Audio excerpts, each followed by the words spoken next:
Bup, bup, bup, bup.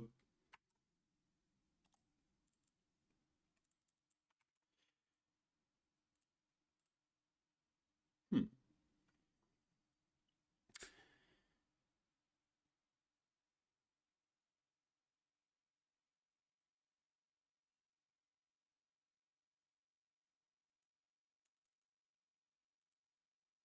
Okay.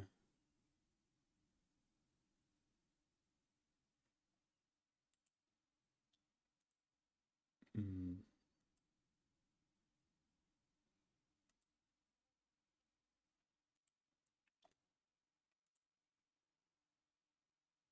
Ah, okay.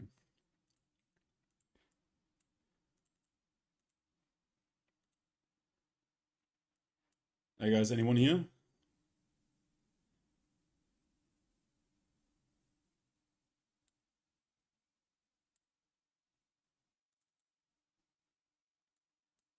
Hello? Boy the Blue. Just setting things up here. No, you're not there. Okay, okay, okay, okay. I need to quickly do a mic check. Maybe make this bigger, actually. How are you doing, guys? Are you all watching Evo Japan? I saw that Tetsu. I saw the Tetsu game, so I probably need to restream that one for Tetsu. I think he's playing against Ni. Guess it's like tomorrow, but at like a fucked up time, I guess. Does anyone of you know? I think Evo Japan top 8 is like tomorrow at like, for Europeans, it's like 3 AM or some shit, isn't it? Hello, Ghoul Eagle. I just need to quickly make a sound check here, one moment.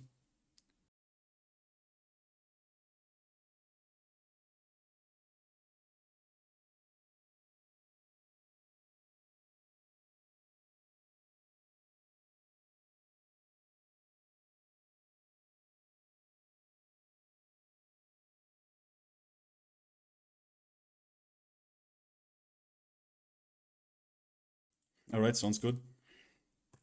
Mm.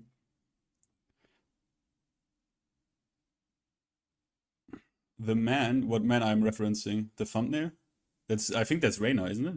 Should be, unless I made a really big mistake. I already got this. I mean, I guess I'm just gonna call chat already. I also wrote some other people, see if they reply. I did this a little bit spontaneously, but we will figure it out, I guess. Start call.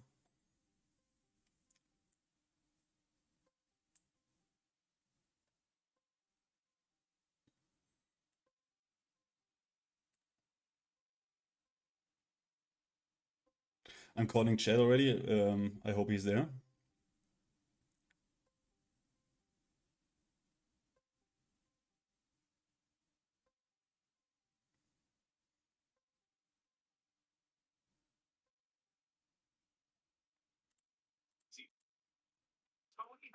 Hey, chat. Moshi Mosh. Hey, man. Mosh. How are you? I'm alright. How you doing? Good, good. Watching a bit of Evo Japan. Watching a bit of Evo Japan. And you? Did you watch? I watched some. I don't know why my sleep schedule was fucked. So I was up and I was watching Spag watch some, and then I was watching MYK watch some. Yeah, I've been watching some. But to be fair, I watched them because watching MYK, because he doesn't just watch Tekken. He has like the the Matrix screen where there's like all the games are on at once, so you can just watch the ones you're actually interested in. Yeah, so I've been okay, watching okay, some. okay. So I've been watching some. I've been going to like KOF, like, oh, I need to play some more KOF, or like playing some, watching 2xK. I'm like, maybe I should give 2xK a try. But yeah. Yeah, funny enough, what did you say? I'm playing like Guilty Gear. Oh shit, you enjoying it? I was thinking about that because I know they had their Revolution. Is it good? You enjoying it? Yeah, it's a cool game. Like, it's obviously also on the very much aggressive side, Yes. which, I mean, which should be obvious because the game literally punishes you for going backwards. Yes. But it's like super creative. Like, especially in the beginning, it's a mad fucking creative system. Like the Roman cancel stuff is like you're blown away, because in Tekken the only defensive shit you're doing is like, oh, I'm ducking the high, or I'm like sidestepping something, or I'm just straight up blocking, right? But I do all of this with the same buttons, right? With my movement Yes. keys. But Yes. in that game, you need to ultra hardcore sometimes combine multiple defensive mechanics that you have, like the Roman cancels, or different types of blocking, like FDing or blocking or insta guarding or fuzzy jumping. Like you need to do a lot of different things to counterplay shit in that game, which is really fucking interesting. Yeah. No, that makes sense. Yeah, it seems really cool. I'm really hit and miss on some of the character designs, but I really like Ino, and I was like, if I ever played Guilty Gear, I would play Ino for sure. Because she seems cheap as fuck. Yeah, she's like a she's heavy mix-up character. Yeah, she's just fucked up because she's just like, yeah, am I airborne or am I grounded? Guess. I was like, approach you. Nah, it seems cool. No, I'm glad you're having fun. I'm glad you're having fun with that shit. Any interest in Invincibles or not? Invincible versus. I mean, I have to be honest. When I watched some of the beta footage, because it was only on console, and the game looks like giga dump, like mega fucking dump, where safety piece, like without even, I think it was even like without any like extra meter spent, you just have like safe invincible reversals that like also I think full combo and shit, and I'm like, I don't know if I want to really like subject myself to that. And on top of it, I mean, I was like, okay, if this is gonna be the next sick thing, I'm probably gonna join. But I waited for launch day to I'm gonna be fucking honest, I just checked the numbers, yeah? And when I see that this game launches with less numbers than DNF Duel, I know I know, you know what I mean? Like, I know what to expect. Like, I know what's gonna happen, Like, I know what's gonna happen. So I'm like, do I really want to spend like $50 on that shit? I don't know. I've learned not to look at the numbers when approaching a fighting game, but yeah, I get it. I didn't even know that. I assumed the numbers would be better than that though, because of the big IP. But damn, you hate to see it.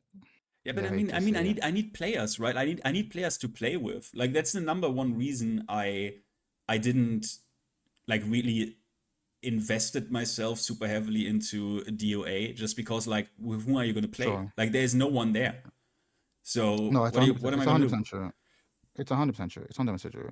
But I think it depends on like I think people overestimate the numbers that you do need, but that's with a caveat of crossplay and crossplay.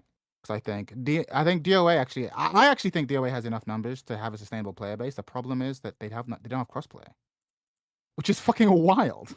So it's like, it's fucking crazy. Because I noticed this when I was playing VF.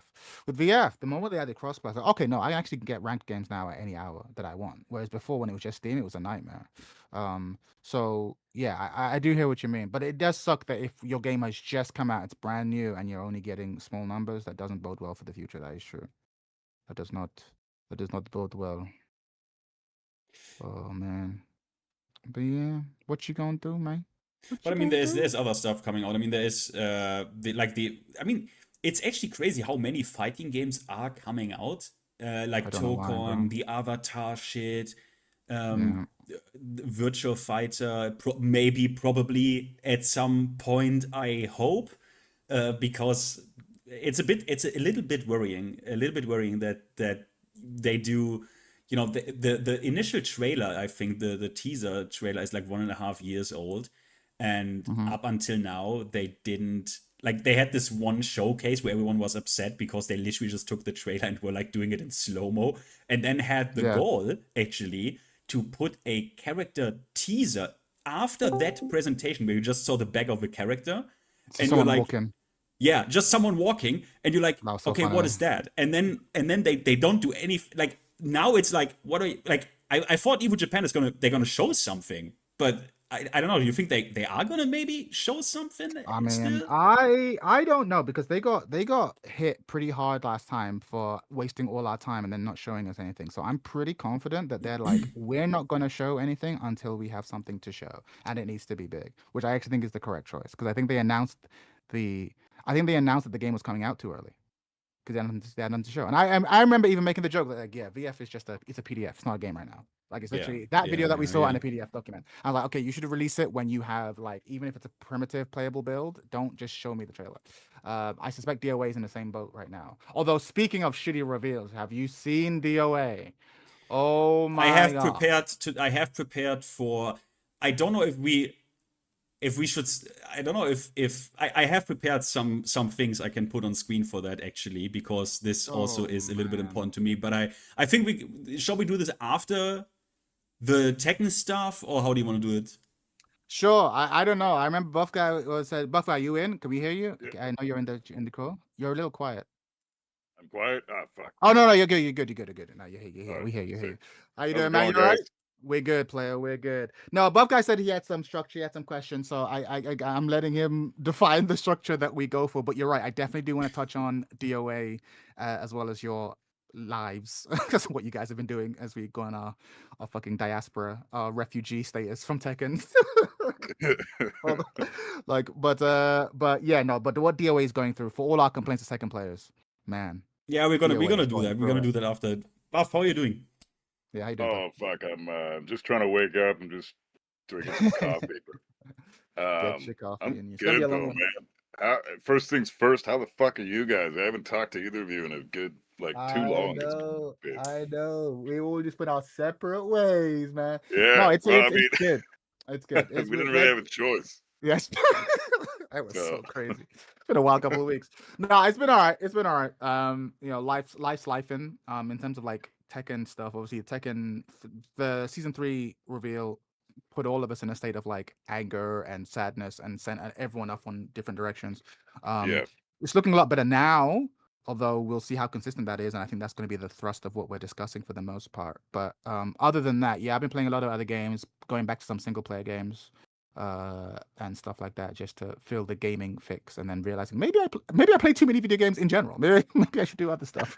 Nah, you can never say that, man. That's fucking blasphemy right there, brother. Man, I had to. Tekken season 3 was so bad it made me re-examine my mother's words to me about video games. Like maybe she was right. Maybe I should double down on learning a language. Maybe I should, man. Like I have to go to the gym more. Like, you know what I mean? Like it really made me go, like made me touch, like it was so bad it made me touch grass, which is wild. Oh, the gym's not all it's cracked up to be, man. Fuck that. I mean, it's easy for you to say, look at you, you're built like a tank. Some of us still gotta get there. You still gotta get there. Nah, but it did make me go outside more and do more exercise and like Oh, take care of you actually touched some grass. You actually I did. literally did take, because it just made you go like, okay, I've budgeted all this time for Tekken and I don't want to play Tekken right now. What do I do with this time? Let me spend it more productively. So it's like, yeah, I started like doubling down on my language studies and like gymming and stuff like that, which is stuff I should have been doing anyway. So in a weird way, thank you, Morris. Thanks, season 3. Yeah. Thanks, season 3. You fixed my Thanks, shit. Mega Shake. Oh, fuck, Daddy. Thanks, Mega Shake. What about you, Finn? I've noticed that you've still been producing content, but your shit is content. We thought you were the dark side. Producing the best fucking shit. Oh, I love the scrub killing. Oh, he is mining the fucking so troglodytes of that. It's so funny, bro. It's the funniest Look, shit. guys, I don't know. So have you seen the most recent one? Have you? So. Was that the one where you were like, some people don't deserve to be taught? Yeah. Is that one? Yeah. This Fuck one. yeah. Look, guys. I mean, I'm honest. Like, it's so that. How do I even call this? This creature, right? Like these creatures. Is that something? Because when I did the other one, which was the Reina idiot, before the feedback portal even launched, right? And in that video, or in that roasting session, I said, what do you think? I said, you better believe we have a problem here, because what do you think people like this will write into this feedback portal, right? Now, let me ask you, do you think it is a problem that the feedback portal is open to anyone and everyone, and people can just with utter confidence write this in there. And like, is it a problem? Is it a problem? Is it a problem if the discourse, or let's say if the player base or huge parts of the player base have like actually for real, no fucking idea how the game even works? Like, is that a bit of a problem, or is that not a problem? I think Can go, no, can go on, I no, go real on, go quick? on, Buff. Yeah, go on. Real quick. So actually, this is like the first topic that I wrote down that would be a good idea to talk about was Let's hear it. what Finn literally just brought up. So, Mhm. can we just go through a quick breakdown of a couple ideas I have, and then we'll Sure. start with this this first idea that Finn just asked us, and we can kind of go from there because yeah. So the Discord stuff. Okay, I'm gonna hit record real quick. Okay, so the topics that I had for this was the Discord bullshit, which Finn just brought up. So we'll go into that right away. Sorry, hold that thought, brother. I apologize.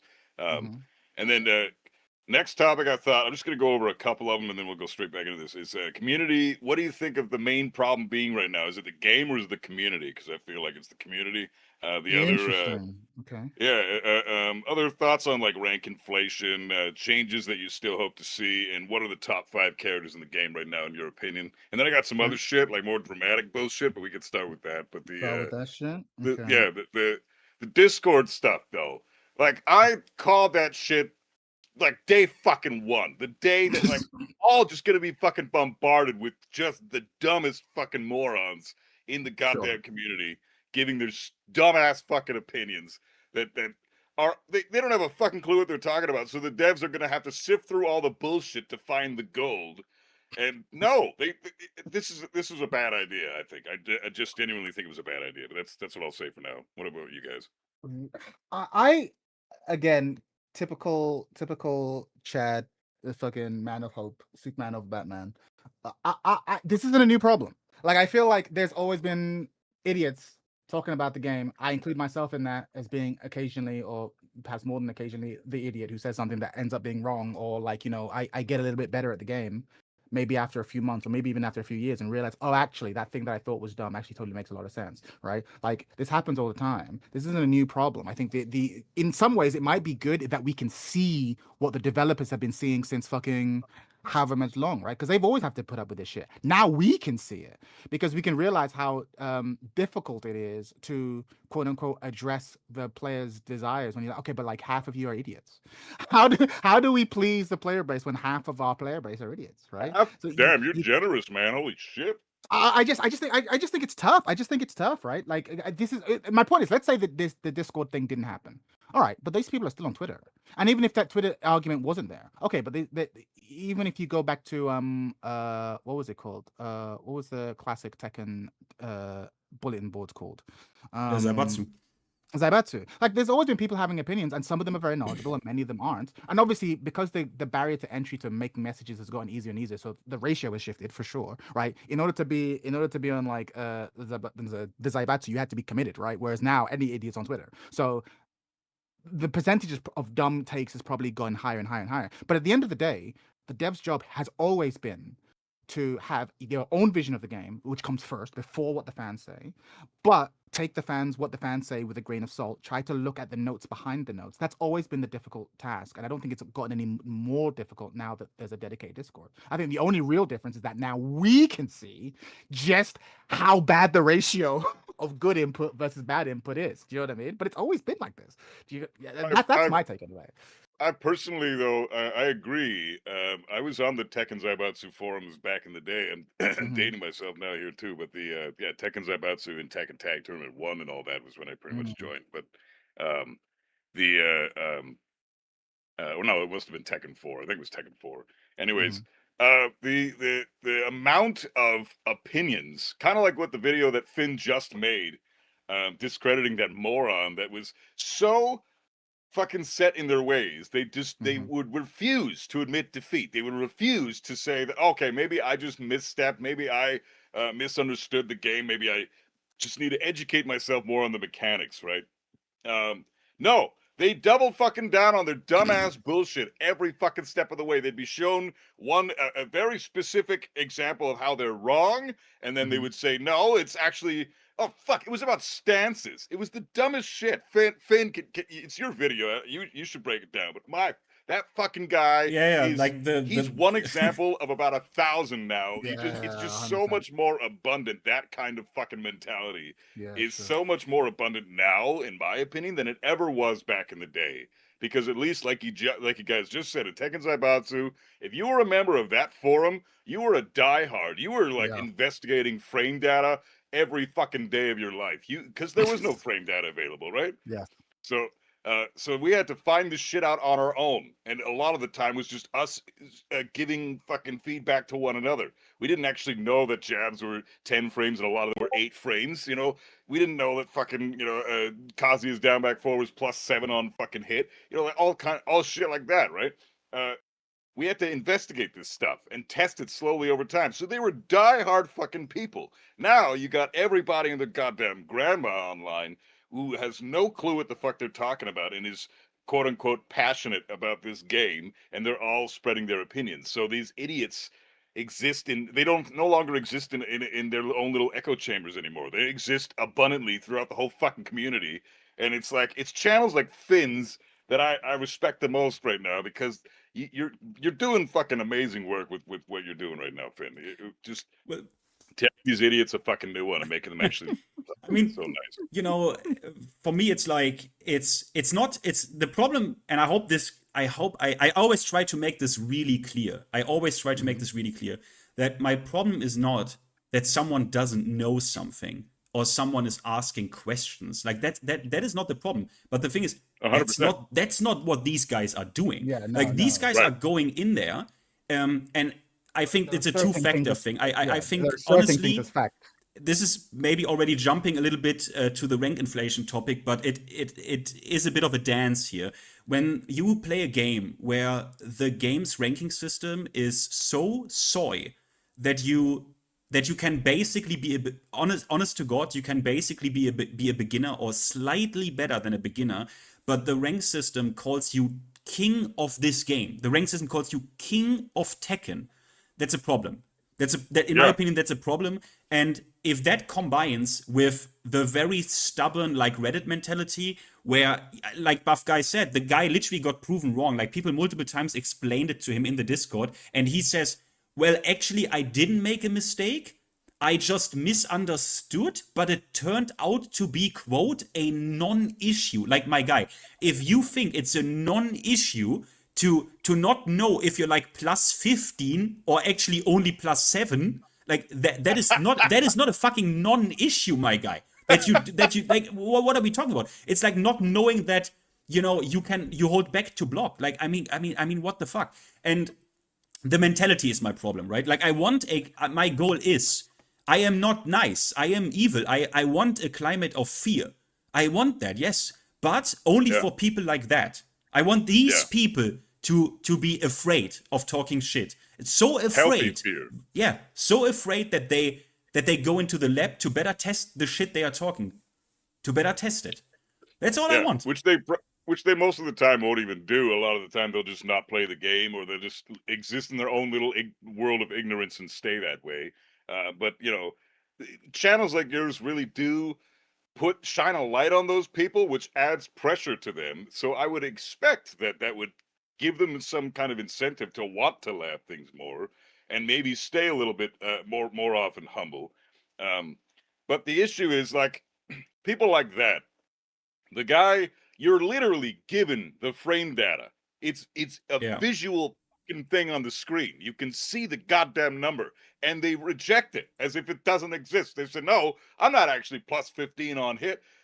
It takes 8 frames to go into stats. So no, that's not how the fucking frame data works. They already do the work for you. The number is what the number fucking is. There are very, very, very few cases where that's not the case.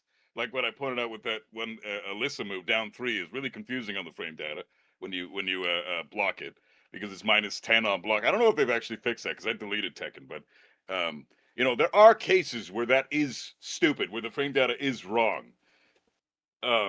But very very fucking few cases. And it's few like, cases, I've never and seen in a his fucking case where Lydia's is wrong. Yeah, Lydia's frame data is perfect all across the board. I've never seen a problem or an anomaly where her frame data is incorrect. yeah, So in his particular case, it is like trivially easy to test his assumption. That's the yes, crazy you part. did. It's so You even like did just it in make the someone fucking- press something against you in stance, and he didn't do that, and had the audacity to say, "Oh, someone made a mistake while labbing." Like I was actually crashing out while reading this, because he knows, right? He even posted in there, "Oh, just if what did he say? Oh, a brainstorm avenue for the developers." Like, he's completely aware that what he types in there could have an influence on this whole shit. Like, it could. Mhm. I mean, And- you're right. I mean, you're right. But the thing is, between the three of us, we all have opinion. Well, I think our visions of Tekken are mostly the same, which is why it makes our disagreement so interesting. But we all have disagreements about the game. And the thing is, it's like every one of us can produce a take that another one of us could be like, "That's a dumb take." Like, that's a bad take, right? Every one of us can do it. And obviously, this is an egregious example because this is like legitimately just bad objective stuff. But to go back to your initial question about, like, is this portal, a problem that now every troglodyte gets to make an opinion? I'm like, one of the things that we all know as we get older is, like, many times there is no solution, right? Do you want an environment where the devs take no feedback? That doesn't work, right? We all agree that wouldn't work. But then, of course, like, okay, but then whose feedback do you take? Do you need to have won an Evo tournament before your feedback matters? Do you need to have gotten a certain rank before before your opinion matters? Do you know what I mean? Like, it's a tricky one, and I think you're screwed either way. I think for me, I don't worry about this because I think the real test is the developers themselves. The developers should know to dismiss this person's opinion. If they don't, then we're fucked. You get what I'm saying? Whether this person, whether this person made this comment or not, is irrelevant if the person who's deciding what is relevant and isn't smart enough to know that this is a dumb opinion. You get what I'm saying? That's the real test. But this is where, and this is why I'm not saying that is the case, what I'm now going to lay out, but this is why I am worried, because the developers, where we still don't know, like, actually what member changed to what member of old, and what Harada said, we don't know what actually happened. But what I do know is that we in Season 2 had developers that thought it is a brilliant idea to give Kazuya up forward 1, which is homing, and to give Zafina back 1+2+4 homing. And to give June Miado 1+2, which, like, this is motherfucker, like, dude. Like, we have developers that thought that is a good idea. So I'm like, I was really confused from the get-go with this feedback portal pitch that they did, because I'm like, okay, either you want to, it's dangerous because, okay, you want to listen to people, I take you serious here, that's one thing, but the other thing is, could it be that you are so out of touch that you actually have no vision, idea, and concept how to even balance this, and you really need people to tell you what to do? And honestly, I think that's not that crazy to think. You know what I mean? It's not that crazy to think that they actually need people to hardcore tell them what to actually do. So So you think that the purpose of the portal really was a sense of, like, hey, we don't know what to do, we just need to crowdsource it. To get everyone's opinion, and then try to make, like, the average of what everyone says. That's your concern, right? Yeah. The main goal in my mind with this Discord thing was to they were getting complaints all over the place and critiques all over the place. We had Reddit, we had YouTube comments, we had fucking, even on the Facebook page, obviously the Discords all over the place. So that what they did was they took all that nonsense, and Twitter is probably the biggest one. They took all that and they consolidated it into this one area. And I think they did that partly to maybe get the advice they needed. But a lot of it was to, hey, we don't need to be exposed to this so much, this negativity so much. It was kind of to take the heat off of them a little bit, because now it's just, if they really wanted to, they could ignore or just outright dodge a lot of the heat that's getting onto them by just avoiding the one area that everyone is now complaining in, right? I hear it. So if they didn't, you know what I mean? They don't need I- to necessarily worry about Reddit and Twitter anymore because everything's in this one Discord server now. Yes. Let me So- give you. That is- I have a counter, not a counter opinion. Because Finn obviously that his like worst case scenario or like his suspicions as to the reason. I have my suspicion. First of all, I just had one of my commenters just said that ranked being easy breeds idiots and act like gods. That's true. That's 100% true, and we're gonna get to that. Ranked inflation is one of the things we're gonna discuss. I appreciate that. Yeah, comment. yeah, I got that written down actually. Yeah. But my hunch is actually a lot more cynical and commercial. I think the case is Twitter is a really big platform. And I think they realized it was a mistake to ask everyone to share their opinions on the quality of the game on Twitter. Because what this meant is that the sentiment around, if you were to do a chat GPT ask Grok, hey, what are people thinking about Tekken 8? It's been overwhelmingly negative for the past 2 years. Because everyone's been putting their feedback on about the poor Tekken on Twitter. I think this has probably had huge impact on their ability to do deals with like, Cup Noodle or Chipotle. Because I think the sentiment around the game is poor. Like obviously when the game first came out, Nike was willing to make a deal with them. I don't think Nike would be willing to make a deal with them because the brand is so tarnished. And my super cynical take is that actually they want the feedback that they get to be behind closed doors. Because having the primary avenue for critique to being in such a public square like Twitter is bad for the brand. The thing is, But it's if it's not really, literally locked behind Discord, it's more controllable. But that's that's my not take. really happening though, right? Like people are not really stopping to make tweets of like, oh, that's bad. Look at this clown round. Look at this interaction. Like people are still doing this. Like, you know what I mean? Like I don't really believe that they wanted to get the heat off of them off Twitter. I actually don't believe that. Maybe that's a hot take because isn't it even more crazy that you now can because what people do is they put screenshots from the dev portal on Twitter. Like that even has more authority because now they can't say they didn't knew or they didn't read because what ends up in the actual portal channel over the website, what you put in there, if it gets posted on the Discord, they told you if it gets posted on the Discord through the website, it will end up under the eyes of at least a developer. They told you this. So now they have no excuse anymore. Like any issue that's really brought up in there, they don't have any excuse anymore. Right. No, but what I said was that was their goal. I didn't think they succeeded.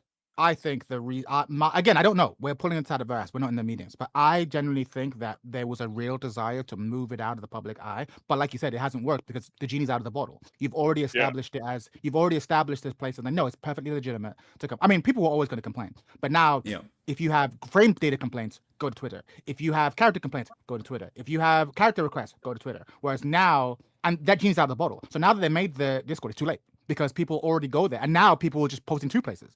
Like the post that they would have put on Twitter, they now put in the Discord, and then copy and paste that onto Twitter, right? Yeah. So it's like, the genie's out. But I still think that their attempt was to do damage control. But I don't know for certain. That's the only thing that makes the most sense to me. Yeah, their plan. I'm convinced that they wanted to consolidate all the hate and bullshit into one server that wasn't so exposed to the public that it could necessarily impact the ChatGPT searches or the review bombing or any of that shit, right? The negativity would be somewhat softened a little bit because of this Discord shit. But the plan is it absolutely backfired, like you guys just explained. Like if you're able to take something from Discord and share it to Twitter, now you've just made the trolls and the dumb fucks' lives so much easier. They have an area they can just sift through and bombard their Twitter accounts with all these dumb fucking moments in Tekken. And so now you've almost made it kind of worse for yourselves in a sense, because everyone used to need to pull from Twitter and Reddit and Google and YouTube, and now they just need to go to Discord and get everything. So I think that they've made the trolls' lives easier in that sense, which, I appreciate that at least the developers are looking at the comments of the dumb fucks and the smart people and the people in between on the Discord. It's nice that we are assured, according to Bandai Namco, I don't trust them for shit, but it's nice that we're at least they're telling us that our opinions are being considered, the attention is there from the developer, from just because we're nobody's online, we still have a voice. That's awesome. I appreciate that mentality. But the problem now is the developers need to sift through all the nonsense in the Discord server on top of dealing with the extra easily doable heat that they're going to put on themselves because everything is so easy to get from or to pull from in the Discord server. So in that sense, now they have to sift through all the nonsense that all the dumb fucks are saying in the Discord. And how mind-numbing must that be? Is it even going to be that effective in the future? Are we going to see some positive results from this?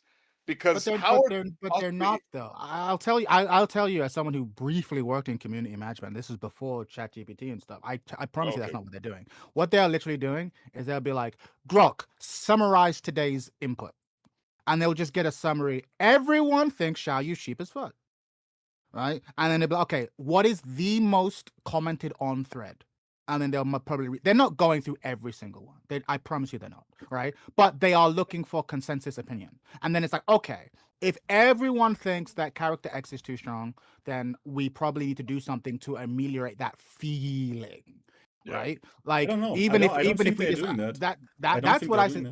If anything, because I think the idea that they're going to go through every single one and be like, well, Johnny, fucking Blunt Smoker 35 thinks that fucking this move needs to be nerfed. I guess we gotta nerf it. Like I don't think they're moving like that. I think they're just trying to get a sense of like what are the consensus takes, so we need to address them in some manner. I think that's what they're going for on a day, and they'll do it on a daily basis. There'll be some poor intern whose job is to go through it on a daily basis to go through all this shit. Yeah, that's a job. I was that intern once. I mean, have you seen the size though of the Reina and the Kazuya Discord sections? They are fucking massive. There are so many Reina fans and so many Kazuya fans that are so fucking passionate about the character. Those channels, those threads, completely dwarf the rest of the fucking every other character in the game. And that's just 2 characters. There's 40, about to be 41 characters in the game. It can't just be one person's job to sift through all that shit from just one character. They have to have a team on this. No, yeah, they probably have some. No, it'll be if it's a team, it'll be like 3 people. You're not spending. You're spending big. Because the thing is, we're saying this for Tekken. What I'm describing is MMOs that have 10x the player base that we have the same problem, where everyone and their grandma has an opinion on what needs to be this, and then you just have a communications officer, single person, and maybe a couple of people who support that person, and their job is just to sift through it all day and address like key concerns and stuff like that. That's it. I still think that would be an easier job, even if it was like Elden Ring or something, which I've been playing a lot of lately because Tekken sucks. So it's been fucking fantastic. Elden Ring is amazing. But I feel like a game like Elden Ring, as massive as it is and as condensed with content as it is, the feedback and critiques that they would need to sift through for a game that huge would still be 10 times easier than even going through one character in Tekken. There's no way that those 2 are comparable. I think they are far more complex. Yes, I agree with that, but I think you're letting your love of Tekken overshadow the fact that there are people who feel the same way about fucking World of Warcraft or Final Fantasy 14. Like you're right, like in terms of minutia, but people will quibble over decimal points in MMOs and drop rates, and so trust me, there is plenty enough to complain about. In the way we complain about frame data, they'll complain about other stuff in MMOs. And again, even if we acknowledge that fighting games are more complex on an individual interaction basis, you still have to deal with significantly more people play those MMOs. So it's a nightmare job. The number of comments you're reading, divided by the number of people who have to read them, that's the issue we're discussing, and it's a nightmare either way. And 9 times out of 10, that your job as a community officer is to walk into the room of actual developers and be like, okay, here's what the tweets are saying. You have to summarize everything, because they're not going to read every tweet. You're just going to okay, here's what the Victor players are saying. Like at best, you'll be like, here's what every player base is saying. More likely, it's like, here are the top 5 concerns this week. It'd be like once a week, not every day. Once a week, here are the primary concerns. Here are the red flag issues that need to be. But I mean, okay, cool. Overall, my judgment is at the end of the day, it doesn't even really matter, right? What really matters is what ends up in the fucking patch. Sure. And honestly, I kind of have to thank them because it makes my job really easy. because previously I relied on people. People actually sent me shit, right? Like people for real were like, Cryptic, for example, sent me like a Reddit post once or twice where a guy was like completely out of his mind, and obviously I needed to take care of that. And now I literally just, okay, well, today, like, who shall it be? Brian? Or like Eddie? Or like whatever. And I just click on a discussion board and just find something where I'm like, what the fuck? Yeah. I think for me, I mean, we've had this discussion before, Finn, specifically. I think for me, I'm already pessimistic about human nature. So like nothing surprises me. I'm like, yeah, if you get a group of 1,000+ people to discuss an issue, you will find the majority of them are fucking stupid. Like pick a topic. The majority of people who comment on that topic are not experts. Yes, it could be taxes. It could be taxes. It could be democracy. It could be the economics of blah blah. You pick a topic, and the majority of people who discuss the topic are not experts in that topic, but are very passionate about that topic. They've never read a book on said topic, but they have opinions, and we're all guilty of this too. But like again, this is why I'm like, all I care about are the devs. I mean, the Dunning-Kruger effect exists in everybody. Yeah, I fully agree. Yeah. So, I mean, I don't disagree. I'm just surprised that, you know, here you have even a bit of a membrane, a little bit of a barrier where it's like you need to go to this Discord. You need to, or even if you want to submit something, you need to use the website. Like you need to write shit down in this channel. There are a few steps, a few tiny steps that I thought you will not have, like people literally not knowing how frames work or their character at a basic level. Like say, yeah, well, if this gets nerfed, she needs substantial buffs. While you're like under a complete illusion how this character even right now works. Like that is amazing to me. It never amazes me. It's just the stupidity of people. Like kind of never stops amazing me. You know, it just never stops. That's what I mean. I think I've stopped being amazed by the stupidity. I've budgeted it in. I think you are often. I think so much of your anger is fueled by like a surprise / disappointment. So the reason why I never get as angry as you is like, yeah, I already budgeted it in. Of course, Jason Montoya is dumb. Like we know people like this exist. Like I've already budgeted that in. You're like, how can someone just make this? I'm like, brother, relax. He's not even the worst. He's not even the worst. That's a great segue actually too. Like, okay, is the community the main problem now? Is that the thing that we have to worry about now? Because in my opinion, just recently, before season 3, the game was the main issue, and the developers not listening was the main issue, and Tekken was virtually unplayable. I haven't touched ranked since fucking August of last year. Like, I am I want to hear, Buff Guy. I actually want to, because you're the one who brought this up and put it on, and I have been thinking about this. I think I made a couple of videos talking about this, but I really want to hear your take, because I don't think I've heard your take on the community angle. I definitely have a take, but I think I'm really curious to hear. Oh, both of yours, of course, but I'm really curious to know why you wanted to put this on the docket, because it sounds to me like you have something on your chest specifically about the community. So sifting through the Discord, I don't spend a lot of time on there because I have only so much brain rot I can take in a day. Right. Sifting through the Discord, I click on the characters that I hate the most more often than I do like Kazuya even, right? Yeah. Classic.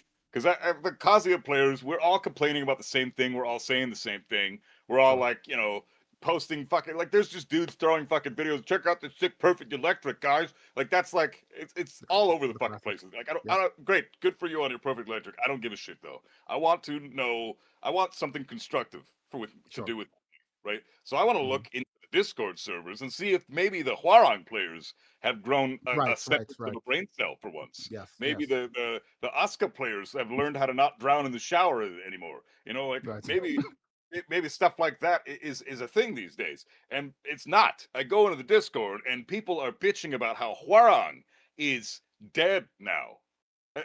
Hwarang is dead. Everyone says he still has a counter hit. He is dead. They have to work so much harder now, bro. I don't know what about. Even though he still has Black Kite, he still has down 3+4. He still has no fucking weaknesses. He just can't kill you with a single 10-frame counter hit launch and fucking heat anymore. Oh no, he's dead. Fucking he can't wall splat you with a heat smash and destroy you that way. Oh no, he's dead. Fucking idiots. So like this is where I'm coming from. Also, the Lydia players have become the most loathsome fucking dirtbags in the community recently, and I don't understand where that came from, because up until season 3, I never really had any issues with Lydia players. Like there'd be the odd player here and there that would just be complaining about how you know, they're hard stuck in Tekken King or whatever, and Lydia is so hard to play, you know, about all that kind of stuff. But Lydia is one of the few characters in the game in season 3, as you guys are well aware, who got fucking buffed from season 2, right? Yeah. I mean, Yep. that blows my fucking mind, because she was already QCF 4 is already the most busted horseshit fucking move in the game, in my opinion, and a +5 on block homing move. First of all, why do plus on block homing moves still exist? That's why I'm still not playing Tekken right now. This shit is still in the fucking game. You still see numbers like +8, +9, +10 on fucking block from certain moves, specifically hate smashes. Since when is that acceptable in Tekken? It's unfucking acceptable. That's never been a thing before. In Tekken 7, there was a bit of that here and there from like Fuckum Ram and Leroy. It started to grow. It started to grow as the game went on. Yeah, exactly. Late 7. It didn't start off that way, right? And there was nothing like +10 on block in Tekken Tag 2 or Tekken 6 or any of those games. Like nothing was ever, even +8 was unheard of, right? So this is just it's become such, and not only are the plus frames so gargantuan now, but the movement is significantly decreased. So the side steps are shittier, backdashes don't exist anymore. You know, so what the fuck are we supposed to do against these massive plus frames? You've deleted defense completely. That's still a problem. And yet, despite all this being the case, there are still idiots in the fucking servers, like the Lydia server and the Hwarang server and the Law server, for fuck's sakes. Law still has his +1 on block homing move into G-Clef. It doesn't launch anymore, but it's still bullshit. And people are saying that Law is dead because they removed his wall-splatting 14-frame broken fucking heat smash and his 10-frame counter-launching jab. Like, those two things should never have been in the game, and yet people are saying he's dead because they're no longer in the game. And despite the fact that you still have a free DSS, by the way, which people not enough people talk about, by the way, that shit being so easy to do now has destroyed the identity of Law. And players don't even. It's such a normalcy in Tekken 8 it's just a thing now. You just hold forward and he's in DSS. Oh yeah, it's just Tekken 8. If you had shown, Yeah, DSS is never coming back. The old DSS is never coming back. It's never. Well, that's the problem. Well, why? It should. Never. Like, imagine if they got rid of Electrics being a just frame. Imagine that. Dude. I mean, have I got news for you? Come Tekken 7, baby. Oh, Tekken 9, baby. Yeah. Come down, you're right, bro. I'm just saying, like, the community to me is the main problem now, because they're complaining about justifiable nerfs to the entire cast. You know what? Kazuya got hit extremely hard on the nerf list. He got fucking destroyed in the You really notes. think that? See, I was just about to say I don't. This is the thing though, right? You just addressed my point. All of us. I think it was justified though. No. Oh, okay. Fair. Yeah. Here's my feeling, right? I think all of us Tekken players are in an arms race, right? We have to deal with so much bullshit.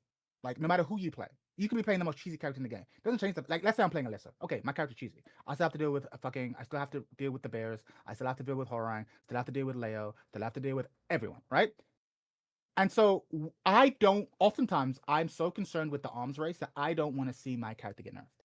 Because even if I can recognize that the nerfs my character gets are justified, I'm looking at, but how am I now going to keep up with brain dead kings if I don't have my brain dead Yoshi shit? You get what I'm saying? So there is this fear that a lot of people have. They don't want to lose their stuff, which is why the start of the season was like our best hope. Because if there's a unilateral dearmament, right? I lose my horse shit, and you lose your horse shit, and Hwarang loses his horse shit, and Leo loses their horse shit, and King loses their horse shit, then we're like, okay, I can live with my nerfs, safe in the knowledge that everyone got nerfs. This is my cue, because this is the number one thing I observed with the help also of my deputy detective Obelgon, as always. I will put it into the group chat, and I will put it on screen as well. I want you to just maybe chat and buff guy. You can read this shit out like one by one, and then you tell me what you think about it. I'm just taking a very quick toilet break. You two take over. Here's the picture with quotes from the portal. I put it on the screen as well. So you tell me what you think of this. Okay, I'm just gonna have a slight read. Okay. Give me a second. It says here. Bear with me. That's okay. So from John Shaheen, that's a terrible way to approach it. Shaheen should be balanced once everyone else gets touched, and the Shaheen should be balanced once everyone else gets touched. Is circled. Next, we have a Jin player. Not before they nerf everyone else to the ground first. This is a Jin player. Don't buff Devil Jin. Nerf everyone else. Right? Jin Okay. players, Cool. man. Let's see. Someone else. Lasagna King. Don't know. They need to give the treatment to everyone else. We nerf everyone else down. So buff Reina or nerf everyone else. Nerf everyone else first, then you can nerf Kazuya. I agree. I am all for more nerfs if everyone else gets them too. Otherwise, Asuka will just get left in the dust. Since they won't nerf top characters like Alyssa and Lee, blah blah blah. So yeah, this is basically what I'm saying, right? This sense of like we are, whether we wish to be or not, we're in this arms race, and everyone is super sensitive to nerfs to their character because they know they exist in this really unhealthy atmosphere. And this is why, to go back to your question about who's to blame, the community or the players, it's definitely a mix of both. But I've always had this thesis that games and activities like select for types of people, right? I always say like I like karaoke because the only people who go to karaoke are people who are down to just have fun and not be taken seriously. So like that, the activity of karaoke selects for, in my opinion, fun, goofy people, and that's my kind of people, right? Likewise, I think the activity of Dungeons and Dragons typically selects for like storytellers, nerdy storytellers who are down to use maths for fun, right? Like that's like it selects for that crowd, and I think Tekken historically has selected for a certain amount of autism, like people who are willing to get into the nerds, into the weeds, sorry, for power, right? That straight translation of knowledge into power is a large part of the Tekken fantasy. And if I have more knowledge than you, I should win, and if I have less, I should lose, right? That clear sense. We're less fond of reaction checks. um we like some of it, but like it's more we like to be the rewarded to be the person who masters the system the best.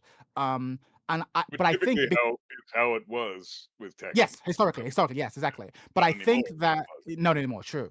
But I think that the new Tekken 8 has created this environment now where has created this very character first environment. And so I totally understand why. Like for example, everyone was getting on Edge's case, right? Hurang player. Oh, my character's unplayable. And everyone gave him shit. And I understand why. But I also have to. Though. He did apologize. Yeah, he did knew he was wrong, and he overreacted, and he fully admitted it. And that's the thing that other Hwarang players could learn from, a little bit of humility. He was wrong, and he knew it. Yes, but even before his reaction, I could understand. I actually had a lot of sympathy for him because he is competing at the highest level of play, where he has to deal with Anna and Drag and I guess Alyssa and Yoshi, and he has to deal with everything. And so every nerf to him is literally injuring his ability to put food on the table, right? And so I'm like, I actually have a lot more sympathy for him than say a random blunt smoker 6/20/12, right? And like I think, again, my point is like the community's unwilling to. I'm going around the houses, but I understand why people are so sensitive to nerfs to their character because the environment is so unhealthy and everyone is just trying to survive in a super unhealthy atmosphere, which is why this response of like, don't touch my character until you've nerfed everyone else is it's short-sighted, don't get me wrong, it's incorrect, and we're right to be dismayed by it, but I won't say that it's irrational. Does that make sense? It's not. I understand this protocol, but the issue is that it's short-sighted. They're not realizing that the best thing for all of us is for all of us to get nerfed. Well, it clearly lacks critical thinking. They're these people that are saying these things, they're either trolling or they have no sense of critical thinking whatsoever. Right. And by that I mean, for those of you who are watching right now or watching in the future, critical thinking is the ability to coherently, correctly, concisely critique what the fuck it is that you're being fed as information, whether it's by a game or from a person, it doesn't matter. How do you critically think, or even the thought that you have? Like this thought that I have right now is that my character Jin is I'm obviously not a Jin player, so please don't ever think about obviously, me. Obviously, I'm not. Could be anything but a Jin player. Oh, fuck, dude! I don't ever want anyone to think I'm a dare Jin player you. for one fucking like.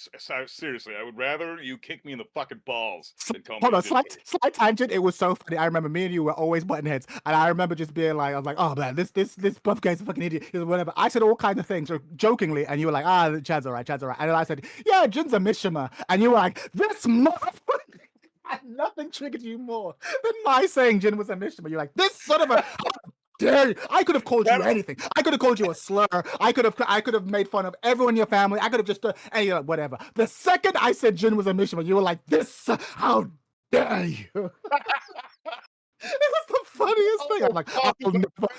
I will never make that mistake again, ever, ever. It was so funny. Fuck, man. No, like, but that's It was just made me laugh. It made me laugh so much. Derailed as shit. Man. That was awesome. No, sorry. No, but you were saying about Jin. You were using Jin as the example of like getting nerfed, not accepting the nerfs because you're worried about your place in the ecosystem. Yeah. No so my critique, the ability to critically think is like you're a Jin player, right? You're saying, oh, I want everyone else to get nerfed before my guy does. Yeah. But you're not taking the time to think about that for longer than 2 seconds. Maybe the guy next to you, the Victor main, feels the same way about the and the Yoshi player next to him feels the same way. And then we go down the road, and now all of a sudden nobody's getting nerfed because everybody mains at least one of the characters in the game, right? Yeah. Every character in the game has players that main them. So where the fuck is there? You need to be able to think about what the fuck it is you're saying before you fucking say the thing. Don't let the words leave your mouth before you've critiqued what it is you're about to fucking say. Because that's where we get this kind of problem. Like the fucking image that Finn just showed is just laughable to me. Shaheen should be balanced Shaheen should be balanced once everyone else gets touched up. Yeah. This is weird, right? Like this is like what even but we were just saying this. Buff guy just made a really good point. It's like I said, it's the arms race. No one wants to be left behind in the arms race because like if you nerf, even if my character does deserve nerfs and I get the nerfs, but the King players, the Kazuya players, the Jin players, King players are really nice, by the way. I gotta say, as bullshit as King is right now, I can't fucking get mad at the goddamn King players because they are the nicest goddamn fucking King players are fine. Yeah, King players are fine. Yeah, their player base so actually nice that it pisses me off. Dude. Yeah, because they've known their character's been bullshit from the start. That's the thing. Yeah. Like, so it's like they kind of own it. I kind of respect that. I mean, but like the thing is, it's like they're like, I don't want to. Let's say they nerf my character in the first wave, but they don't nerf this other characters. That means that there's a 3-month period where I just have to get fucking shat on by the victors and the King. So I understand that sense of like, do them before me. But the way you address that would have been season 3. Everyone gets nerfed. That's the way you do it, right? Everyone gets nerfed. Because that would at least limit. Yes, people will still bitch, of course. But if everyone gets nerfed, maybe arguably even too much, right? And then you build up again bit by bit. That was way easier to swallow than, okay, month 1, we're going to nerf these 6 characters. Now, those 6 characters are fucking furious because they still have to deal with everyone else who wasn't nerfed. That's not an irrational feeling of frustration and like a desire to quit and a feeling that you're being picked on. Why was I in the first tranche? Why couldn't he even? Like, I totally get that. Like, on an emotional level. Again, it's short-sighted. And if you had a more wise, holistic view of Tekken, you'd understand that, no, this is in our best interest. But if we were being the wisest we could be, you would just do it at the start of the season and nerf everyone. Yeah. Like, that's the thing. So I kind of, to go back to your initial question, you're right, the community are acting like a bunch of bitches, but we're being led this way. Do you know what I mean? Like, we're creating an environment that is encouraging this, I think. This, to me, it's just fascinating because this, in that ridiculous form, I have not witnessed before.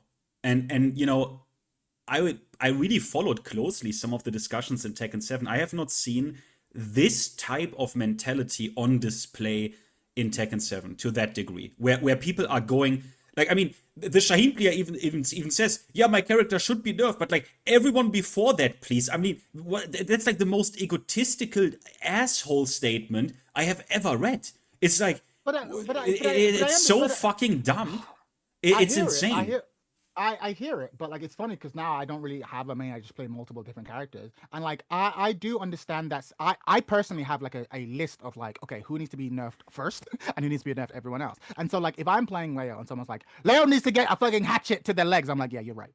Whereas like when I'm playing Xiaoyu and someone's like, Xiaoyu's gonna get nerfed, all of a sudden I become like the Shaheen player. I'm like, okay, no, there are other players who need to get touched first, right? So I do understand where this comes from. I'm like, no, my character probably needs nerfs, but like, why am I? I'm not number one on that list. Like I get that. Like, well, I'm the number one. Deal with Victor and King, then come to me. Right? I totally get that. Maybe Like there needs to be an order. Maybe I have a really different. Maybe I am just a bit of an outlier because most Tekken players have like their at least one or two of their like die-hard mains, right? Sure. And I never had that. I always considered myself, I'm a Tekken player. Like sure. I play almost everyone. I know shit about almost every character. I have visited every fucking content creator under the sun to learn from them for their character. And maybe that's why I don't have that. Like to me, it's like I want a healthy overall game environment because I love Tekken. I love good ass Tekken no matter what the character is on screen. And to me, this mentality is really alien. Like maybe it's just that's me. Maybe it's just a me thing. I guess. I don't think it's just you, but like as someone who historically has been like, I'm a Leo main. That's my character. That's the one. Yeah. That's the tool I use. That's my martial art. Like, yes, there's multiple martial arts in this thing. I use budget one. That's my style, right? And then only in this game, because I feel like they butchered my character, I've started to have a more journeyman's attitude and looking at multiple characters. So I kind of feel like I'm in mix of both camps. So I do have a lot of sympathy for people like, no, this is my one character. It's very important that my character doesn't have to be top tier, but just needs to be able to hang in the environment. And if the environment is super healthy, and then you try and nerf one of my admittedly unhealthy tools that contributes to the net unhealthiness, I'm like, okay, but I need that though. Like, it's like saying no one should have a gun. I'm like, okay, but my neighbor has a gun. And the other guy has a gun. Like, no, but we have to take away guns, so I'm taking away yours. I'm like, why take away my first? I feel so much more vulnerable living in a neighborhood where everyone else has a gun and I don't. Yes, but we need to get rid of guns. No, you're right. It would be best if none of us had a gun. You are correct. But I don't want to live. The next worst thing is for me to not have a gun and everyone to still have a gun. Like, so I totally get that, right? Well, what you're saying makes perfect sense, but I look at it more like how fun is the character that you play? Like for example, what I mean by that is in Tekken 6 BR, when Tekken 6 BR dropped, Kazuya was, well, in the initial Tekken 6, Kazuya was broken beyond belief. That was probably the strongest he's ever been in the history of Tekken. And then BR comes out, and they nerfed him and a bunch of other characters, but mostly Kazuya, so hard that he became basically the worst character in the game. Like forward 4 was useless, down back 4 was useless, his down forward 1 was useless, it was 16 frames. Like he had so many problems introduced in Tekken 6 BR. His combos were shit damage and extremely hard to do. He had so many problems, but the fun factor was still there. He was still Kazuya at his core, and he was still so much fun to play. So the nerfs and the problems he had being so useless in that game, I still had a fucking blast playing him all the time. I didn't care. I stuck with Kazuya and Heihachi. Heihachi was a lot stronger, so it was nice to be able to compete sometimes using him, but with Kazuya off the table. But at least I had the time of my life playing him, and I think that's what players are missing. They just want it's like they're not having fun unless they're steamrolling their opponent or their character is so fucking beyond busted that they don't even give their opponent a chance to fight back, like King's wall combo in bullshit, for example. Like, what are you supposed to do against that?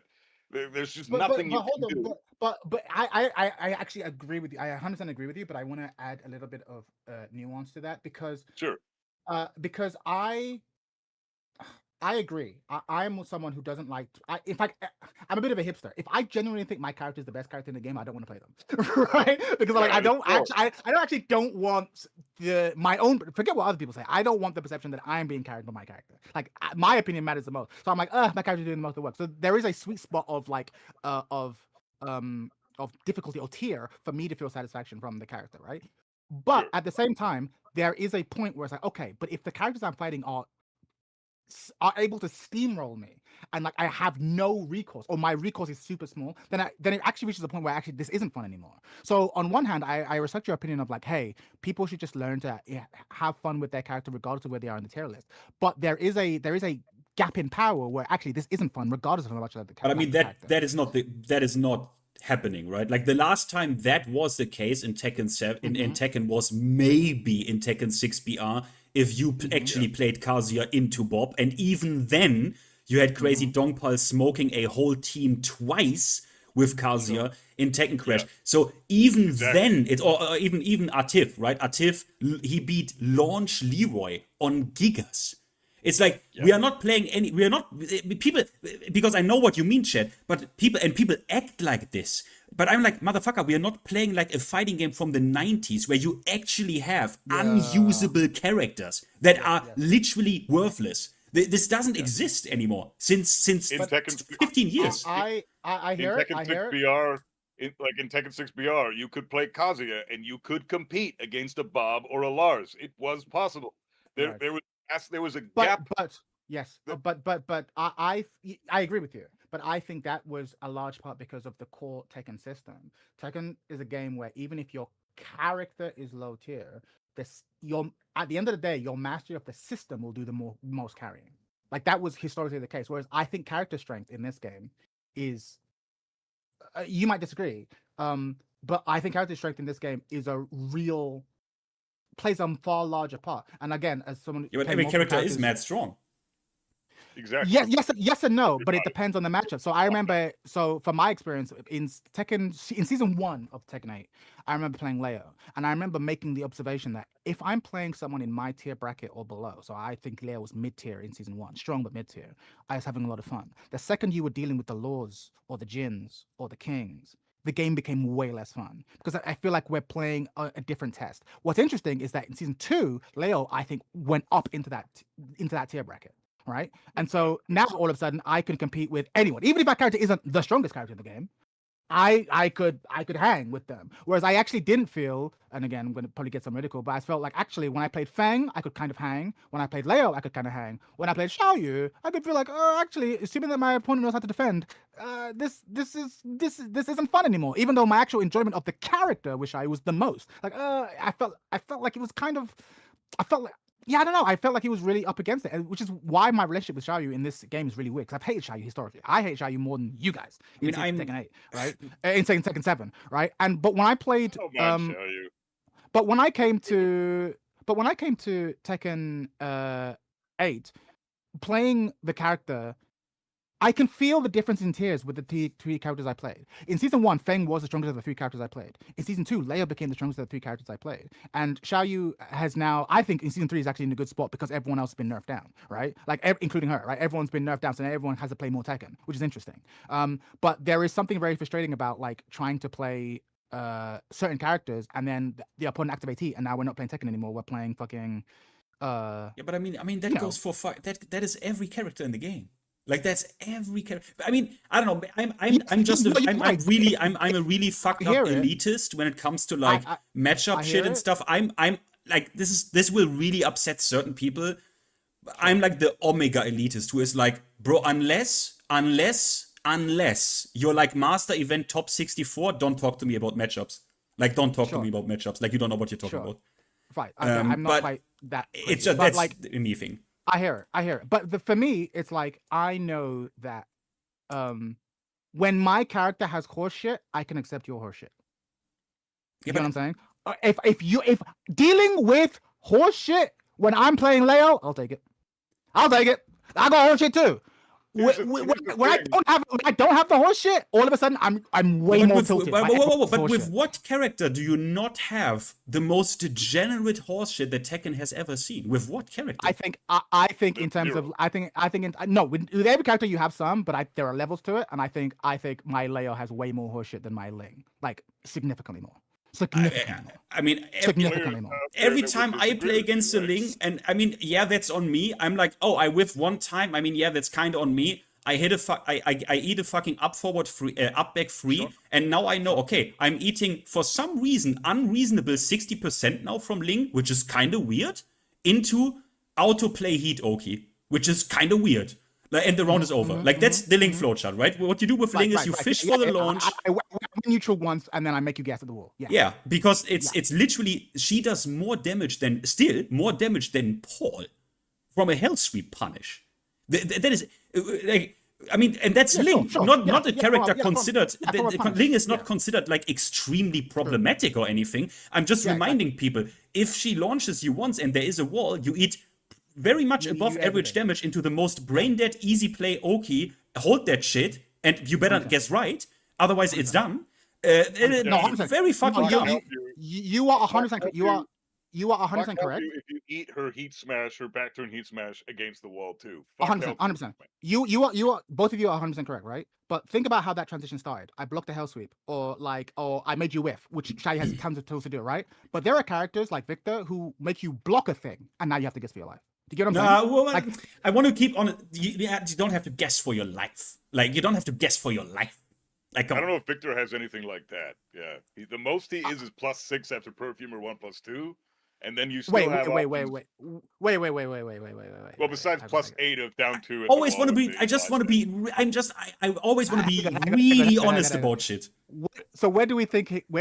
Again, not to get into character specific. Where do we think Victor is? Victor is probably. I don't fucking. I have this written down in the notes. So Victor's in a good spot. Who are the top 5 characters right now? And why are 4 of them Lydia, King, Dracov, and Victor? Look. Wait. I'm not arguing about Victor's tiered placement. I'm just saying, you know what guess for life for me is? You blocked season 2 Heihachi Heat Smash. That's guess for life at the wall. That can be guess for life. Yep. Okay, you're right. Guess for life, if we're gonna get, pedantic's not the right word, because you're right to call me out on that. Like, guess for life is the wrong term. What I mean is this, right? There are times where you are in, I think actually I brought this up ages ago and we never had this discussion, Buff guys, so now's the perfect time to have it, right? Sure. I had this idea for like, we should actually collab on a major video, right? Threat levels of situations. I love this. You brought this up the other day. So exactly, I brought this up months ago. We never got around to it, right? Because Second season came out, right? But so imagine this, right? You're fighting against Leo. Take on this, man. This is a great. So you're fighting against Leo, right? And Leo makes you block forward 4, right? Yeah. You are now in a somewhat tough situation, right? Let's assign a numerical value. Like, how much danger are you in, right? 10 is like, if I guess wrong here, I fucking die. And like 1 is like, whatever, it's not a big threat, right? That's a scenario. And we'll assign a threat number to it. Next, let's move on to Kazuya. Kazuya is now. Whoa! I want to have. Hold on. I'm trying to give you the broad explanation. We can go to specifics, right? So I will come back to you. I promise. Kazuya hits you with down back 4, right? So now you're minus, what is it, right? And now you're in his face, right? Exactly, right? So you're now in his face. Assign a numerical value to that situation. Victor has now done running 2, and you blocked it. My point is, every character is able to put their opponents in varying levels of threat scenario, right? And my point is, Victor isn't able to put you in, like, say, 10 out of 10 threat scenario effortlessly, but I feel like he's constantly able to put you in a 5 or 6 with minimal effort. Yeah, that's the point I'm trying to make, I know what you mean. So, there needs. I mean, for me, but my thing about this shit is, you're right. Like, every character can do this. Every fucking character does this shit. Every character, like, you block a fucking, what is it, up back 2 from Steve, the homing high. Like, you block that, you have a problem. And now you're in a situation, and all of these situations, we can do that. I'm just it's not equally threatening. But that's not my issue. My issue is I don't even care about the threat level. I care about these situations. You know what they all are? What they all have in common? They are hella uninteresting to do and to play against. Agreed. Yes. Hella uninteresting. Thank you. Agreed. The boring factor in the constant fucking, like you just said, with up back 2, Steve. Yeah. Up back 2 is a +5 on block homing fucking move. Yeah. That is the definition of it's not the end of the world. Yeah, exactly. And it's not the end of the world, right? It's not like, if I guess wrong here, I die. But it's very frustrating to be put into that. Even if you call it a minor threat level, it's forced. Yeah. It sucks to be put in that minor threat level because I blocked a plus on block homing high. That's what we're talking about, right? For nothing. That's what we're talking about. Now I have to guess. So Finn is right to call me out for saying, like, you can't say he's making you guess for your life. He's not making you guess for your life, but he is. Victor is constantly put you in these threat level situations. Like, why am I in a threat? I didn't lose neutral. Why am I here? Yeah. Why do I feel like I've lost neutral? You did.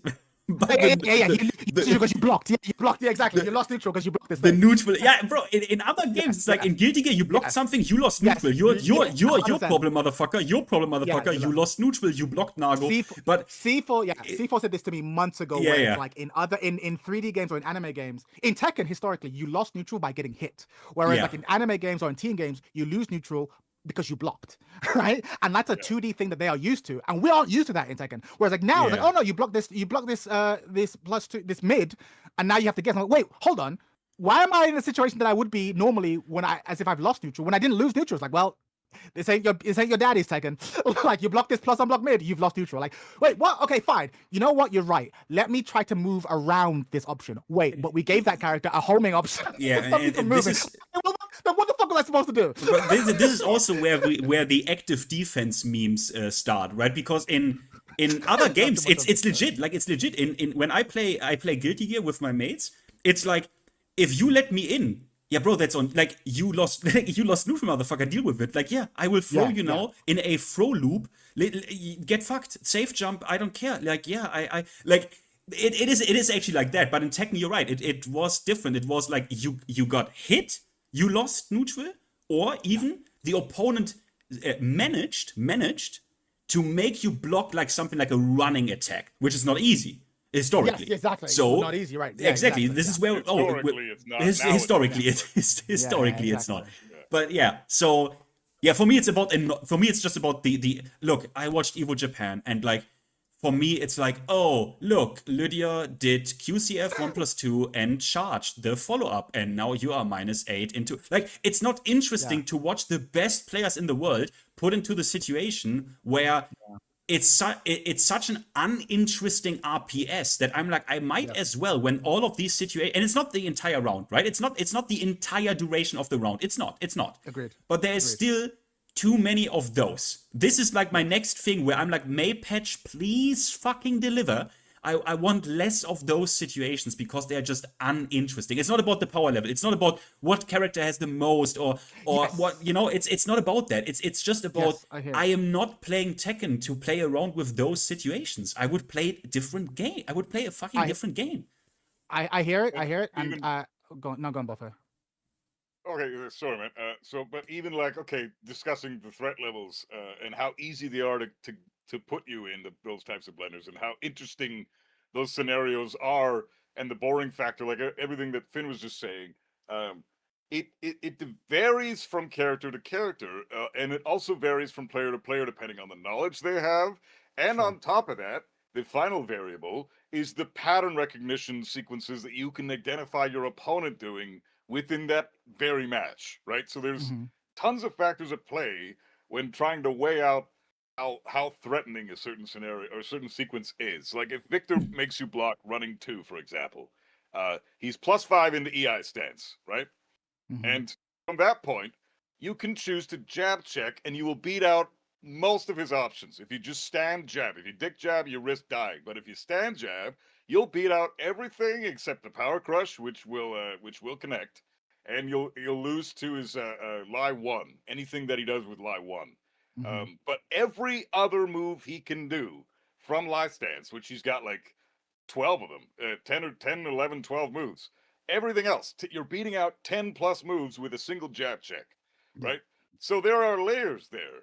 And that, to me, excuse me, I'm okay with that level of threat and how easy it is for Victor to get into that scenario, because I know that I'm in that much danger when I'm in it. Not in that much danger. Same thing with running 1+2 with Victor. That stupid bullshit low that tracks the sidewalk left, right? It's a horrible fucking move. I don't know why he has it. It's fucking bullshit. It's like -14 on block only. It's ridiculous. But it's again, it's not that threatening if you eat it, because he's only +4, which means jab check now beats out more options. You don't die to the power crush anymore, right? So there are layers to this, and that's what keeps it interesting to me. That's the interesting part of those things to me. Whereas moves like QCF4 from Lydia, there is virtually no layers there. You have to just block and wait and see what she's gonna fucking do, because the follow-ups that she has are far more in her favor, and she beats you out with more options than Victor would with his running 1+2 or running 2. right? I'm gonna challenge. I have Hopper in my chat spreading misinformation. No, I'm joking. Much love to you, Hopper. But like, but the thing is, I'm gonna challenge you on the Victor point because you are right in the terms of like. This is why I wanted to use the threat level analogy. I know we're not really talking about power level tiers and stuff, but the thing is with Victor is he's able to loop a ton of semi-threatening situations. And I find that toxic as fuck, right? Like what though? what does Besides loop lie mean? down two at the wall, what else does he really have? I'll give you an example. Okay. Just to make sure I understand, AI Jutsu is the one where he hits you with the butt of his laser sword, right?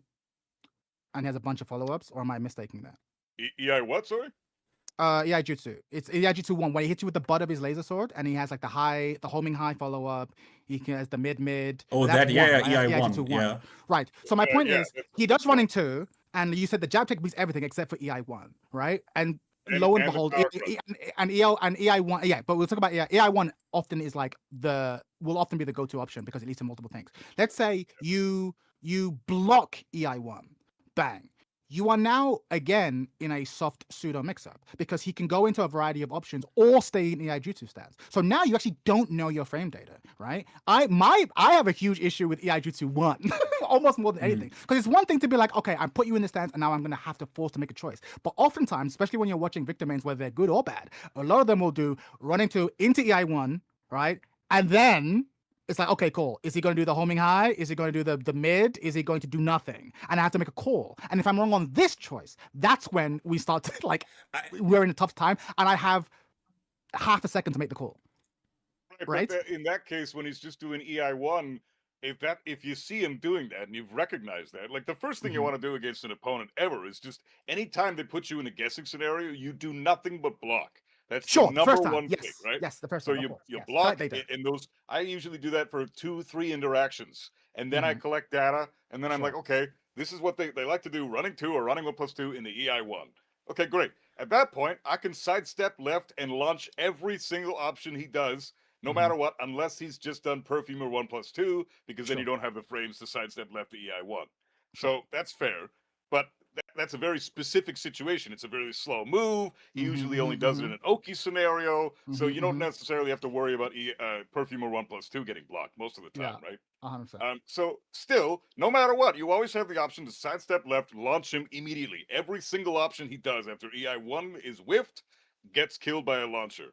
So you have options to play there. And if blocking is scary to you, there's no reason for that to be scary to you, because he has one option where he's minus 14. He has one option where he's +4, which you can duck and kill him for it as well.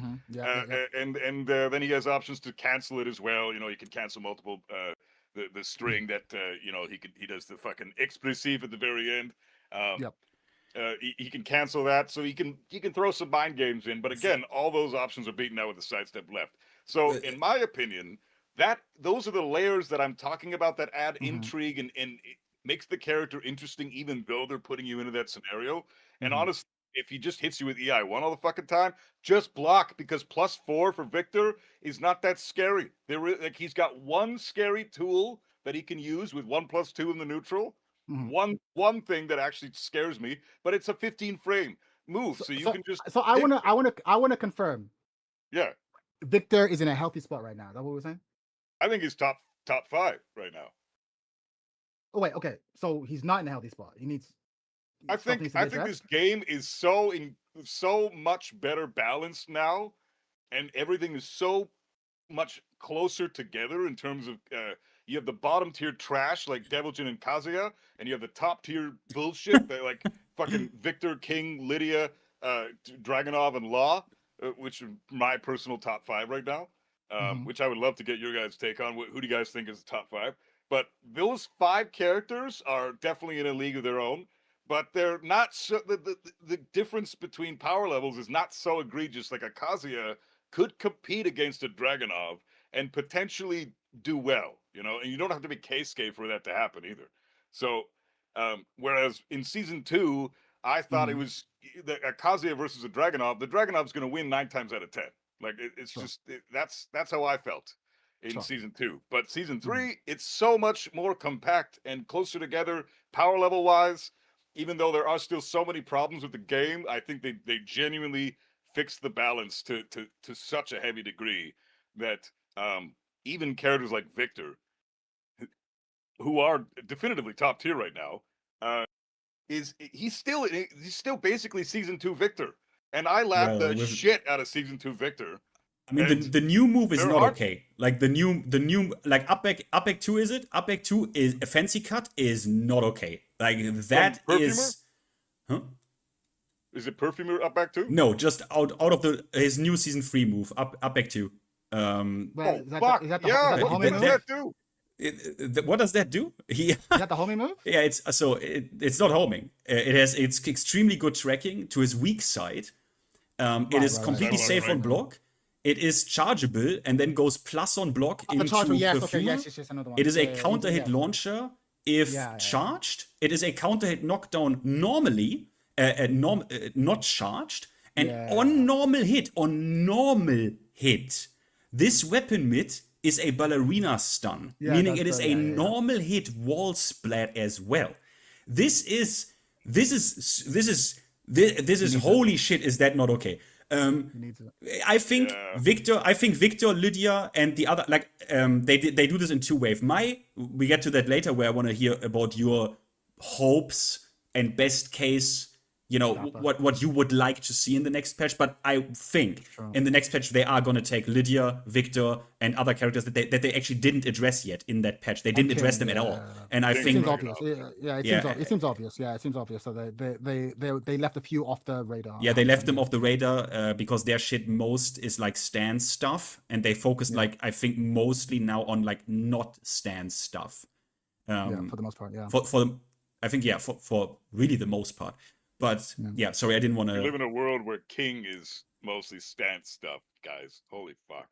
That's why we're here, man. It's crazy. No, it's interesting to hear you, because I really think that Victor, for me, embodies everything I dislike about Tekken 8. Like literally everything. So, on a not just on an aesthetic level, although that definitely is the case, but like also on a mechanical level, on what he asks players to do, on risk reward profile. I'm really not a fan of the character at all. I didn't realize. I agree. I didn't realize that up back 2, because I checked the patch notes. I got to Lydia, and then I had to stop, and I deleted Tekken 8. Like I couldn't fucking do it. But so I didn't even get to Victor. I haven't even investigated that far into the character roster. Like I still don't know what Steve and Raven and Chaoyu and Victor can do now. So learning about up back 2 just now from Fim, it tracks to sidewalk right. It can you can charge it at wall splats, counter hit launcher. Again, they're just deleting fucking weaknesses. So I think that inherently puts him right at the top of the tier list just from that one fucking move alone. It's pretty crazy. I mean, the thing is, not to spoil the ending, but like I'm not qualified to comment on the tier list. Like I've literally only played like ranked for like a week and a half now. I've only come back to ranked. I've not watched much competitive play. I've watched Evo Japan has been the most competitive play I've watched, and even that's like mostly been like pools and stuff. I can't comment. I have theories, of course. Everyone has their theories. I don't know yet. But at the same time, I do think this patch has been really good. Simply on a system level, I'm just dealing with a lot less heat shit, and I think the number of times where, and again, this might just be salt, but like I think there are times where you lose and you be like, man, I got out Tekkened, and then the times you lose, you're like, oh, I got Tekkenated, and I feel like the number of times where I lose and I think, oh, I got Tekkenated has fallen significantly, because even if characters still have annoying heat moves, they do it to me once now. Exactly. That you got 45 worth of points of free unearned damage as opposed to like fucking 70. Do you know what I mean? Whereas like I'm out Tekkening you, but you activate heat and now the game's over. That happens way less. And then now the main issues are character stuff, which there's still stuff that needs to be addressed. We can go through character to character, but because they've had a system level change, it's really meaningful. I still have matchups that I fucking hate, but I hate them a lot less. Like even every matchup I hate in this game, I hate less since this patch. Do you get what I'm saying? Because I have less of their bullshit to deal with, and I was hoping that would be the case at season 3, and it wasn't. But now they've done it now, and I'm like, that's great. And if we get another patch along similar lines, I think we're not just in an okay spot, we're in a really good spot. Because at some point, I just want to play Tekken. I don't want to play this heat shit. Like that's the thing, and the less heat, the better. Like even if there's matchups I hate, it's like okay, but I have to beat you at Tekken. Not like okay, I beat you at Tekken, but then you activate, you heat burst, or you go wall splat. Now I've lost 80% of my health because I got hit by this one mid. from What? like fucking So- 2 meters away from the wall. Like, ugh, I don't really feel like I lost that round. One thing though, for good buff guy. reasons. What was the point on your list? Where were we? Was it already? Are we at? You wanted to name us? You wanted us to name like top 5? Yeah. So I was curious about your both of your specific picks of. I also have a follow up question. So your personal opinions. Who do you think are the top 5 right now? You're allowed to speculate. Obviously, we're like Chad just said. Can we even comment? Do we have enough knowledge? I'm somewhat in agreement with that. I don't think we have enough information yet to know.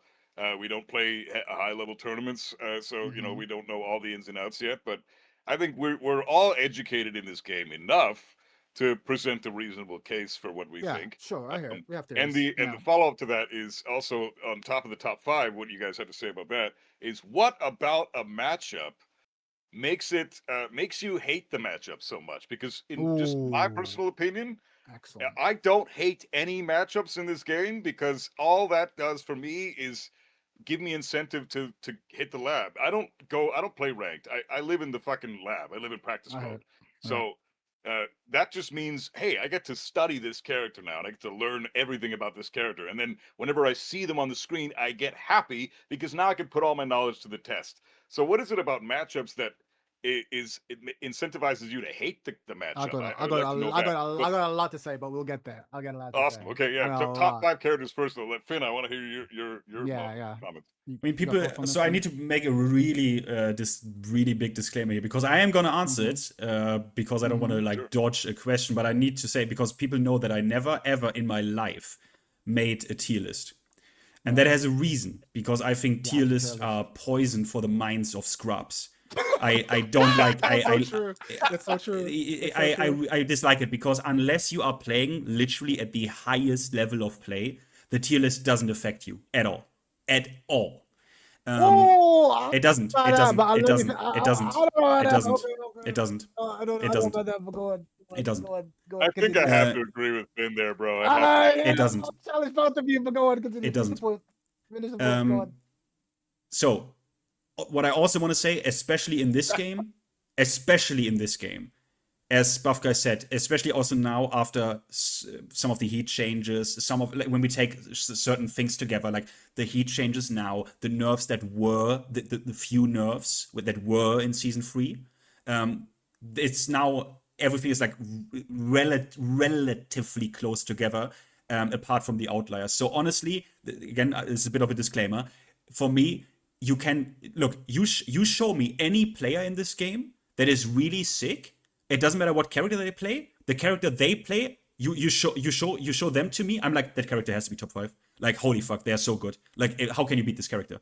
Like, I saw, for example, in TNS, I saw just Kaplurf against a Shadow, and he fucking impressed me. I was like, wow, like such a clean Jin. Like, and you look at this and you're like, maybe this character is top 10. Or best example. And I have this character, maybe for some people controversial, but then you just don't fucking know. If you show me Tai on a day where he is really feeling it and he's really hot, and you show me Tai playing Armor King, I'm like, that's the best character in the game. That's the best character in the game. But Tai is also a fucking sick player. So again, this is part of the disclaimer. Like, fucking incredible. When I say like, oh, this character is now in my top 5, first of all, doesn't affect us. Because we are not fucking top 8 or top 16 or top 24 even tournament level players. Let's fucking be real about this. And secondly, the gap between the best character in the game and the worst character in this game is like, when we would try to quantify output efficiency, is maybe 5%. Maybe 5%. Yeah, exactly. Maybe. Yeah. Everyone's so much closer together now. Now, after I've done this disclaimer, I would say, honestly, Armor King is in my top 5. Simply because his quality now is he isn't that much heat reliant. His heat smash doesn't matter anyways. You're better off doing forward for heat dash most of the time.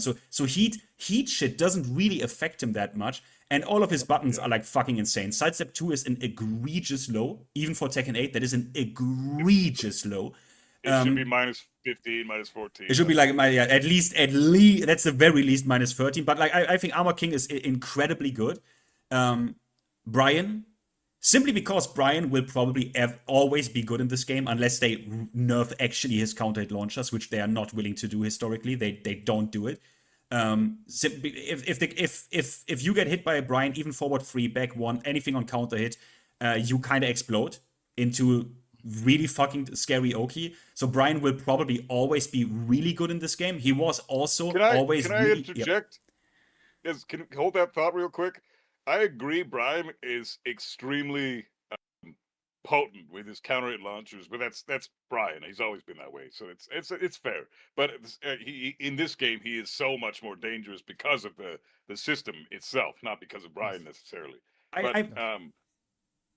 Sorry, no, go ahead. Well, yeah, yes, and no, in my opinion, because he can, like, something like QCB1 like really puts you on the spot. Like it's crazy, and his counter hit launches in this game.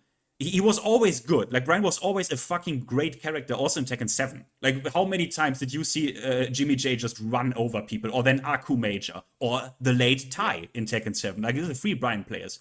And in this game, because the game wants you so hard to interact with your opponent and create so many of these situations where you want to interact with your opponent, I think Brian's counter hit nature just shines a bit more in this game. It shines a bit more. I agree, but the difference with Brian, why I don't think Armor King, I can understand your placement with him. He's still got the fucking homing throws, for fuck's sake. So, like, Armor King is definitely a contender. Brian now, I would say, because the counterplay for Brian has never really changed, and now it's a lot more accessible. I can't really put him up. But the thing is, you can't really counterplay this guy. Like, if the opponent he can play. The thing about him is he can still play conservative in this game. Brian can wait.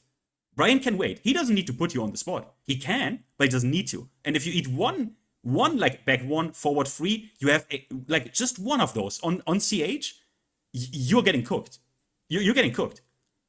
Right. And so the counterplay would be just really don't press against the Brian and keep stepping him and walking him to the right. And that's not that easy anymore. If he just throws QCB1 in your face, and thankfully they have nerfed down 4. And this is where I knew it's going to be a good patch. The last patch where they actually addressed down 4 pushback on block. I'm just saying, I'm really doing this macro level, right?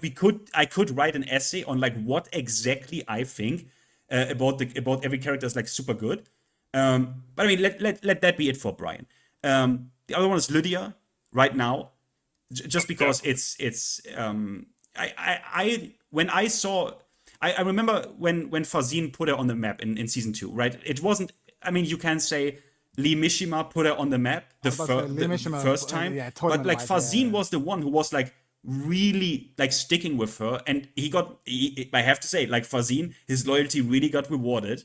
The fact they buffed her and said, like, okay, with 3 medals she can now just put hell sweeps on you, really strong, incredibly belligerent, an incredibly belligerent character, and shit can snowball. UCF4 is the best move in the game. It's really good, and shit can just the interactions are very, what's the right word, like, very reliable for her. Like, it's very reliable. You can very easily produce the interactions that are extremely scary. Like, for example, QCF 1+2. Like, what are you gonna do? Like, the move is extremely simple, extremely toxic, extremely scary. What are you gonna do? Like, what are you gonna do? And like 1 down 2 counter hit, she's in heat. You got a bad time. But again, I assume they are gonna really touch her next patch. I'm assuming that. So I just think they put her in the next patch, not this one. The other one is Victor, just because like, he was always super solid, always extremely reliable, a bit of a dry character for most. But he does his job, a very good range. Just, I don't know, his new move, in my opinion, is really absurd, because it's just like, you can't, like, why are you giving a character an attack like that just takes care of like every gap that you could like found in his move list? Like, that move takes care of it. That's a season 2 move. That's a season 2 move. Deleting weaknesses. That's a season 2 as attack, and the final character. I made my disclaimer, guys, but I'm probably still gonna say law. Still, that's totally fair. I'm probably still gonna say law. Which is fine. It's not a problem, right? It's guys. I also want to make this really clear. You will always have like characters that are maybe even agreed upon the top characters, right? Like they're in certain fighting games, you have agreed upon like top tiers, like that are the top 5 character, like no discussion. It doesn't have to be bad. It's not a bad thing, right? I'm just saying, like in my opinion, these characters are like at best 5% above like the worst character, if even. Because any character is like super crazy. So this is okay. So this is so annoying because what Finn just said is like the big brain Plato, Aristotle, wise man answer. So it's hard to argue against it.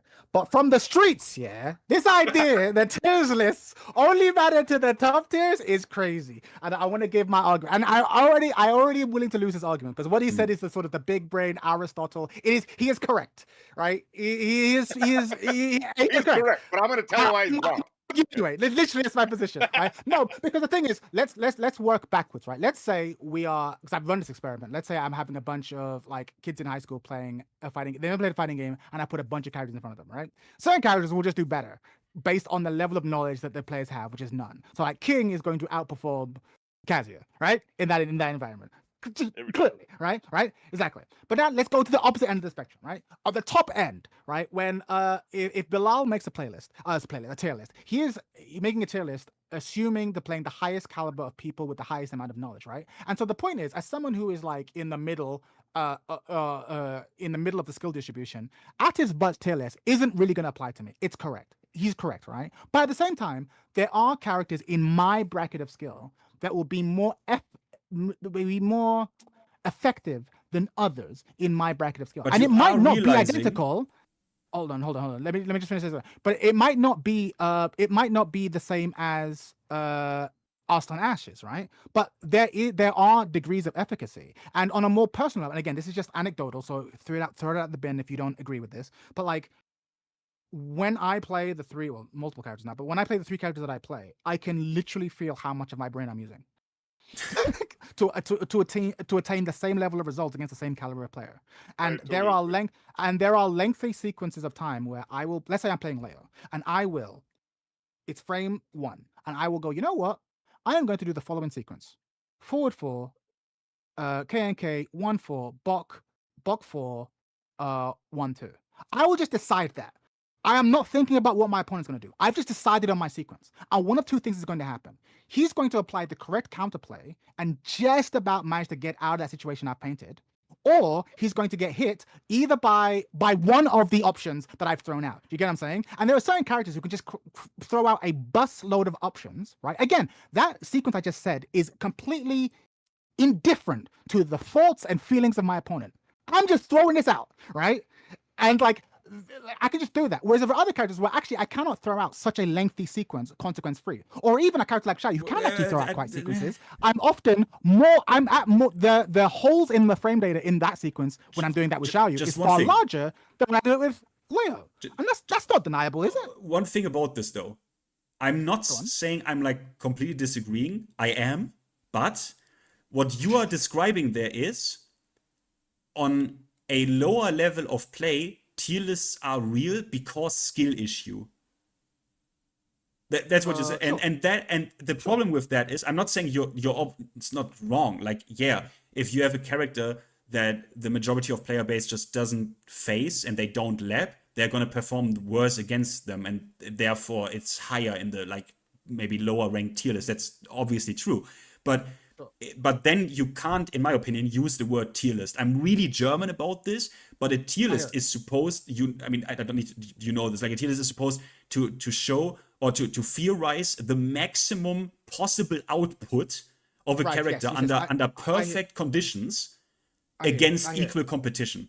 So but even in that thought experiment, I still maintain that it's valid. But my point is that tier lists are different at different levels. But even at the highest possible level of play, like I do think that if you could somehow have the perfect experiment where two clones of the perfect player with perfect information play two separate characters, certain characters will consistently outperform other characters in that impossible to actually replicate thought experiment. I do think that that's the case, and I would argue that it's higher than 5%.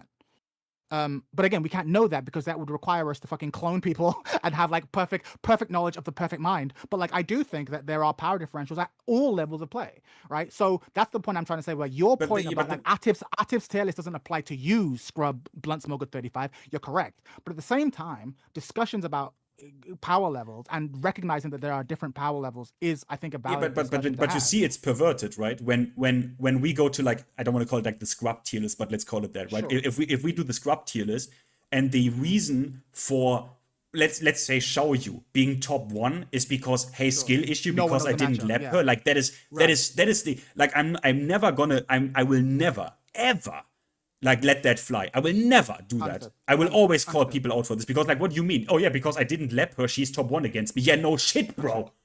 Understood. Yeah, but for me, it's less about skill knowledge, because I've made multiple videos about this, when it's like, if your definition of dishonest character is that I don't know the matchup, that's a you issue. Right? I'm agreeing with you in that sense. But for me, where we might disagree is that actually, if the amount of skill, Hwoarang is the best example of this. If the amount of skill required to deal with a threat far exceeds the reward I get when I successfully deal with it, that's an issue. So it's like people can point to every Hwoarang sequence and be like, there's a counterplay to this. Stop. Like, oh, you're correct. There is counterplay to that. There is. You're you're dangerously close.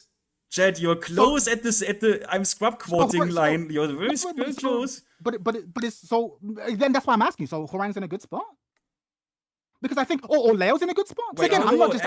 Do you mean in case of Hwoarang? Do you mean the thing that he always? Wait, are we talking like macro Tekken perspective, where Hwoarang is perceived to be a character that's like hard to deal with because he does like, let's say he does like a down back 4, and now he's in a stance that has like 8 options, and he can dance between them. Like, are we here, or where are we? Ignore knowledge. It's not about I don't know what to do. Ignore that, right? Okay. I'm not applying that. At that point, we already agreed that's a skill issue. What I'm talking about is this. Think about the Leo sequence I've just described. Yeah. Right? Forward 4, up 1-4, into block, into whatever, right? I can do. You as an opponent might know every option that could come out. Yeah. But you don't know which option will come out. So you have to make exactly. But you have to make choices. And my point is, what is the risk reward profile for me as the sender of this versus for you as a defender of this? This is the point. This is why, again, going back to what I was talking about, danger profiles. There are characters who are able to create scenarios where the risk reward is very much in my favor, and I can force these on you when I make you block a thing. And to me, a character like that is going to be higher tier than someone else who can also have some really great shit, but is not able to loop these scenarios effortlessly simply by making you block a mid. Do you get what I'm saying? So I'm not talking about like a lack of knowledge, because you're right. If you're saying someone's this person's high tier because no one knows a matchup, which people have been doing to me for years since playing Leo, like, no one knows the matchup, the character that's down. I'm like, oh yeah, that's a you issue, right? So I've always had to deal with this, and I've always called it bullshit. But at the same time, I'm not talking about that. I'm talking about risk reward. I'm talking about actual risk reward on options that you throw out. That to me is where I start to get like, I don't know how we can say that no character has that there are tier lists or it doesn't matter. Because, like I said, when I'm playing Leo, I can throw out lengthy sequences where I'm at minimal risk and can farm massive reward. Leo, so he's in a higher tier for me than Xiaoyu. Leo forward 4 is obviously the most egregious example you can take here. That is a good one. I mean, obviously you should take the best example, yeah. So right. I mean, you kind of put me checkmate here, because I cannot even give you another move that is, because the move is like almost as good frame wise as it on block as it is on hit. So yeah, but I mean, yeah. But these are the kind of even if we don't use that, but these are the kind of I don't know how that can exist, and then we can say, well, then tail list doesn't matter. No, but why like that one move? Like, I thought you're coming more from the because he doesn't have that many options. Like he does exactly. forward, but he does. It's not like insane, right? Yes. I thought you're addressing this more from the from the angle of the amount, like where Horang is always a classic example, yeah, right? no. Yeah, that's the big. Yeah, you're right. That's horseshit. And people have definitely done think- that. It's like, oh, it requires too much homework for me, therefore it's horseshit. We've definitely heard those complaints, and I have no time for those people. It's not necessarily the homework. In my opinion, the caveat we need to add, this is why I always say reasonable counterplay, because everything in the game has counterplay. Okay? Yes. On paper, every single move, no matter how bullshit it looks, has counterplay. But is the counterplay reasonable? Is it reasonable for the majority of the players on the planet to execute? But see, I can already hear Finn twitching, right? Because again, I agree with you. But this is where we are departing from Finn. Because Finn's like, I only care when it comes to tier lists about the highest level of play that maximum knows. But I don't care if 80% of the player base even can't though- do let that. me one thing. Yeah. But that is a good. I think this is a good point. Like I think it is perfectly fine for someone to maybe make the statement. I think in fighting games in general, right? The counterplay to something is too unreasonable, even in the sense of like I need to lap too much. I would even let that fly. There's no problem. We can like that is for me. That in and of itself is for me not a problem. Wholesale. But for me, when it comes to the tier list discussion, then it is a problem because again, the tier list assumes we are talking about the peak player base where people know people know that is what a tier list is. Then we can't call it a tier list. I hear it. Yeah, okay. We're getting. I understand. I think again, like I said at the very beginning of this, I think you're almost certainly right. I think for me, the reason why I don't necessarily dismiss all tier lists as like sort of slop or uninformation or purely scrub feed, although it just definitely is a lot of scrub feed, is because I think conversations about relative character strength are valuable, even if you yourself are not at the highest level of play. Because, and again, I've become more sensitive to this the more characters that I do play, because I do often feel like no. I am often able to put my opponents in situations with very relative risk, and I feel like with another character, in order to attain the same level of like threat, I have to put myself at greater risk, and I notice this.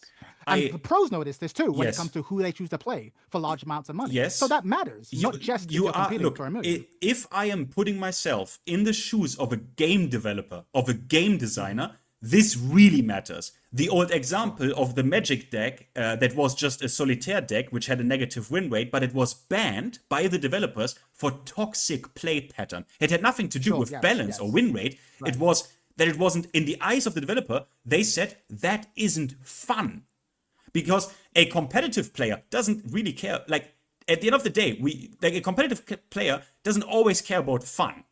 For them, it's about just like problem solving, being optimal, and there lies the fun. It's super hard to classify fun, as when you go through the play. What is fun? What's not fun?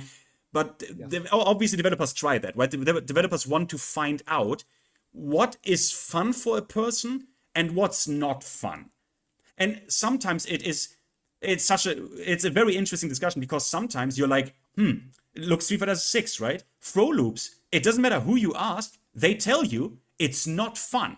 It doesn't matter who you ask about throw loops, they'll tell you it's not fun. Even when players say, I think they should be in the game, they will all tell you, but is it fun? No. But they are still in the game. So this is where it gets super weird, right? Because maybe the developers have found out, well, people might tell you they say it's not fun, but they're all getting fucking addicted to the throw loop casino. Right, it's a great point there, actually. There's a fun factor, like even for example, in a game I used to play called Yu-Gi-Oh, a card board. Chad, Yu-Gi-Oh, yeah, Chad, you know about it. But back in the day, in like 2005, there was a semi-popular deck called the Self-Destruct deck, and one of the cards in that deck was called the Self-Destruct button. And what you would do is it was a trap card, and you would activate it on your opponent's turn, and it would reduce both players' life points to 0. Now, it was responsible for a fuck ton of draws in tournaments back in the day, and it rarely ever won.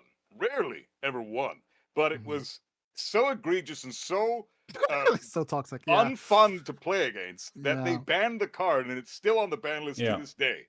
So like that's a great point. Like is the fun factor more important? Do we get rid of things because of the fun fact. And you know what? I have to relate the character that relates best, in my opinion, to a card like the self-destruct button, where it's just, what is this fucking horseshit? I don't even get to play. It's not fun. Yes, it's not a very good deck you're using, but I didn't enjoy myself at all during that entire experience.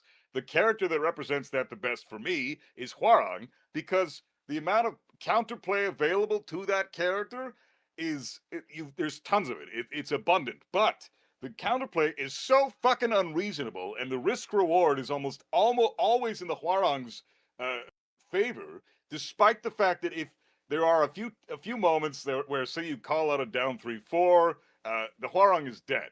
Okay, totally dead, and that's fine. Hwoarang has a lot of counterplay that way. If Hwoarang does right flamingo 4/3, that ridiculous +4 on block mid string, and you sidestep right, and Hwoarang's next move is to do like up forward 4 or something, you're going to completely dodge the move and launch his ass and kill him, right? So there is counterplay.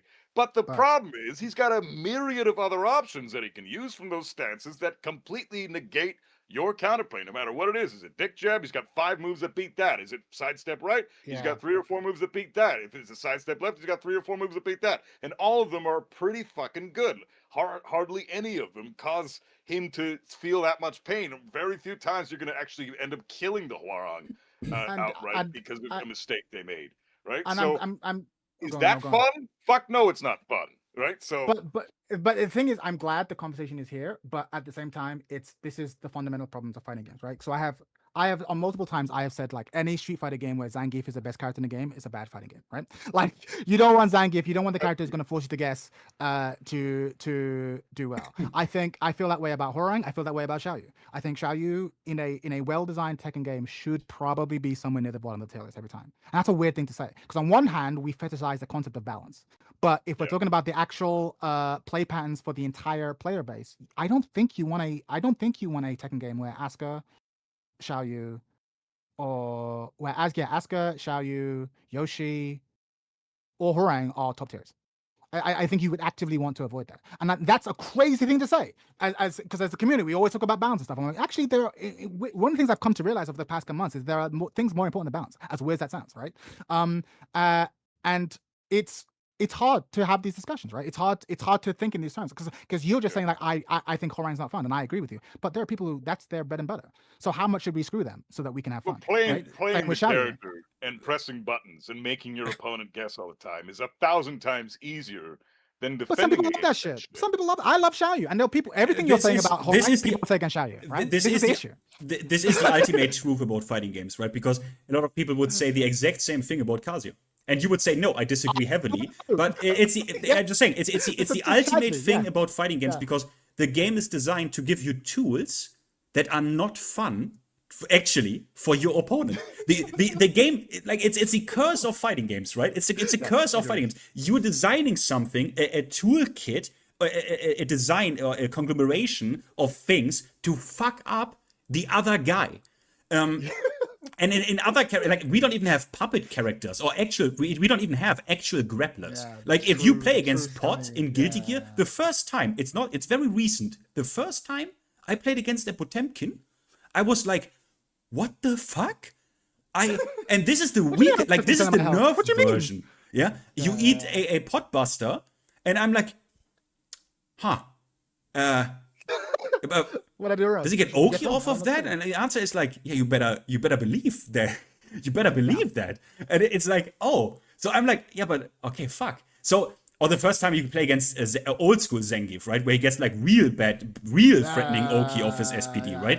Like, every SPD lists one of the SPD. Yeah, exactly. It's this old thing about fighting games, which I think we never should lose focus of that, or developers also will obviously never lose focus of it. But I think Tekken 8 is a bit different, right? Because, like, the things that people always point out is like a general trend here, a general thing that goes like for basically every character in the game. That's why I think it's so interesting, because it's not like we don't have like the biggest character like problems or like most egregious, like something like a Launch Leeway situation, right? We don't have a Launch Leeway situation. That's not the problem of Tekken 8.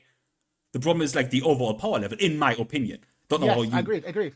No, I agreed. I think, and this is yeah, you've brought me. I forgot the ending of my point, but this is a really good point. I think when the power levels are low, the lower the power levels of each character, the more that the winner will be determined to which player can master the system better. Yeah. Because even if my character is not as powerful than yours, because we both have to win 7 interactions, the person who can navigate the system better is probably going to win. And so maybe, yeah, okay, maybe your character only has to win 6 and mine has to win 7. Fine, okay. But because my superior master of the system, I will win that 7. Do you get what I'm saying? Whereas the more powerful everything is, it's like, well, if all of us only have to win 3 interactions to win, then the character who has the best, longest range, you know what I mean? Like, Yes, neutral winning option wins. So it's like, so it behooves Tekken developers, I think, to shift towards a less power level. I think every moment we've had with Tekken 8 thus far, Tekken 8 has demonstrated your point outright. I mean, has there ever been a Tekken game in the past where a genuinely fairly new player on the scene, you know, they're competitive, they're doing really well, but they're not like world class. Has there ever been a Tekken in the history of Tekken where a player of that caliber could compete against Knee and win? No, never. That's never been the case. It's existed very seldom. It's more swingy in this game by design. Yeah, it's far more abundant in this game, far more prevalent in this game. Now, not so. I don't think that's going to be the case going forward now with how good the system is now. But Tekken 8 demonstrates your point 100%. I mean, all the past Tekkens, there's no fucking way in Tekken 7 or Tekken Tag 2 that someone new on the block that just started playing in tournaments and is, you know, doing well and they're hitting top 64 and all this shit, can compete against Tekken Tag 2 JDCR or Tekken 6 Knee or something. Right. Yeah, it was the master of the system won.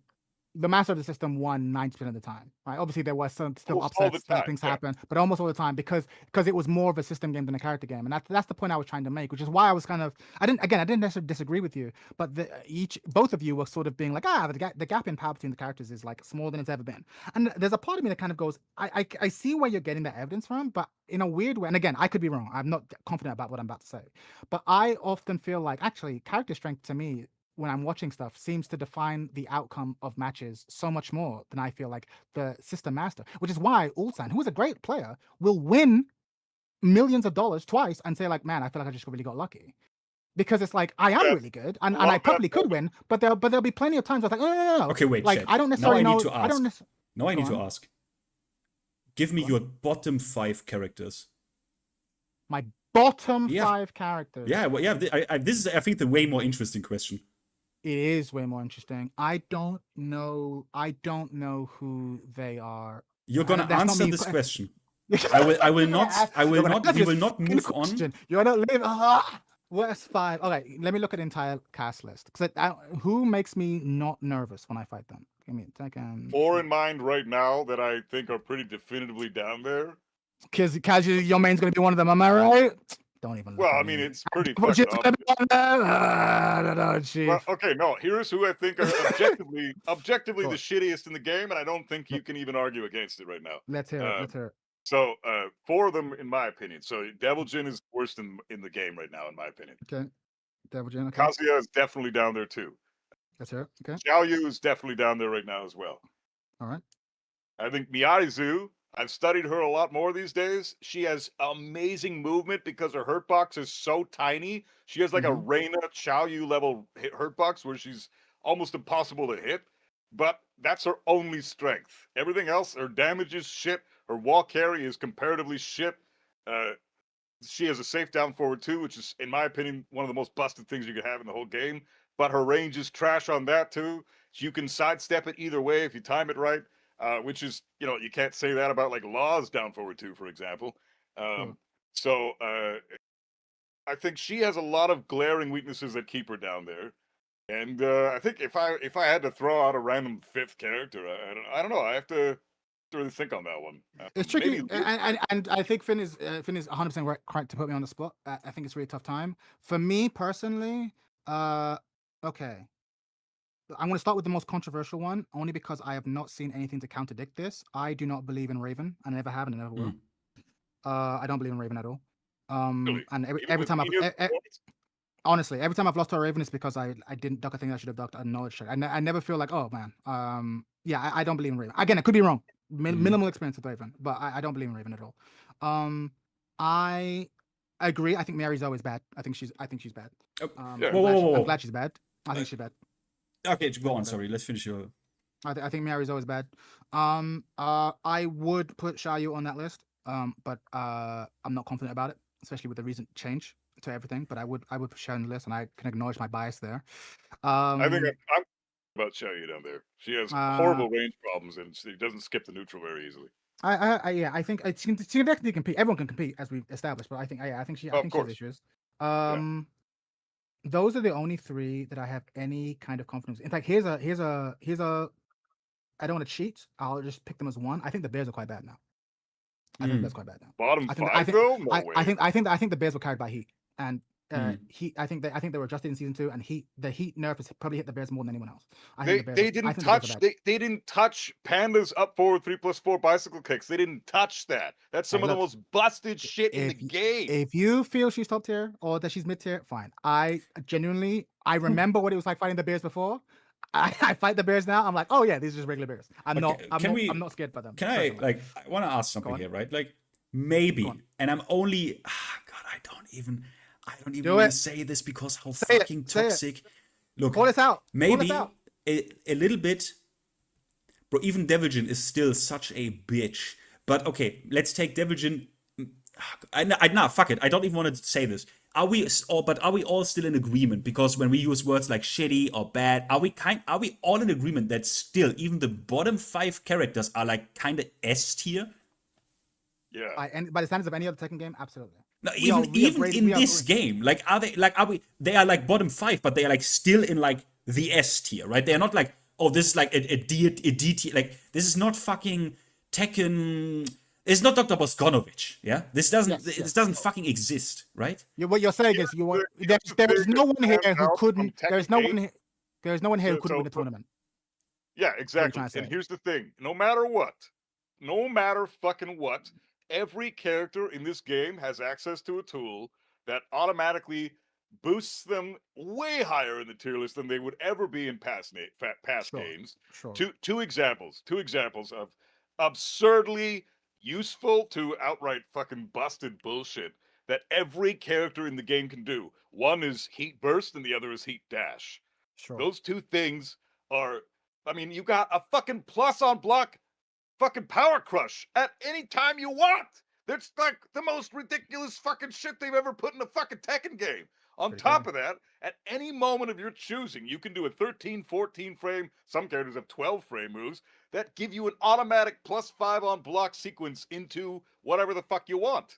Like that there is no way that these characters are anything less than S tier when you have every character in the game has access to those two things. Yeah, like, I think that's what one thing I'm trying to get to. Yeah, continue. One thing, because I see it in chat, Devilgen has a positive win rate in Tekken King and higher, so Devilgen is just okay. Just one thing to that, because I have to call it out whenever I see it.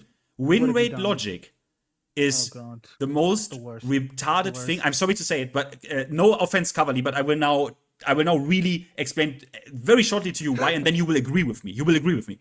I played a character quite a lot in Tekken 7 that was agreed to be the best character in the game. By bar none. Apart from Launch Leroy, he was the best character in the game, and that's Akuma. Okay? The Demon Upon Heaven. Everyone agrees this is the best character in the game. Which he is, by a bit of a gap even, if you optimize this guy, by even a bit of a gap. It's not broken, it's just the best character in the game. I mean, it's not broken, it's just the best character in the game. It's pretty broken, you can jump over neutral. That's fine, that's just crushing, we have this in Tekken. It's just crushing, we have this in Tekken, it's no problem. But nobody else can jump over. It's just crushing, it's nothing, it's fine. Look, let me cook. The thing is, I'm just saying, he's the best character in the game, right? But there's a gap even between other characters and him. But the point is, he had a completely average 50% win rate in ranked. Half the cast was better than him. You see, win rate is just complete BS. And everyone agrees. He's the best character in the game, and he has a completely dog water win rate for how good he is. So it's just like win rates is like The win rate data point is like people only use the win rate data point if it supports their position, which is really funny. But like, yeah, it is a suspect thing. There are so many other things that lead a character's popularity will tank the win rate. Bro, I heard Happy Chaos is hard to play, for example. Happy Chaos, even launch Happy Chaos, I think was pretty difficult, like for a Strife character, pretty difficult to play. I bet with you that character in overall ranked had a dog water win rate. I bet with you. But you see, right? This is the thing with tier list and player and tournament level, right? And you know how this also shapes perspective so much. If you don't see a character in tournament, character has to be shit. If you think about Akuma, there were only 3 Akuma players that were top 8 class. Only 3 that were regular top 8, and Super Akuma, Atif, and Advos. But still, if you ask any Tekken 7 player, who's your most hated character, they will all say Akuma. If you ask them then, when's the last time you played against an Akuma? They're like, I have never played against an Akuma. Ah, interesting. It's funny, right? Because this also shapes reality and opinions all the time. It's true. No, it's true. Yeah, that was always my one defense of Akuma. It's like people complain about Akuma in C7 over the entire however many years it was. I think I played against about 4 Akumas that made me like legit sweat and die. Over the entire Tekken career. And then every other one was like trying to do the cool shit and then it just died. When it comes to win rates as well, like to answer to kind of piggyback on what Finn was just saying, the win rate percentage is a global percentile. So you're not just getting a small sample size of the top tier players and then posting that. You're posting all of the experiences of every player online, and that's the data we have to go on, and that's what the data indicates. So the numbers are going to be skewed because you have a huge chunk of that sample size are people that have no education in the game at all, are getting steamrolled by things, and on top of that, you're for example, Deviljin having a half decent win rate online. That's a number of different factors. People that don't understand the matchup are losing to Deviljins. People that are attacking into his evasive properties. Deviljin has a lot more evasive tools that are huge bullshit compared to the other Mishimas. Deviljin has the most ridiculous evasive tools, the panic buttons out the fucking ass. He's got 3 of them off the top of my head that are dangerous for the Deviljin, but if you use them at the right time, which is pretty easy to do because people just want to press buttons all the time, if you use them in those moments, they become god tier buttons and people press into those constantly. So I want to challenge here because this is something that I find very fascinating. Yeah. It seems to be a consensus that Deviljin is one of the worst characters in the game, and I don't buy it. But I recognize that I am probably wrong here because so many people whose opinions I respect all agree, and not just Mishima players. And I'm like, but I don't get it because I find that this character is frustrating as fuck and makes me guess for my life consistently. And like when I think of like maybe it's a way we define it, I felt that I have often lost to Deviljin players who aren't actually good at Tekken. Again, that has a lot to do with evasive properties that he has in his movement. Right. So then maybe that's the thing, because for me, when I think about tiers, I'm thinking maybe I'm conflating the concept of tiers and carrying, because like, there are very few times where I lose to I think Brian is super strong, but there's very few times where I've lost to a Brian and been like, man, this guy can't play Tekken. Like typically, I'm good enough at real Tekken where it's like, in order to beat me with Brian, you at least have to be somewhat near my level. Whereas Brian like always been great, always. Right, but there are certain characters where I'm like, no, the person on the opposite end of my screen is bad at Tekken, but they have tools that can compensate for their lack of Tekken. I feel this way with Asuka, and I often feel this way with Deviljin.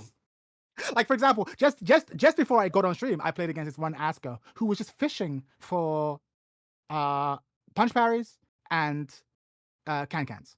And they only need to land one of them. Right? They don't have to land one of them, right? And the round's over, right? And I was like, and I lost some rounds. I won the set, but like I lost some rounds. And I remember thinking like, I really shouldn't have lost a single round to a player of this caliber. But this character has tools that can allow them to absolutely steal rounds. That's the key word, steal. And I'm like, Deviljin absolutely has robbery potential in a way that like a lot of characters in the game don't, which is why I struggle to be like, this character's the worst person in the world. I'm like, I don't know. I feel like if I run into a Deviljin in tournament, I'm nervous in a way that I'm not where if I run into, say, an Azucena, who I think is definitely stronger in terms of pokey, but I still have to play Tekken and I can just beat them. Whereas I'm like, with Deviljin, it's like, I could be better than you at Tekken, I still might lose to you. Well, yeah, but I think your idea of playing Tekken is somewhat skewed. I remember you saying that fundamentals of Tekken include things like a down forward 1, a hop kick, a down forward 2. You know, that's fundamentals. I wouldn't Sure. say that that's a fundamental thing in Tekken. I would say that that's more of a what is it? Generic tools that Sure. Tekken has always kind of incorporated into its system, right? A fundamental of the game would be your knowledge of the game, your ability to use certain tools effectively, Sure. like being able to understand proper whiff punishment, spacing, Sure. sidestep whiff punishment in general, knowing the full frame data of the full cast. That's fundamental knowledge, fundamental tools of the game. That's Tekken. Those generic tools like down forward 1s, hop kicks, down forward 2s. That's kind of par for the course. Those are just tools that exist within the game that most characters have access to, but I wouldn't consider that like a fundamental way to play the game. Tekken is built around a system that is kind of defense oriented, at least it always has been, right? Sure. So what I consider fundamentals in Tekken are how good your knowledge is and how well you use defensive utility. So I hear it. I think for me, you would say that because you play Mishima. And you know that I in mean, my I piece, just think and you know, that's always been the case. I'm memeing. But like, I feel I can't speak to Tekken pre-5, but like, I do feel like if I had to, if someone was brand new to Tekken, like, all right, chat, teach me how to Tekken. What is Tekken? Fundamentals. I think I would teach them jab, 10 frame jab, +1 on block, 13 frame down forward 1 to check the crouch, some sort of low option, that either leaves you plus on hit or a little bit minus on hit, throws and stepping. I feel like these are the fundamentals of Tekken. I feel like, and everything else is just built around that. In like these are the core tools. And oftentimes when I am coaching people who are new, I often find that they can do really cool moves. They can do the electric wind godfist. They can do fucking the AOP this. They can do all this stuff. And I'm amazed by their inability to play small Tekken, which is the jab, the down forward 1, and their inability to like how many players do you know who could probably be Tekken in Bushin now, who you could probably go up to them and just press jab, jab, down forward 1, jab, down forward 1, jab, jab, down forward 1, jab, down forward 1, and they would crack. They just crack. Because they wouldn't know what to do, and I'm amazed by this. And there's always a level where players don't know how to Let do us one thing, guys. I don't know. Could we? I think what you just said is a really good point. I let you finish, but like, shall we move after you finish to the rank inflation point? Sure. Yes. I mean, yeah. I've already finished the point. We're just talking about my definition of fundamentals. Like, I think everything you've mentioned, Buff Guy, is correct. I think that does count. But in terms of the fundamental building blocks, I mean, you call them generic. I would argue that if they're generic, that's the universal element. If you can use these tools, you're starting to play Tekken, and then everything is built around those tools. Someone might have a really good jab or a good jab string. Someone might have a good down forward or a down forward 1 string. Someone's low might leave them. That low option I talked about might leave them plus on hit and lead to a counter hit option. Some might only leave them minus, but able to sidestep, blah, blah, blah. But for me, every character is built with these 3 tools, and you go, what do we do? Or in the case of the Mishimas, we'd be like, actually, we're going to take away this fundamental tool, but then to compensate, give them this other tool, which is really good. So we'll make their version of this worse, so we make their version of this better. That's typically how but again, that's my understanding of the game. I'm not a developer. I could be wrong. I could have an erroneous model of Tekken, but that's how it works in my head, and how it's helped me make sense of it. I want to pick up a new character. That's kind of the system I use. But yeah, that was all I wanted to say. All right. On that. But I don't think you're wrong though. Then let me just very quick quickly. Moment. I gotta use the head real quick. I'll be right back. You guys keep chatting. Yeah, no problem. Let me quickly just put this chat. Don't freak out. It's maybe gonna be just very quick. 1 second volume warning, because I need to put this video in there because I think it's a perfect. Give me a second. I'm gonna go fill my water bottle. I'll be right. Yeah, do that. Like a second. Do that. I'm gonna introduce it. I need to preface this. Sorry, guys, it's muted. But this is obviously the best background footage to put on here. You probably all know. If you don't know what this is, you will be amazed what you see on screen in a moment. I think this is the perfect opener or the perfect background for the rank inflation discussion. I'm sure some people can already guess what this is in chat. Some of you will have seen this. It went quite viral topic. All right, what are we doing? What are we showing? Well, you probably saw this, right? Did you open my stream? No, I'll open it now. Give me a second. Because I've got my Twitch and my YouTube. Hold on, I'll open up a new YouTube. Master Finty. It's the K-Wiz video. Did you watch it? Did you know what? Did you watch it? I've not seen it. I've not seen it at all. You've not seen the K-Wiz video? No, no. Okay. Okay. If you are in I'm watching now. Yeah. Okay. I'm watching. Let me go to the. Yeah. So look what is now going to happen here. Sorry. I'm watching. I don't know why he's on this stage now.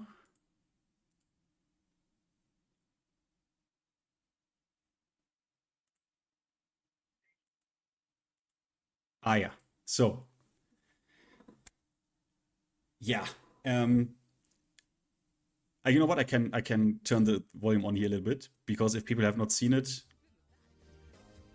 What am I looking at? Let's see if this Lily's better than the last one. Inflation.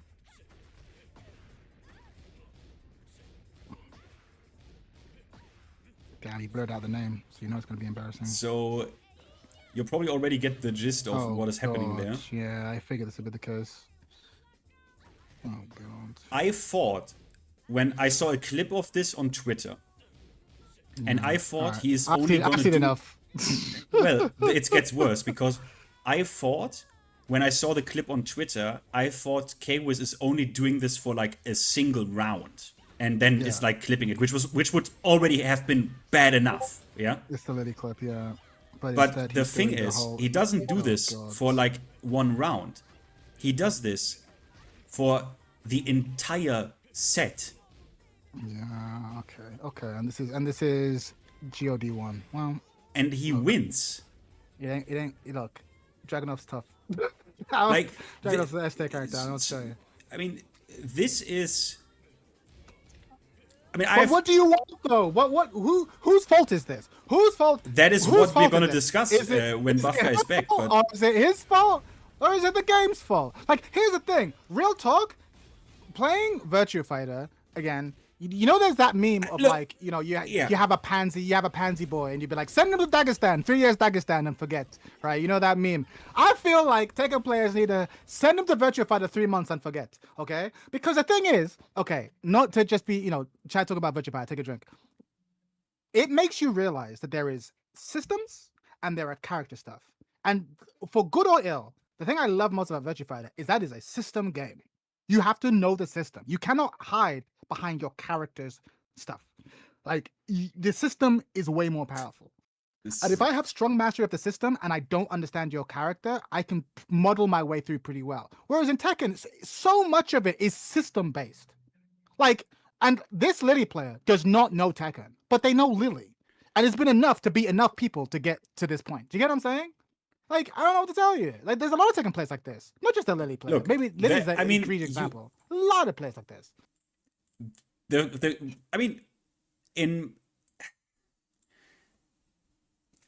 have not yet even defined if this is like a problem for me, right? Obviously, it fucking is. Obviously, it fucking is. I'm excited if it is, but obviously it is. Yeah, obviously, it is.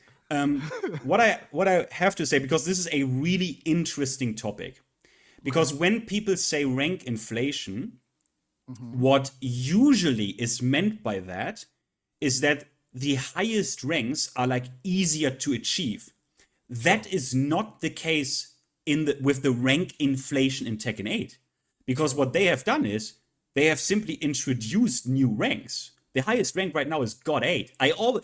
Chat, how many tweets have you seen of people that post their GOD up rank and say, wow, I hit the end goal. I hit the, you know what I mean? The end goal, the peak, right? And it's like, motherfucker, do you not see that there are like 8 ranks after that? So that's number one. It's just not number one in that discussion. It is not actually rank inflation that we are talking about here, because it's not like that the worth of of already established ranks got lower. That's not what happened. Funny enough, you know where that happened? Kind of in Tekken 7 in Season 2. But the thing is, what I think, what personally is my problem, I've said this multiple times, is what these ranks are called. That is my problem. Sure. The problem is that the blue ranks once were like pit boss ranks. Like these were like fucking pit boss ranks. Yes. Now the blue ranks are for real, the beginner ranks. Yes. You don't even see people who are like Mighty Ruler. They are so not interested even in the game that your chat is not filled with rulers. Your chat is mostly filled with blue ranks and up. Yeah. And to me, the issue is, again, it ties in with the Dunning-Kruger stuff, where when your ranked system makes it really easy and really fast for people to achieve a rank that is called King of the Game, King of this game, that's a problem. That is a problem. That's not the player's fault. That is the rank designer's fault, who wanted to make the rank addictive and dopamine inducing. And that is really problematic. In my opinion, that is actually problematic because it makes your player base, it pushes the Dunning-Kruger. Per design. Yeah. And the other thing is, what I also want to say, do we need a ranked system like Tag 2's, which was so fucked up that it artificially gate-capped you with like mini challenges in ranks? Like, not only was it the case that you couldn't promote off of a lower color, at a certain point it was the case that you couldn't promote off of a lower rank in the same bracket of color. Not only was that the case in Tag 2, if you wanted to reach the highest rank in Tag 2 and you were at the rank before that and you got demoted 2 ranks just for the fun of it. Literally just for the lulz. The game demoted you 2 ranks just for the lulz. Is that a ranked system that I would like? Well, not necessarily. What I would like... The thing, though. We're talking about ranks. There's a caveat there. There were players in Tag 2 that achieved true Tekken God, and that game was only relevant for 2 years. In 1 year's time, and in fact, in the first year, true Tekken God was achieved. In that awful ranked system, because in Tag 2, if you guys remember, you would go into ranked, you would search in the lobby, you would take forever to find a match, you'd find a match, you would play that match, and you'd get sent right back to the fucking lobby. It was right? first one. So it was fucking terrible. Ouch. But in that awful, bullshit, super, objectively, horribly competitive environment, players in year 1 achieved the highest rank. And multiple, not just a couple, like hundreds. We're not that many. Like true Tekken God, we didn't have that many. In Europe, I think we only had like Fergus and like a couple of... It was mega rare. Like that rank was mega rare. Okay, maybe I'm remembering it wrong. Maybe it was after 2 years we saw a bunch, but in the first year, you're probably on the money there. This is like over a decade ago, right? So it's hard to recall all that time. But regardless, true Tekken God was achieved in a year's time. In Tekken 8, not one person even achieved God 7, let alone Ouroboros. Which, funny enough, is more of a lack of players, which is the thing, right? It's a thing. It's true. It's more like they couldn't find matches. So this is the thing, right? How competitive do you want your rank system to be, and how much you want the player base to be close together so you find matches super quickly, right? So that's one thing you have to consider when you design a ranked system. And I think, look, you notice that there's a new trend in fighting games. Since Street Fighter 6, I think there could be a fighting game before that. But since Street Fighter 6, there's a new trend, which is we do a tutorial ranked system, which in Street Fighter 6 is up until Master. That's a tutorial ranked system. And after that, you have an actual ELO point-based system. Strife did this as well. I think that is a little bit best of both worlds. I would like a ranked system like this in Tekken. It's not gonna happen because Tekken, they are dumb. They want everyone to be called like high ranks and shit, and they just want that. It's fine, but like for me, it's a bit of a problem. Like, what do you guys think about this? I don't care about ranked. I never have. I only play ranked. Literally, the only reason I'm playing ranked now is because I want to get matched up against better people when I play quick match, because I prefer long sets. If I'm going to play randoms, I want to play long sets. Personally, I think for me, first two is for tournaments, and that's it. And most of my time is not spent at tournaments. So the mode that lets me play randoms in long sets is going to be my default mode of all time. I understand the feelings that a lot of people feel, because a lot of people attached a lot of emotional importance to the words God in season 1 or to Tekken King in season 1, and so those words have become deflated, right? Because that when you were a Tekken King before, that meant you were in, let's say, top 10% of the player base, and now it's like you're top 30. So like there is a cheapening to things that used to mean something. So I understand people's like emotional response to that, and I think you're right. It does create a Dunning-Kruger effect where people still carry over. There'll be people who will reach God and be like, I reached God. I've improved so much from when the game launched, because they're still carrying over season 1 meaning of God, right? But like they're not. They're Tekken King now, right? And so that is frustrating. And then a lot of people have been like, well, of course I can speak. I'm a God. It's just like, that doesn't mean what you think it means. So it does lead to Dunning-Kruger type effects. That is true. So maybe it is just a naming convention. Whereas like if God 1 was just called Fujin. That's my number one complaint, by the way. I want to make that really clear. I hear it. If it was just called Fujin, and then God 2 was fucking Raijin, and then we'd have, and it just moved all the way down. Basically, deleted the first 20 ranks, or whatever, however many dumb number it is. We'd probably be in a much better place. I agree. But at the same time, as you've already identified, the devs want players to feel good, because players who feel good spend money. I just want to make this clear, guys. Like, what is going to end up happening in like a few months from now is that I'm like literally God vanilla will be the new like season 1 Bushin, season 1 Kishin. That is going to happen logically. It's just a matter of time. If you check the statistics right now, that is the case currently. If you look at the really? the EWGF.gg, I got to God with like an 82% win rate. And I was this is dumb. Yeah. Right. Yeah. And I could just tell, like, again, before even looking at the statistics, I'm like, no, I give you an example. When I'm playing Xiaoyu, there is a tier of play where all I have to do is wait for you to whiff, and then I whiff punish you with my down 4-2 equivalent, right? Yeah. And there's a point where players stop doing that. And now I have to play the actual character. Before, in season 1, I would say that point was probably Tekken King. Players would stop whiffing wildly once you had Tekken Emperor. In season 2, it was God. Tekken God. Yeah. Tekken God was the point where players were no longer whiffing, and I would have to earn my damage. And now I'm at God, and motherfuckers still whiffing. I really want to make this clear for people calling me an elitist about this, because it happened in the past. I really want to make this clear. For me, it doesn't matter what rank you achieve. I am happy to have you in my game. I am happy to share this community with you. The only thing I want is that your scrap ass is not called God of Destruction. That's all I want, okay? That's all I want. I'm so happy to have every blue rank, every purple rank, every red rank, every beginner. I'm so happy to have you here. But I'm not happy. I'm not happy if the game just gives out a rank that is called God of Destruction. Yeah, sure. Like Gott der Zerstörung. If you're called God of Destruction and you can't break through, something has gone wrong with all naming. Yeah, like, I mean, think about it. Like, the rank is called God of Destruction. Like, how based is this name? Like, how based? Like, this is not. It's not fine. This is my number one thing. Buff guy, what do you think?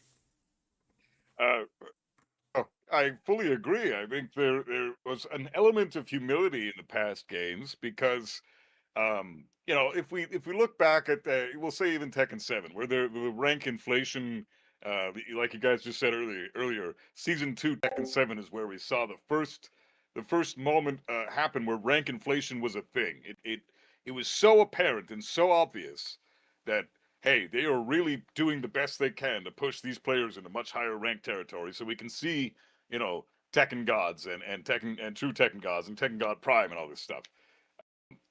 So with that environment, when people were when really good, solid, excellent players were hard stuck Yakuza, Ryujin, excellent players were hard stuck those ranks, they retained a semblance of humility in that sense, because they weren't given the title King or Tekken God. You're chasing and so this the thing. environment, from what I remember, was far less hostile and a lot less cutthroat from person to person because of the fact that, yeah, I have a great rank. It's a very high rank, but it's not so high that I deserve a massive ego to go along with it. In Tekken 8, that entire concept is thrown out the fucking window because that was you've Finn's got point, these dog shit players that have no fucking clue what they're doing, given the title of Tekken God Supreme. Are you God of Destruction? You know.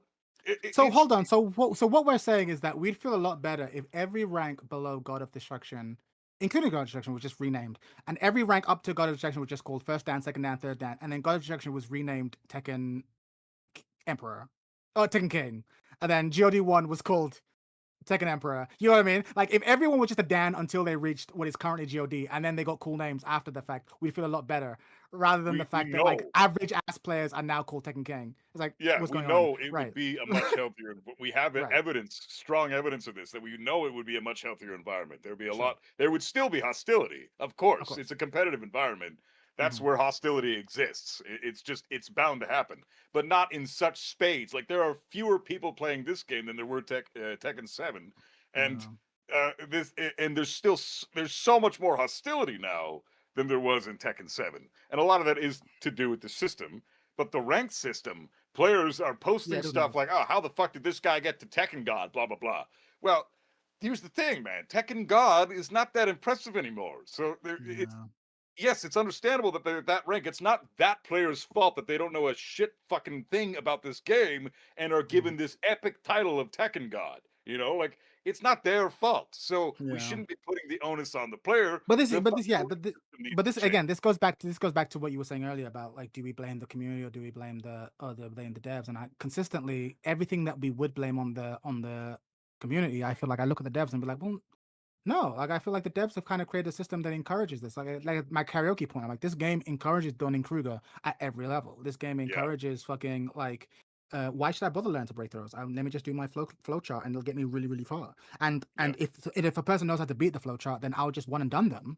And then when someone who doesn't know how to beat the flow chart, I'll play them twice.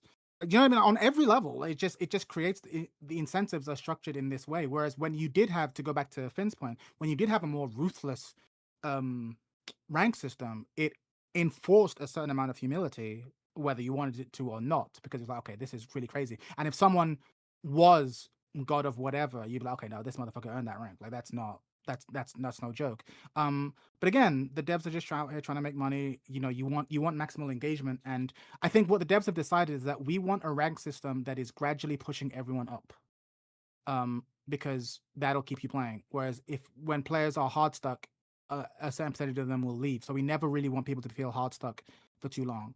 So we want this sort of gradual rise, and I'm like, I can see why that works on a monetary on a basis.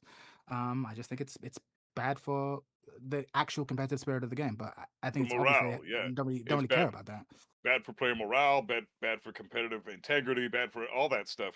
But it's easily remedied. One way to remedy it is just add the 4th rank back. First of all, okay, that would be a huge deal. Like, we've only got 3 ranks per color now until you hit blue ranks, and that's already, on top of that, you're giving players ranks for free up until yellow ranks. That's unacceptable. They shouldn't be doing that. That's maybe up until teal ranks, sure.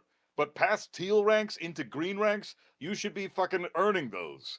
Like you've always had to in every other Tekken iteration. Nobody ever complained about that in the past. Why they thought the need to change it now, I have no fucking clue. I know why they're trying to do it. They're trying to bolster players up to a higher level, but then that's going to create an environment that breeds hostility, which is exactly what we've got now. So I just want a T7 system back.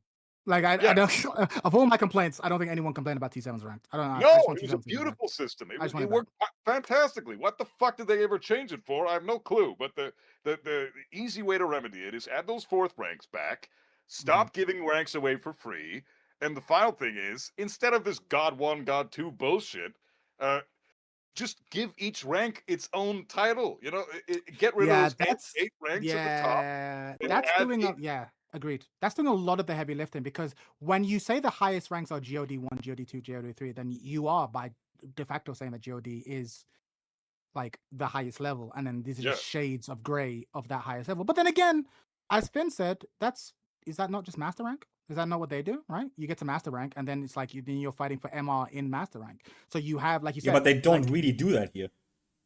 yeah, but they're doing a shittier version. They're doing a Bandai Namco An version extremely of the same shitty thing. fucking version. A super shitty, but yeah, but that's what they're doing. They're like everything up to GOD is a tutorial, and then we start to play for real once you get GOD 1. But then you're wasting a lot of cool names like Tekken King and Emperor and stuff on these ranks that are really just tutorial ranks. On the other hand, I think though, that's how it is.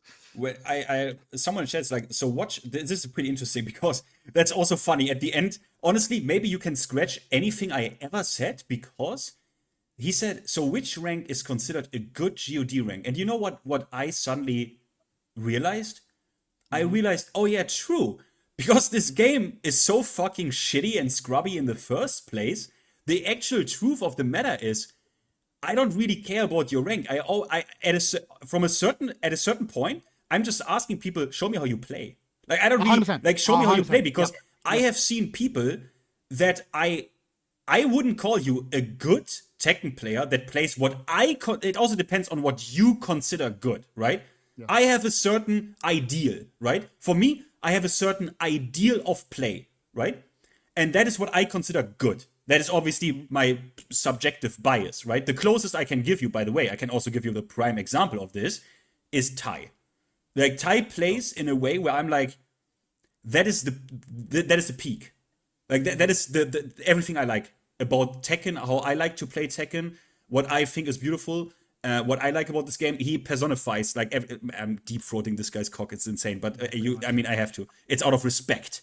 So it's out of respect. Deep throating out of respect. Yeah, and deep throating out of respect. What can I say? So that is actually the truth of it, right? I need to like show me how you play, because I have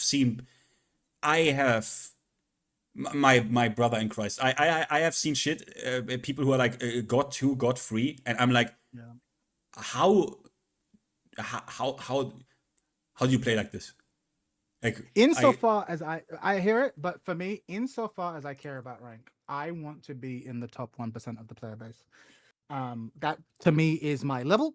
I think I'm a top 1%er, and then I fall apart because obviously the tournament players are in the top 0.3%, right? The top 0.3, 0.2. So I am like I'm a low expert. That's how I view myself. And so whether that rank is called Tekken King, Tekken God, GOD, fucking Master of all heavens, you can call it whatever you want. For me, it's a percentile thing. I want to be in the top 1%, or I want to play good enough to be in the top 1%. And then, and ironically, that's where I was at the start of Tekken 8. And my thought was, oh, Tekken 8 is going to be so good. This is the game where I'll work really hard to become an elite player. So I'll try and break that top 0.5%. But top 1%, I'll live with it. I am happy to be there. Whereas I'm like, nope, I think I'm a top 1%er, and I'm done.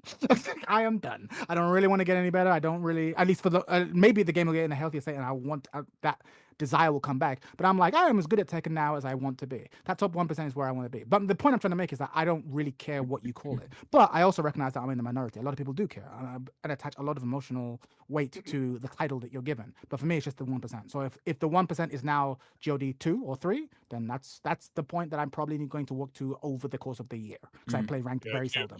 That's about it. Yeah, then that's where I'm going to work to over time. Like I'll play like 7 ranked games per stream, and then like every time I lose, I'll go into the replay, find out why I lost, and then that's it. And then we'll just do lobbies for the rest of it. And over the course of a year, eventually I'll make it to GOD 3. I'm in no rush because I know that once I get it, there'll be a rank reset, and I'll bet Tekken King, and I'll do it again. So I don't care. But like for me, that's where I'm trying to get to. That's where I think I should be. And I think ultimately every rank player has to look at the rank distribution and be like, okay, where do I want to get to? How good do I want to be? And that's all that really matters. Do I want to be in the top 1%? Then you got to get GOD 3. If you want to be top 10%, then you got to get to Tekken King or wherever it is. That's it. The name is relevant. Whenever somebody in my chat has come in and said, "Hey Buff, what's a good rank to you?" I try to respond with, "If you're good enough to achieve the rank will come. Or if you're good enough, the rank will come." Right? It's not about striving to get, I got to get this rank before this happens, or, I just really want to grind to this level. Well, you need to, what separates players with that mentality from the players with, I don't give a fuck about the rank, I just want to learn the game, is knowledge and the application therein. If you're able to apply your knowledge in real time, that's also a skill set that requires a lot of work, because someone like me, for example, I have a fuck ton of knowledge about this game. I study the shit out of this fucking game. I know things that I could teach pros, but and I say that humbly, but I know it's true.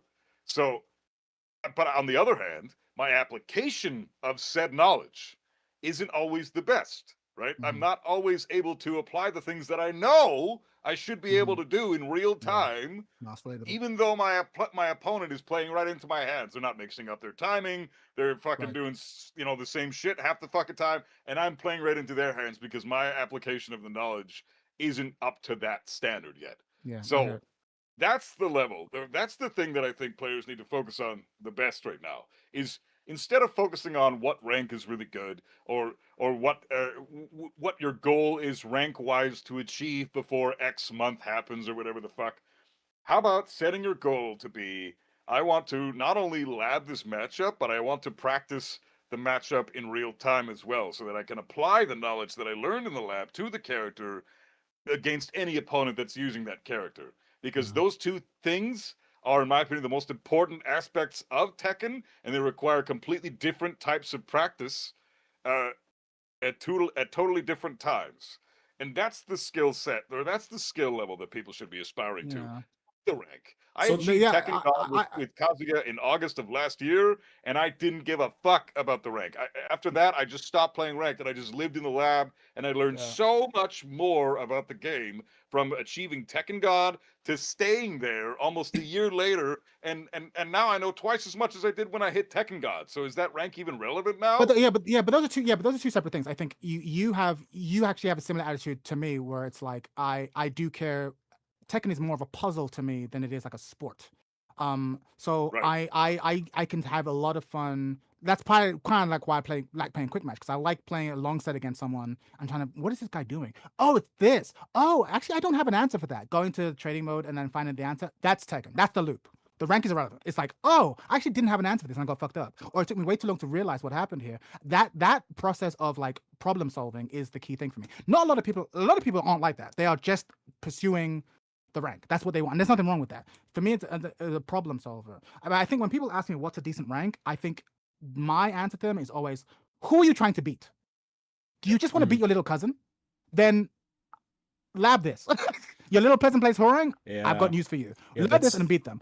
Yeah. Or I want to beat 90% of the player base. Cool. So you want to be in the top 10%? Cool. Here's what you need. Like, I think it's really important to know upfront who are you trying to beat, right? And I think a lot of people just kind of go into it with this infinite ingress mindset, and that's just dangerous. Like, no. Are you trying to be Austin Ash? Okay, you're in for a long one, right? If you're trying to be in the top 0.2%, that's a long one. I can't help you. I can get you a lot of the way there, but there's going to be a point where I can't help you anymore. You're going to have to pay for real pros, right?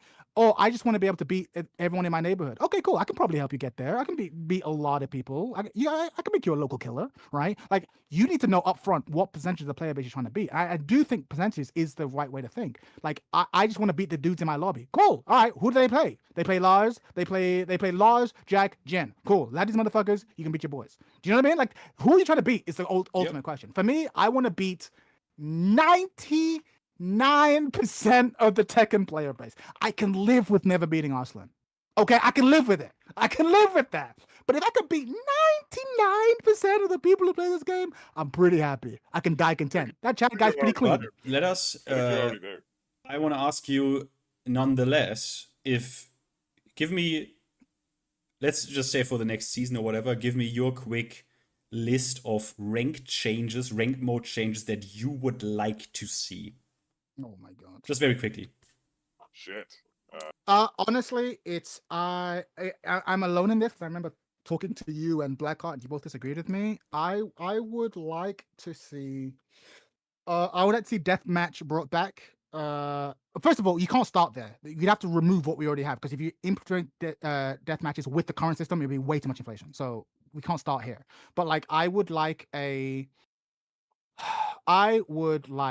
us to go back to a fairly ruthless system where there is a finite amount of points in the economy and everyone's fighting for them. I don't want win streak bonuses. and I do want lengthy death matches, and then once you are 2 ranks above, or once you are 2 ranks above or below, you can no longer gain points, so you can't just game the system. People will still find a way, but you just can't just game it. But yeah, I would want. Yeah, I think. I mean, long story short, I just want Tekken 7 system back. I think Tekken 7 system was fine. That's all I want. And then maybe we can have a Street Fighter 6 style thing where once you're at a certain point, it becomes pure elo like chess. I don't think I'd want to start at elo. I think Street Fighter 6 was right to have a gradual ingress into into elo. Although yes, ego too. Because elo is ruthless. But I do like the idea of like just a gradual point system into an elo system. I know that wasn't a full answer because you kind of sprung that question on me, but like basically Tekken 7 but with an elo system at the end, frankly. Okay, buff guy. For me. That's reasonable. Are we talking specifically just ranked? Are we just in general, or what? Yeah, the what ranked Point, exactly? point system, like game system. How would your ideal Tekken ranked system work? Oh fuck, man. Yeah, it's a lot. You sprung that on us. If you told me yesterday, I'd have had answers. Yeah, It's it's a great question, but without preparation, I mean, fuck, that's a lot.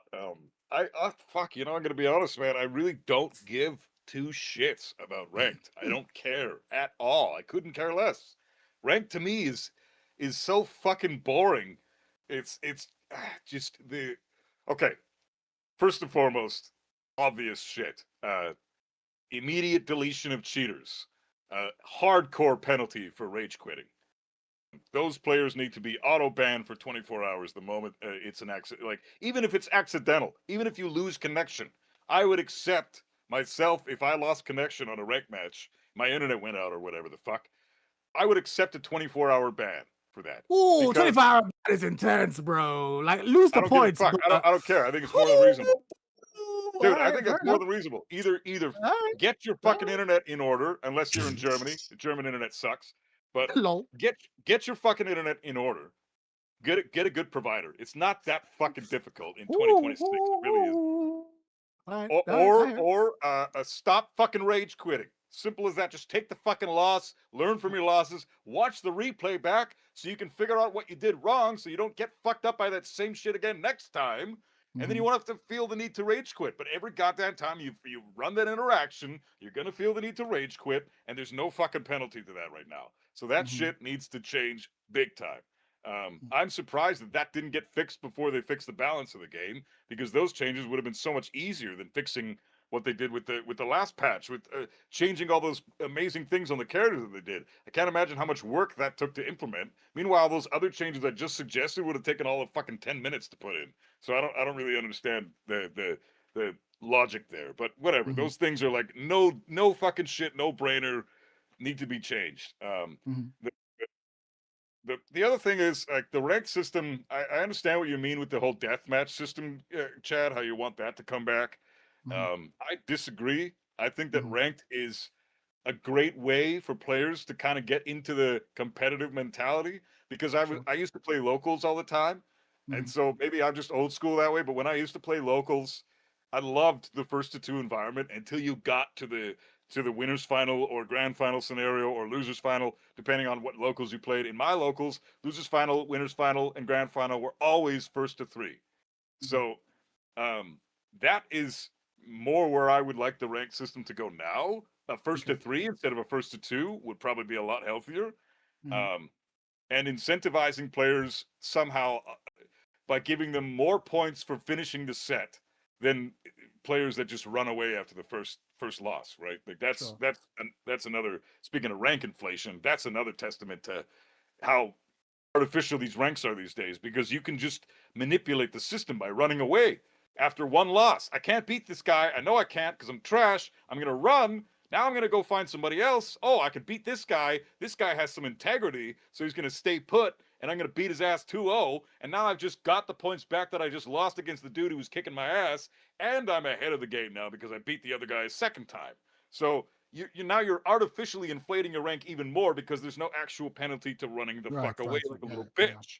So you should stay put. You shouldn't be allowed to run away unless you are willing to lose the fucking points that you have. I want to Right? ask one question to one cunt in the chat, Sly Joker. Lol. What did you say? Buff, just admit Moonsault owns you. Let me did Moonsault beat you? Sly Joker, let me ask you something. I called Moonsault a scrub to his face and then beat him 3-0. Do I own Moonsault now? Because then I also own Buff, right? Like per basically hierarchy, right? And I probably own you. Is that what we're doing? Yeah, it's so dumb. Do you want to play me, by the way? So first of all, I'm just going to respond to that. The moonsault thing is so ancient. Like anybody still focusing on that, you got like, I don't know. I have a hard time believing you have a second brain cell to rub with your first one. But the point of the moonsault drama is, first of all, it's over and done with. We need to just drop that shit. I don't care about moonsault. I have nothing to say about the guy. He is who he is. I have nothing but positive things for him that I wish upon him. Okay, I hope he does well. But I did lose to Moonsault when I was extremely tilted. I was exhausted. It was the end of a fucking stream, and it was a rough day for me that day in general due to other circumstances that had nothing to do. I don't understand why you have to explain anything as if we haven't all fucking raged. I don't get it. This was my response. Oh no, it's not about the rage. I don't think he's talking about me raging. I think he's just talking about me losing to Moonsault in general, which is fair. In the chat, hey, everyone, one in the chat if you've ever lost to a Yoshi player running gimmicks on you. One in the chat. One in the chat. Yeah, I mean, like that one in the chat. In my defense, I was playing Kazuya. He's playing Yoshi. I mean, what in the I don't know why it became this whole big thing. Like, yeah, you lost to a gimmicky Yoshi. I've been doing that since T7. I don't know what to tell you. Like, I don't know what to tell you. It's just what it is, bro. Like I'm seeing ones in the Twitch chat. I'm seeing it happens, bro. Like, and I'm not ashamed. I'm not ashamed of my loss to Moonsault because I'm gonna be honest. I think Moonsault is he would kick the shit out of anybody who thinks that he was that he owns me or whatever the fuck they want to say. I genuinely think Moonsault is gonna steamroll your guys' ass. Try fighting that guy. He's really hard to fight. He's better than a lot of people. Fucking random, and he's actually really good at being random.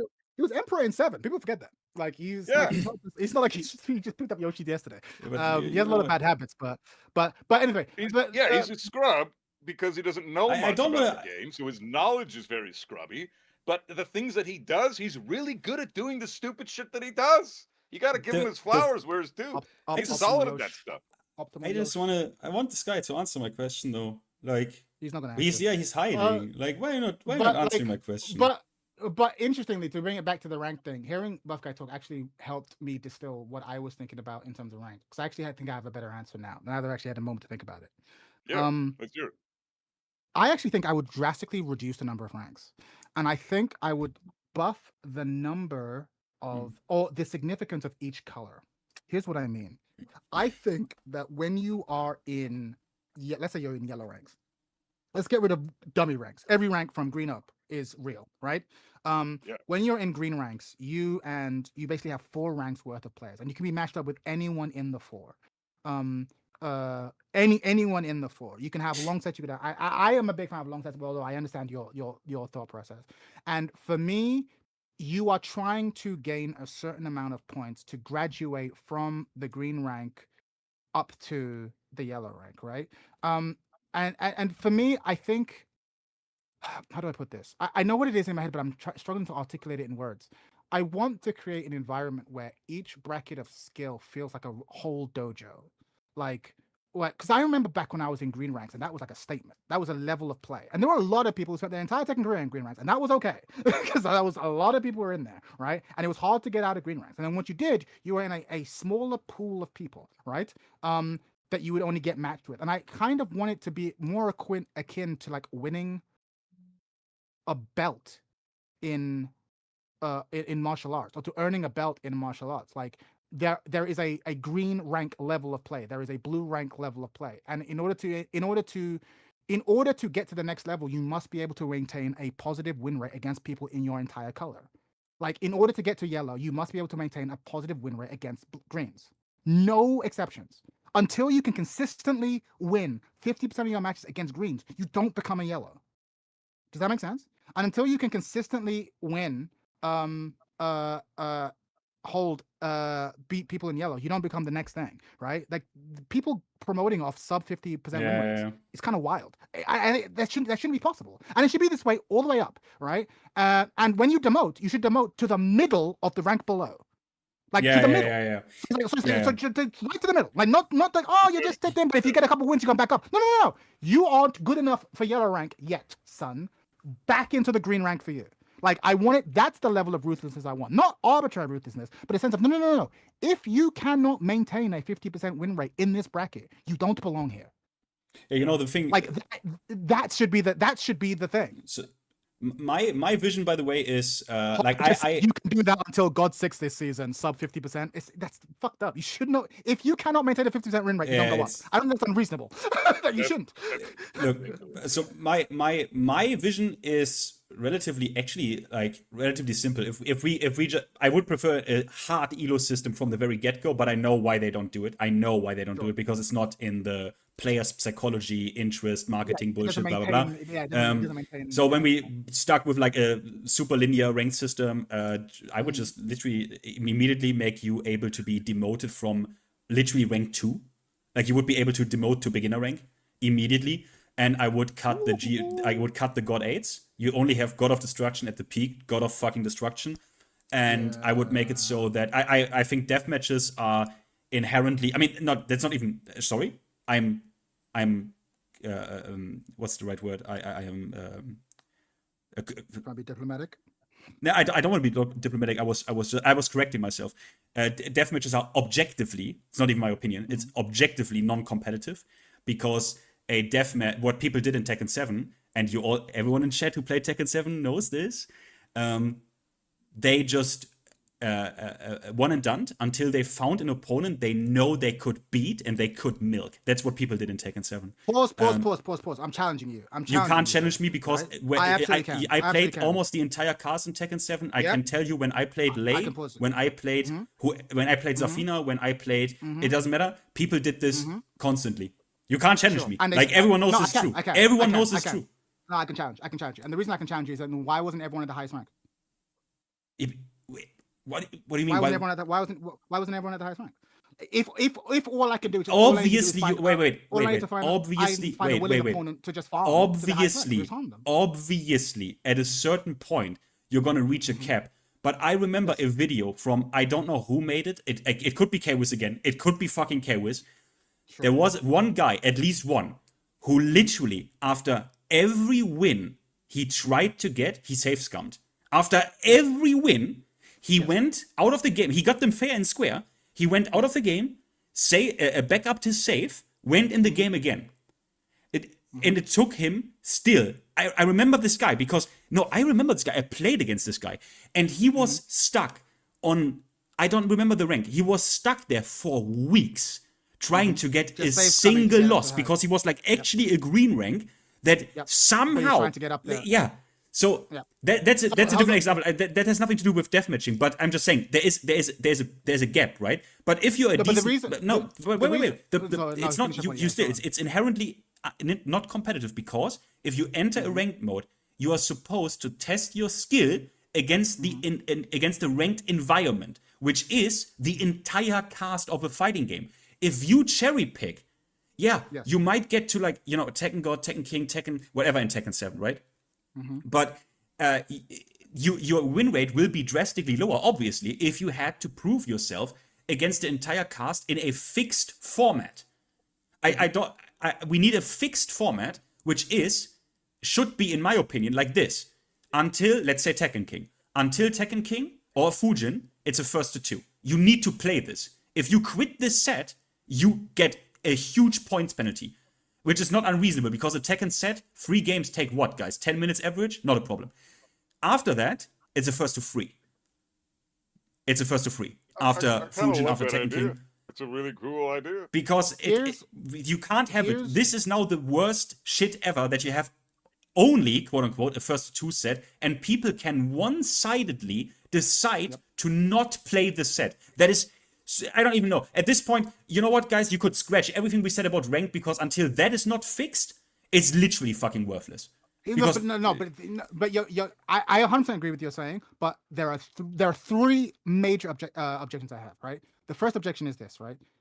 Your objection to people gaming the system to get ranks that they don't deserve, there will never be a time where that isn't the case. The idea that my experience should be hampered so that fucking scrubs can't game the system, I hate this. Why is you why would your experience be hampered? Because what I'm saying is I want to have deathmatch, and your big thing is like, well, no, because if you do deathmatch, you'll let other people game the system who don't deserve to get up there. And I'm like, okay, but the idea that my experience should be worse off because there'll be people who game the system, I don't find that to be a justifiable thing, because there's always going to be people who game the system. But you can't. But that's unfair. You can't say the experience I want. You can't say you would hamper my experience if the experience that you want is inherently non-competitive. That doesn't make sense. No, because then you're saying that the entire Tekken 7 run, there was no competitive integrity in Tekken 7? None. So when we saw Ni get to Tekken God Omega, we're like, oh, whatever, he's a scrub. Like, that's, in your heart that's not true. Like, No, that, like, I'm not saying. No, wait. When we watched TMM reach the highest ranks with multiple characters, we know he was skillful. Wait. You are now saying an individual player. Obviously, Ni in that moment, as the player itself, had competitive integrity. Absolutely. I'm speaking. What was your highest rank? I'm saying the Tekken God Prime. Okay, was that a piece of piss? Or did you have to work to get there? Well, some would say I didn't have to work at all.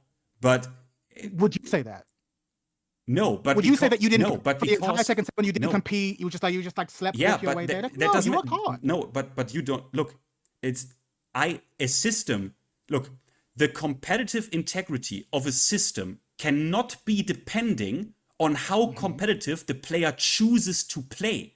That's insane. That's completely dumb. Okay, and my counter argument to you is this, right? The default way of playing Tekken, because I like tournaments as much as the next guy, but I hate the tournament. I hate the esportsification of fighting games, and I hate the tournamentation of fighting games. The way fighting games are meant to be played is I play against the people who want to play against me for as long as we want to. Think back to the arcades. We weren't limited to the first two. We were limited to how much we were willing to or wanted to play. Think about when you played against your cousins. You played against them for as long as you wanted to play, right? This, to me, is a default way of playing. And I don't necessarily know. Okay, wait, Chet. No, but what you're saying is that like ranked must reflect this, and there's no other way for the ranked mode must reflect this. For non-competitive play, you can. I mean, you know this, Chet, right? In Tekken 8, in Tekken 7, doesn't matter what, you can just invite a guy to play a deathmatch. Like, sure. But the ranked mode, it has to be look, any ranked mode in a serious sport, it doesn't matter if it's football or soccer, works like this. There has to be a fixed format, and these are the rules. And the format is the same for every player. You can't if the ranked mode doesn't have that, it is actually, yes, inherently non-competitive. It just is. No, but I hear you. But what I'm trying to say is like what you're talking about is like, I 100% agree with you for a tournament. But what I'm saying is like, no, you could still have, again, we're not going to agree on what do we want. But what I'm trying to say is that you could absolutely have a deathmatch format where what we're trying to sort is what tier of player you are in. That's what I'm trying to say. And you're like, no, because you can't sort that out in a deathmatch format. And I'm like, but we did this for 8 years. Like, it doesn't make sense to me. It doesn't matter. It is I'm saying if I were to design a ranked system, it would have the maximum competitive integrity.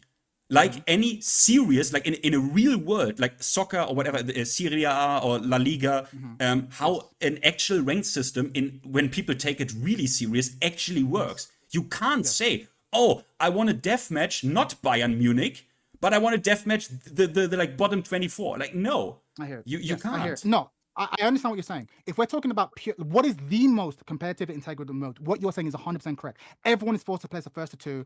Like you can't leave halfway through. I understand that. I get that. What I'm trying to say is that I do not want Tekken to be, well, you either have this super competitive. It's the false economy of like you either have this or you have quick match, and there is no middle ground. And whereas I'm saying, no, but you could have a middle ground. Like the argument I'm trying to make, and again, I know it's a minority position. I really do think the Tekken 7's ranked system was great. And of all the complaints that we had about that game, and we had many, I don't think anyone, whether they were a pro or a scrub complained about Tekken 7 system. I right? did. And the thing is, I always complained about deathmatch. I complained Always. about it a little bit. The loading times were absurd. Sorry, I'm talking about this actual system of Tekken 7 ranked is what I'm talking about. I gotta say, I didn't like that deathmatch was involved in ranked, because to me, ranked is supposed to be a competitive environment. It's supposed to teach you, kind of give you a glimpse into what it would be like if you approach this in a professional setting. If you actually went to a local. But this is my point, though. I have no interest in ever being a tournament player. And the idea that, maybe quick match but is then, the best sense. But there's no competitive element to it. That's my point. I do want a competitive element, but I don't want it to be limited exclusively to the tournament. That's the point I'm trying to make. It's like what you're saying, and I don't want to put words in your mouth, but you're saying, like, if you aren't playing in the tournament format, then there is no competitive element to the game. And I'm like, that seems crazy to me, because no one was saying this when Seven was here. No, that is not true. There were people saying you shouldn't have deathmatch in the chat. That is not true. You had people saying deathmatch is a silly idea because people cherry pick, and this chat. But people still cherry pick. Yeah, which is why it should change. Like, what do you mean? So hold on. So not only do we not want deathmatch in the new game, we're saying the deathmatch has always been bad. Is that like a consensus position in this group right now? For me personally, deathmatch is always a bad idea for a fighting game ranked mode, because people chat, are you telling me that you believe that not 80% of the entire player base literally one and done's Lei Wulong by default? No, people absolutely one and done in every fighting game I've ever played. Absolutely. That's always been the case. But yes, including Tekken 7. Okay. Absolutely. People would one and done all the time. Correct. That's not my argument. No, but it's always going to be assholes who are going to, like... Okay, but then the ranked mode should... What about my experience? Then the ranked mode should... Bro, your experience isn't... Okay, wait, chat, you're doing the... Okay, maybe you're trolling me on purpose, because, again, in a ranked mode... Your experience, your preferred experience as an individual doesn't matter. Or do you not think that I don't know, whoever it is in the Bundesliga in Germany would prefer to not play Bayern Munich? Yeah, obviously they would prefer to not play Bayern Munich, but they fucking have to. No, yes, you should have to play against the people at the games that you shouldn't just be able to parry check. Oh, I'm bad at the Yoshi matchup. Yeah, so but I'm people going to did this. You acknowledge this. They always will. You can't stop that. So that's you can't stop this. What do you mean? Of course you can stop this. I tell you immediately, you can stop this. I tell. Okay, wait. Let me rephrase. Wait. Let me rephrase. Let's see it. Let me rephrase. You cannot stop this physically from happening, but you can heavily fucking penalize that shit, which Tekken 7 didn't do. Okay. And this game doesn't do as well. Okay. So your dream, make sure, again, I don't want to put words in your mouth. Your dream version, the best version, the ultimate version of ranked will be everyone has to play a first or two. There's some sort of penalty for leaving if you end the first one. And that is the best version of this game. Or the best version of the rank system, right? Addition. At a certain point, first to free, and addition, in brackets, if an ELO system isn't possible, which we assume now, but they're not going to do that. So this is the in brackets, right? The perfect rank system was figured out. It's the ELO system. That is the perfect rank system. We're not going to get that. Sure. So if we can't have that, then yes, the other best objectively. I'm saying this. Some people might think. What does he mean objectively? Think about it yourself. If you have death matches, you know people fucking dodged, depending on what matchup they feel comfortable with, half the cast. But ranked is not about your fucking feelings or what you're comfortable with. Ranked is about, can you prove yourself against the entire cast, which is the environment, or can you not? Because guess what? If you're the best Tekken player on this planet against one character, mate, I don't fucking give a shit. That's why I always, sorry, but this has to come out of my mouth now, because it comes from the bottom of my heart, which is why I'm always very, very, very, very, very, very, very upset when people are, talking shit about like tournament level players or people who compete in general in tournament, because these people go through brackets where they could just in their pools face randomly the best bear player from Poland. Just randomly, the best bear player shows up from Poland. Now you need to now if you're a knee, you need to take care of that. And not only that, it is expected from you to take care of that because you are knee. And ranked, so people can finally, what's the word? People can finally be proud of something they achieved. Ranked should reflect a competitive environment. And right now it doesn't, and in Tekken 7 it didn't, and before that it also didn't. I hear. I understand what you're saying, and I recognize that I'm going to be alone in this, but I think, and I'm struggling to articulate this. What you're describing makes a lot of sense, and I understand that like this is like tournament mindset. Like the best player is the highest ranked person is the person who can win the highest number of first to twos.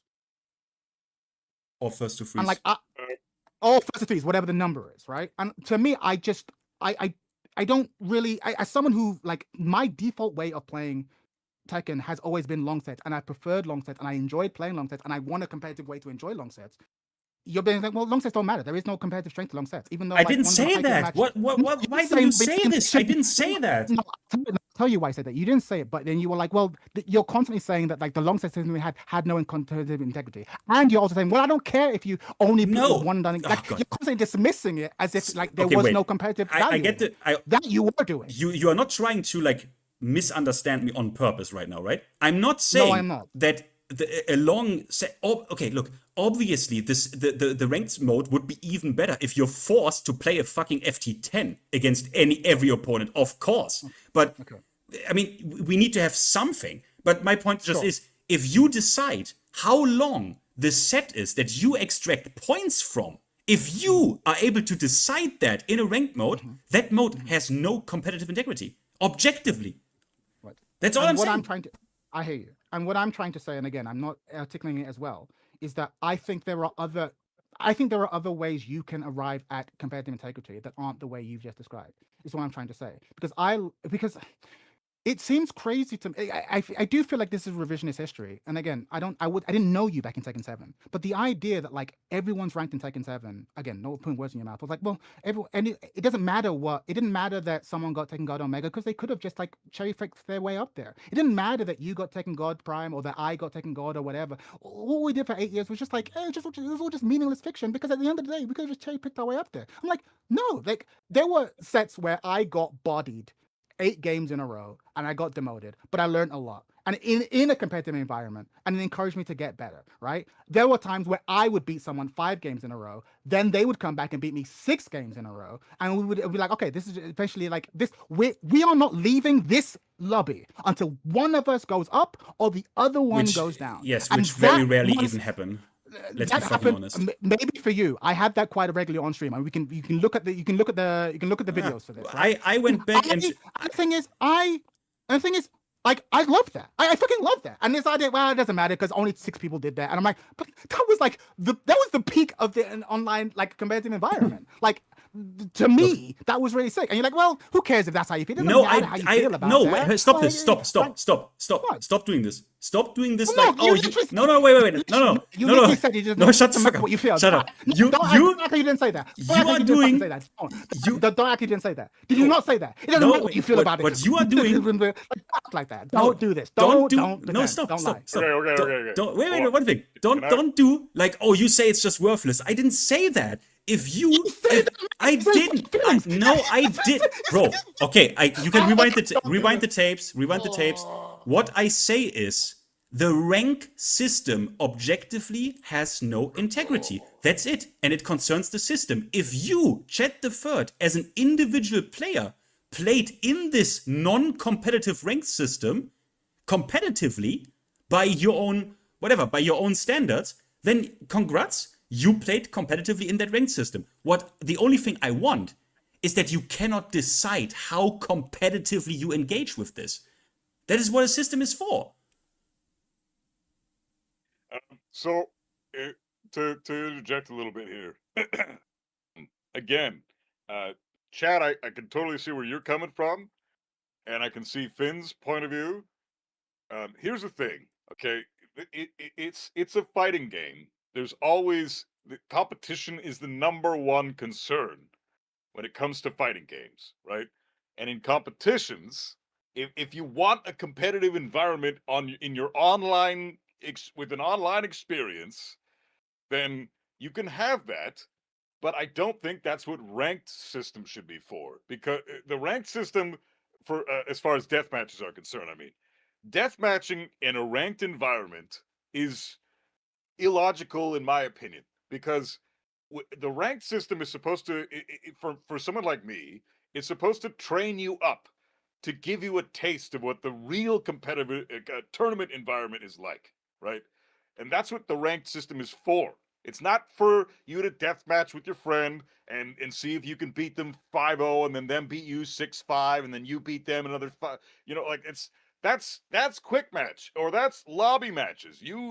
There are tons of ways to make that happen for any player who wants to do that. But when it comes to the ranked system specifically, I think the best way to go about it is a forced first to 3, and that's it. Anything past that is just nonsensical because it doesn't apply in a tournament setting.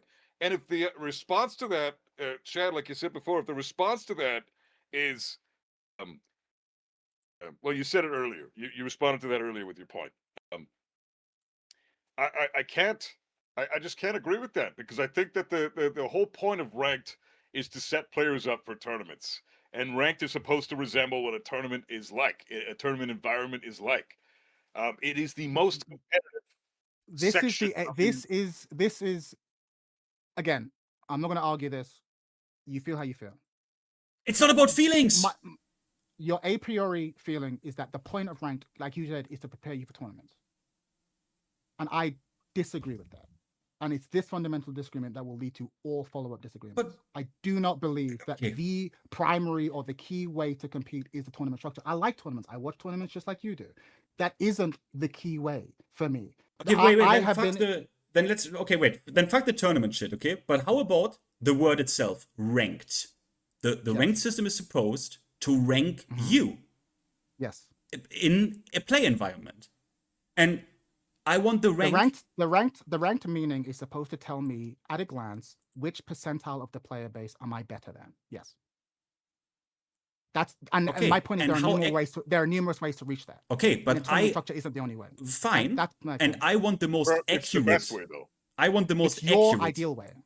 No, it's the best way because not a tournament setting means you have to adapt so fast. You have to be able to adapt so fast, and that adaptation is a fundamental skill in Tekken that's required for players to do well long-term in the game. But hang on, but you have been a part of the Tekken community to know that we have the concept of a long set character and a tournament character. They're two different things. Like we've known this. That's my point. We've known this. But to hear you say it, but to hear you say there is no such thing as a long set character because the best way to determine who is the best is the tournament format. That everything else is not important. Well, if that's true, then the no one said everything else. No one said anything else not important. Stop this. Okay, but what you just said is that like the only way. That's what the buff guy just said. The only way. I'm like, okay, then the only realistic way.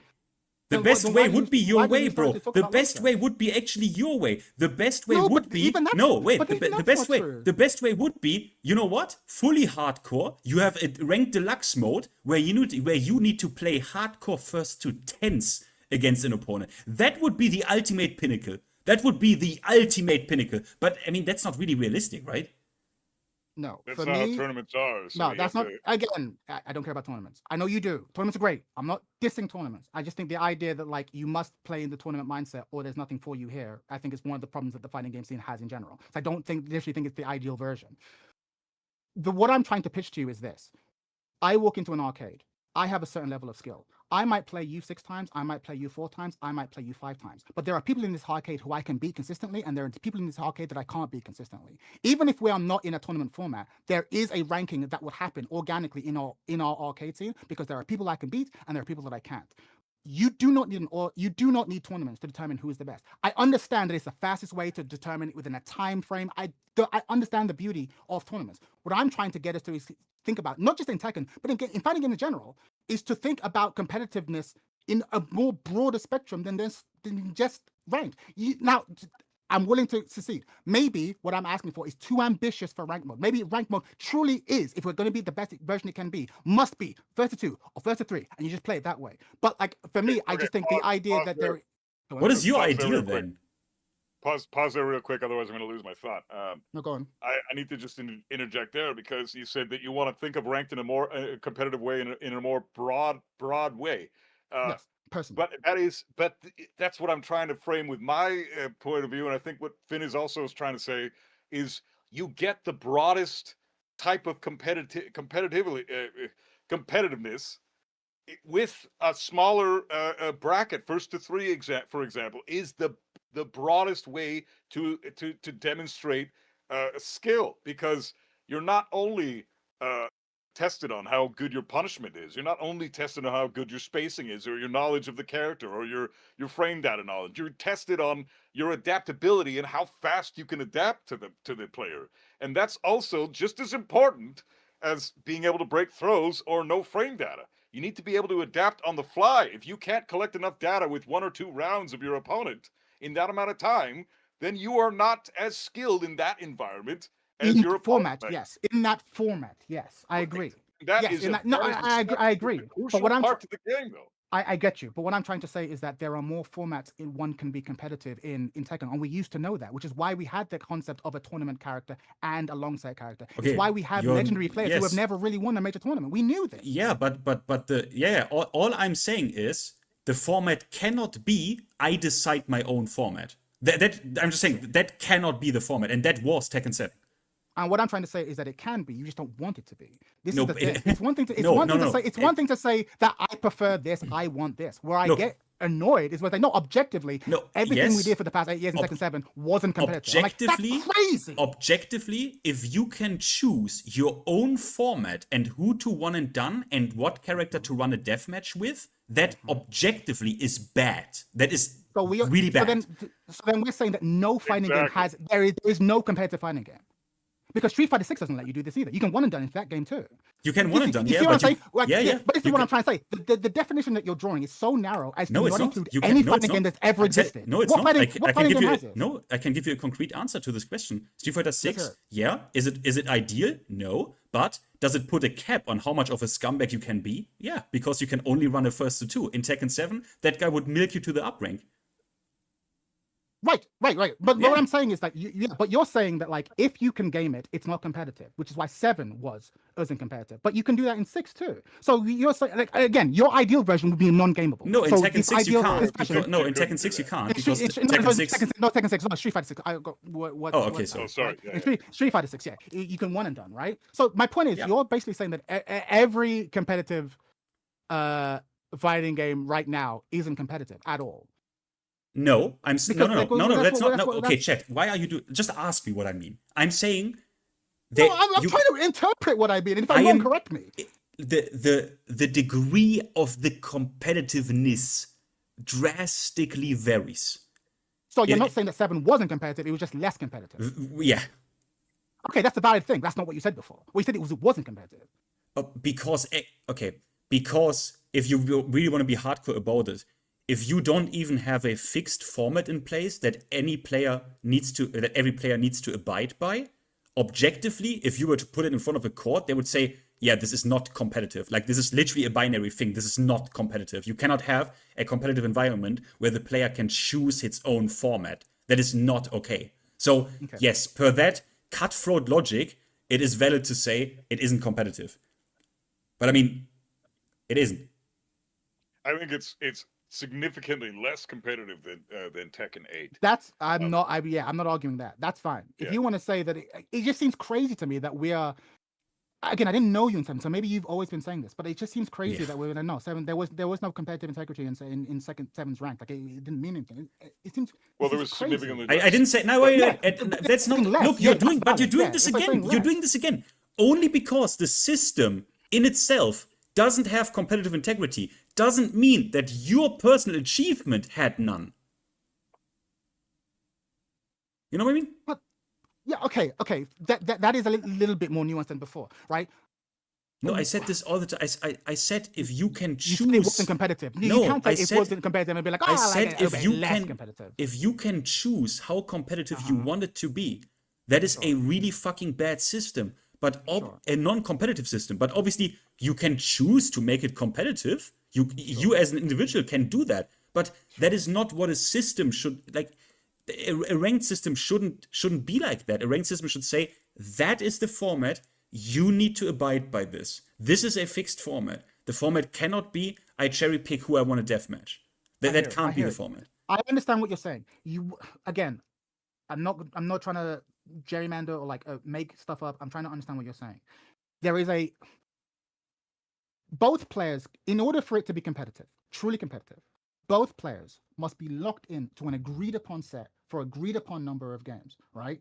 If you fail to meet that criteria, that system isn't competitive. Is that a fair summation of what you just said? No, it degrades the competitiveness. It lowers the competitive integrity. It doesn't delete it, but it significantly reduces it, and that's not what any of us want. I mean in essence. No, but like, Finn, yes, I think what I described is what Finn said. Yeah, you are correct in essence, because think about the recent Mena Daigo thing. Think about if one guy of them could say, "Nah, we play one more. We play one more. Come, we play one more." We have to agree. If it's a first to 10, it's a first to 10. If it's a first to 2, it's a first to 2, and there's no backsies. We agree before the game starts, right? And if we if either one of us is able to negate the length of the set, then the entire thing isn't competitive. That's your definition, right? Just raw, clean, is or isn't. Yes. Right? Great. Okay, cool. And what you're saying is that in order for a rank system to be good, it must fit that description. Any rank system that isn't, that you are locked into this thing, is a poor rank system. Is that a fair summation of what you're saying? Yep. All right, cool. And what I'm trying to say is that I disagree. That's the short version where we're at. I think I agree with your definition. It will fail to meet your definition of true competitiveness. But remembering that this is a video game, I actually think you can have a competition that doesn't meet that, and it can still be pleasurable for the highest number of people playing. And before you say it, our feelings about this do matter, because it is a video game. So in fact, I would go so far to say. But okay, wait. But explain it to me. But explain it to me. When I am able to like cop out of a set. Yes. How is that good or like competitive? Because I'll tell you, if I go to a building, I go to a tournament thing, I want to be, and I'm paying my money. But there's money on the line. I want this thing to be held like a official sporting tournament where we are locked in. It's first to 2, maybe first to 3 in top 8. I want that. When I am sitting down to play my video game after a day of work, but I want to play ranked, I do not think that a good rank system or the optimal rank system for a video game environment needs to have that same stringent level of rules that I would expect for Evo or CEO. That's you're a casual, bro. You're casual. Do you really want this conversation to go there? Is this where we're going? Are we starting to be like mean spirited to each other? Is that what we're doing? Because we can do that. I mean, come on. I mean, come on. I mean, no. Think about the comment. Really pause. Think about the comment. Think about how you think I will react to that comment. Bro, you just told me. You just told me when I come home from a hard day of work, man. I don't want to face that character and shit. Like, come on. So I'm a casual. Is that what Finn? I actually want to hear. Is that what I said? Honestly, I'm not going to put words in your mouth. Is that what I said? Is that what you're saying that I said? Which of those is the case? I mean, honestly. Come on. You started with. Because the thing is, because here's the issue. It's not going to turn into a slap-down fight. If this is going to be civil, we're going to have to choose for it to be civil. I feel like you are actively slinging arrows to get under my skin. Even if I've gotten under your skin, hear me out. Even if I've gone under your skin, I've never actually said anything with the intention of doing it. Whereas I think you calling me a casual when we're having this conversation is, am I wrong? I don't think casual is a bad word. I mean, wait. Is casual for you like an insult or something? Regardless of it's a bad word, how do you think I would to interpret being called a casual? How do you think I would react to it? No. I know you're trying to be a diplomat. Here's the issue. I hear you. We're grown men. I need Finn to either commit or pull it back. Look, you just described to me. All 3 of us are casuals. We are high-level players. We know a lot about the game, but we don't compete and win money in the fucking game. There's nothing wrong with being called a casual, because that's exactly what we fucking are. Sure. I'm trying to understand. That is your interpretation. I'm trying to understand Finn's interpretation. Because here's what it is. We're not long talking about Tekken. I feel that Finn is intentionally trying to get to me. And I'm not memeing, right? This is my point. So I'm trying to confirm, are you eventually trying to get to me? And if not, explain it in such a way that I understand. I'm not. Like, why would I try to get to you? It's a good question. Why would you? Yeah, exactly. Do you think I'm fucking insane? Sometimes, yes. And that's what I'm trying to work out. Because the thing is, sometimes you say things because you are trying to upset the person you're talking to, and sometimes you're just trying to make a point. And I'm trying to work out which is this. That's what I'm trying to work out. Because we both. What is this? Where are we? And I will converse. Wait, is this already getting to you? Yes. Really? Yes. Because I no longer feel that we're actually having like a disagreement. Like I feel the one way or another. I feel like when two people have a passionate disagreement, you can reach a point where one person is no longer trying to have the point, and the other person is actually trying to like annoy the other person or demean them, especially if the conversation is happening in public. So I'm trying to work out where we are. That's what I'm trying to work it out. You know what? Just I don't think I've said anything disrespectful to you at all. But if I'm wrong, let me know. If I said something disrespectful, you point it out. Oh, you called me a scrub. You called me a whore. You called me a this. You can call me anything you want. Like I don't. That's fine. I'm sure we can. I'm trying to work out where we're at. I'm genuinely. I'm not memeing now. I just want to know where we're at. Because if we're slinging, opinion, I just want to share my my Buff. opinion. I keep pointing you out. Sure, let's hear it, Buff. Yeah. So,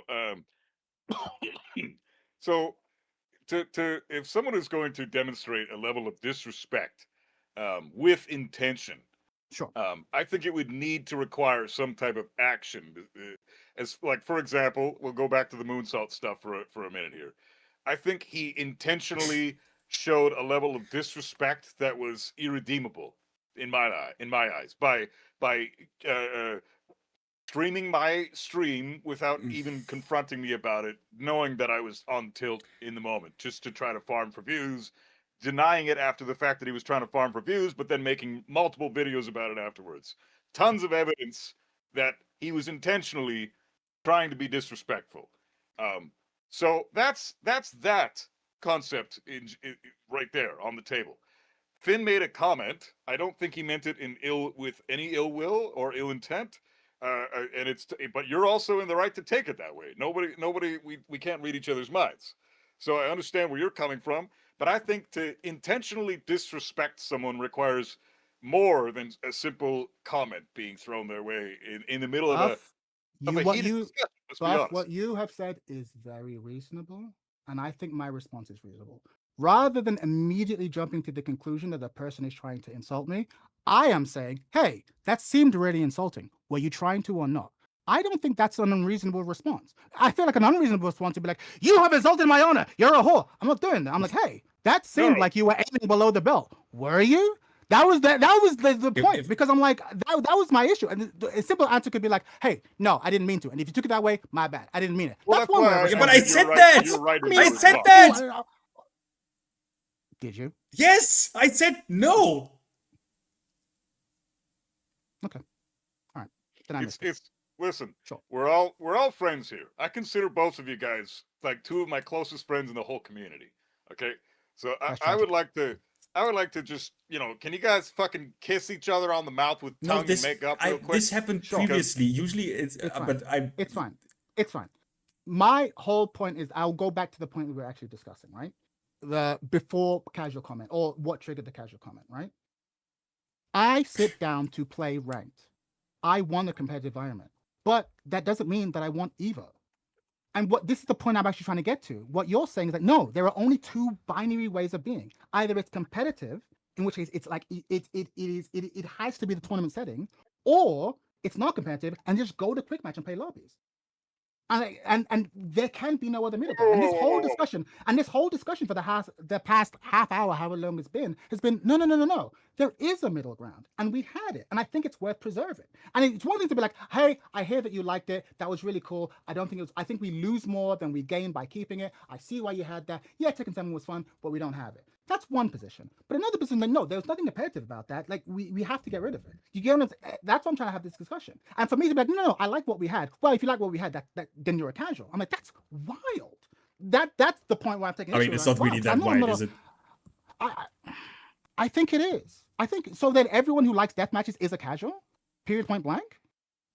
No. I think anyone who doesn't compete to feed their families is a casual. No. Again, I see what you're doing, but I'm talking about the deathmatch system. You're saying that, like, again, oh boy, to really ground this, I'm saying that the deathmatch system that we had before had a competitive element to it. And you're saying, well, no, you're maybe what I didn't. no. No, I if didn't. you enjoyed that, No, no. I didn't say that. But you're saying that my defense of it makes me a casual. No, I explained this now multiple times. In that environment, you could choose to play basically as competitively as you wanted to. Sure. That's a bad thing in a ranked system. Sure. Fine. Then I will leave that there. I disagree with that, but that's where that's I a also feeling. have to say that some of the most competitive matches I have ever had in Tekken history, and I've been playing this game for 32 years. Okay, I've been playing since literally Tekken 1 got its first arcade cabinet on the ferry that I was riding to go to the mainland from an island that I live on in 1994. Okay, that's how long I've been playing Tekken. And I have had some of the most, and I've played in a fuck ton of locals. I've competed in a fuck ton of tournaments.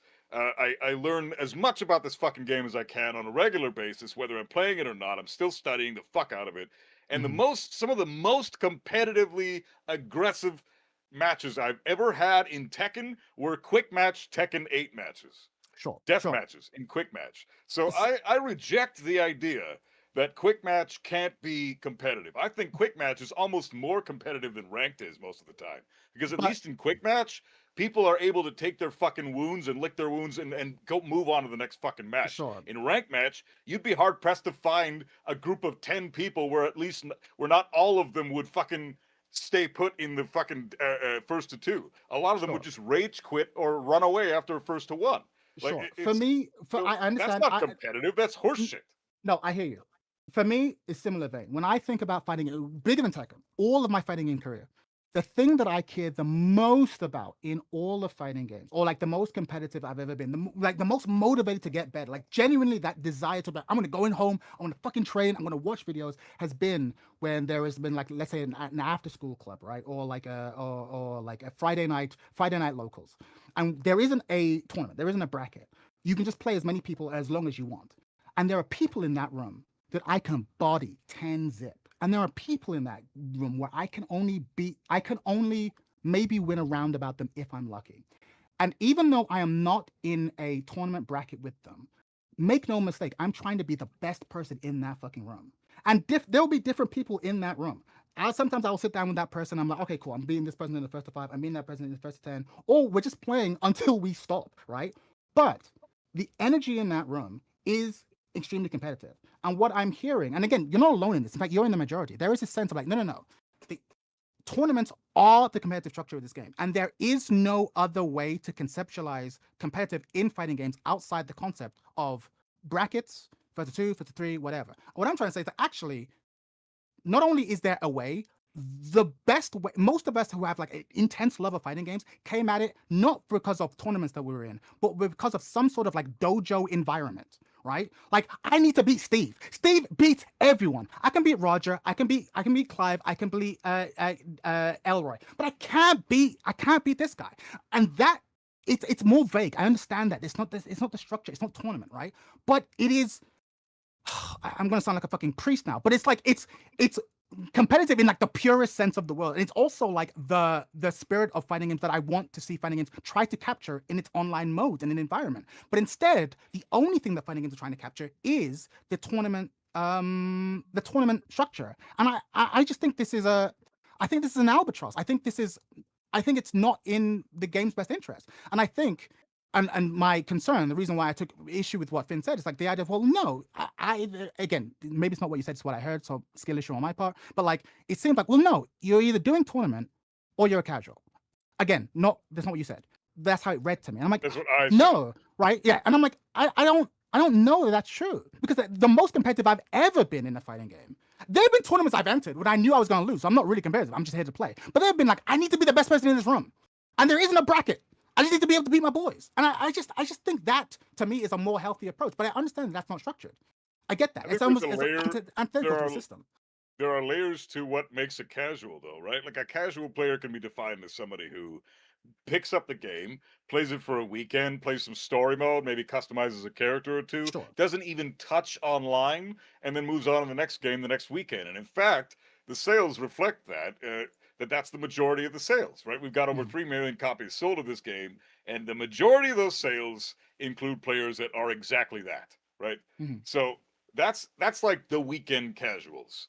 And then you can move, like there are multiple layers and tiers of what makes a casual, but I just genuinely think you still fall under that category, even if you're a competitive casual, which I'd say what we are. We're competitive casuals. We would probably suck, it would probably suck if one of us beat the other. I know I'd feel like ass if either one of you beat me, right? Because I'm a competitive fucking guy, right? Sure. So, but I wouldn't hold any ill will towards you, but I'd be disappointed in myself because I feel like I failed myself because I didn't play as well as I should have, and I got my ass kicked or whatever the fuck, right? Because I'm a competitive motherfucker. However, I no longer compete in locals because I have no locals anywhere near me, so I'm not. It's not because I don't want to. It's because I just can't. It's not feasible for me right now until the locals comes closer to where I live. And traveling for tournaments is off the table because I got a wife and kids to worry about. So money is not it's not something I can just throw around, right? So I'm not able to compete, and so I have to reluctantly, even though I disagree. I'm still on the. I agree with what you're saying. I don't think being labeled a casual is necessarily a nice thing to hear about yourself. But do I travel? Do I pay for my fee to stay in a hotel so I can get my ass kicked on in a big tournament in Vegas or something? Right? No, I don't do that. So what does that make me? I'm a stay-at-home, chill out on the fucking game console in front of my TV in the comfort of my own home, Tekken player. That's what I think a casual. Respectfully, Buff, I think I don't even think that you truly believe that, and I'll tell you why. Let's take. Let me give you. Okay, maybe you believe. I can't tell you what you think. Let's take two people. One person goes to locals every Thursday night. They are ass at the game. They know they're ass at the game, right? But they go. They play every week. They pay their money. It's a donation. Right, but they compete every week. The second person has never and will never go to a tournament. But every time they play a game, if they lose, they study the replay. They're trying to work out why they lost. They're watching 3DX videos. They're watching FinT videos. They're watching Buff Guy videos. They're constantly trying to improve. They are doing they're doing sessions to try, like they're doing like sessions where they're just trying to break throws, right? They're constantly actively trying to improve, right? That to me, to call that second person a casual seems insane because they are clearly on a because their relationship to the game isn't casual. They are constantly trying to improve. They're treating it the same way that one would to learn a language or to learn a skill, right? They're committed to. Whereas I'm a casual at, say, Mario Kart. I want to win Mario Kart, but if I lose, I'm not labbing Mario Kart. You know what I mean? I'm not really committed. The amount of my time, the amount of my life that I'm committed to improving at this thing is minimal. So I am a casual. So when I lose, it's not my own fault. What label then would you put on a player that the caliber of player that you just described? What label would you place there? If not competitive casual, how would you describe them? That person is hardcore. That person is a hardcore Tekken player. They are hardcore casual? No, they're hardcore. Casual is the term casual has a concrete meaning. It means you're not really that invested in the outcome. I don't care. Wait, if I why win is or why lose. is why is it a? I don't get it. Why is it a problem to just have the fixed format? No, the fixed format's fine. It's the insistence that it's the only way to have any sort of competitive value. That's but the no part one said gets that me. ever. Okay. I think that's where we're kind of Again, missing. I mean, but wait, but I said it multiple. Wait, no, are you doing this again? Wait, you're doing this again. Okay, I will now do it. Wait, no, stop. I will now say it again. I will now say it again. I said, if you are the authority over how competitive your experience is, that's inherently non-competitive. Sure. In a system. Sure. And I realize that that's your definition. I get it. Yeah, but fine. I mean, fine. Isn't it? We're dropping it.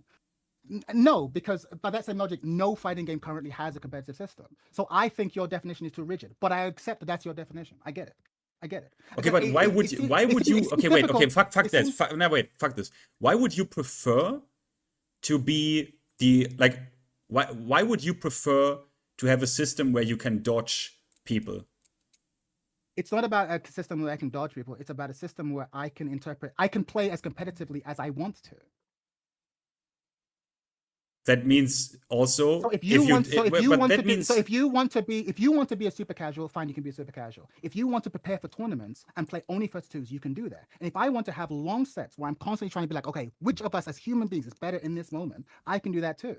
That to me is an environment where we can all actually compete at this in a competitive way. What you're saying is like, no, that's not true. It's only competitive if you were locked into a long set. Why would you want to have? Okay, wait. So you would like to have a ranked system where I am able to dodge someone if I don't want to play him? No, I want to be able to play you for as long as possible. That's my primary concern. If you want to put a minimum, so it has to be 2, I can live with that too.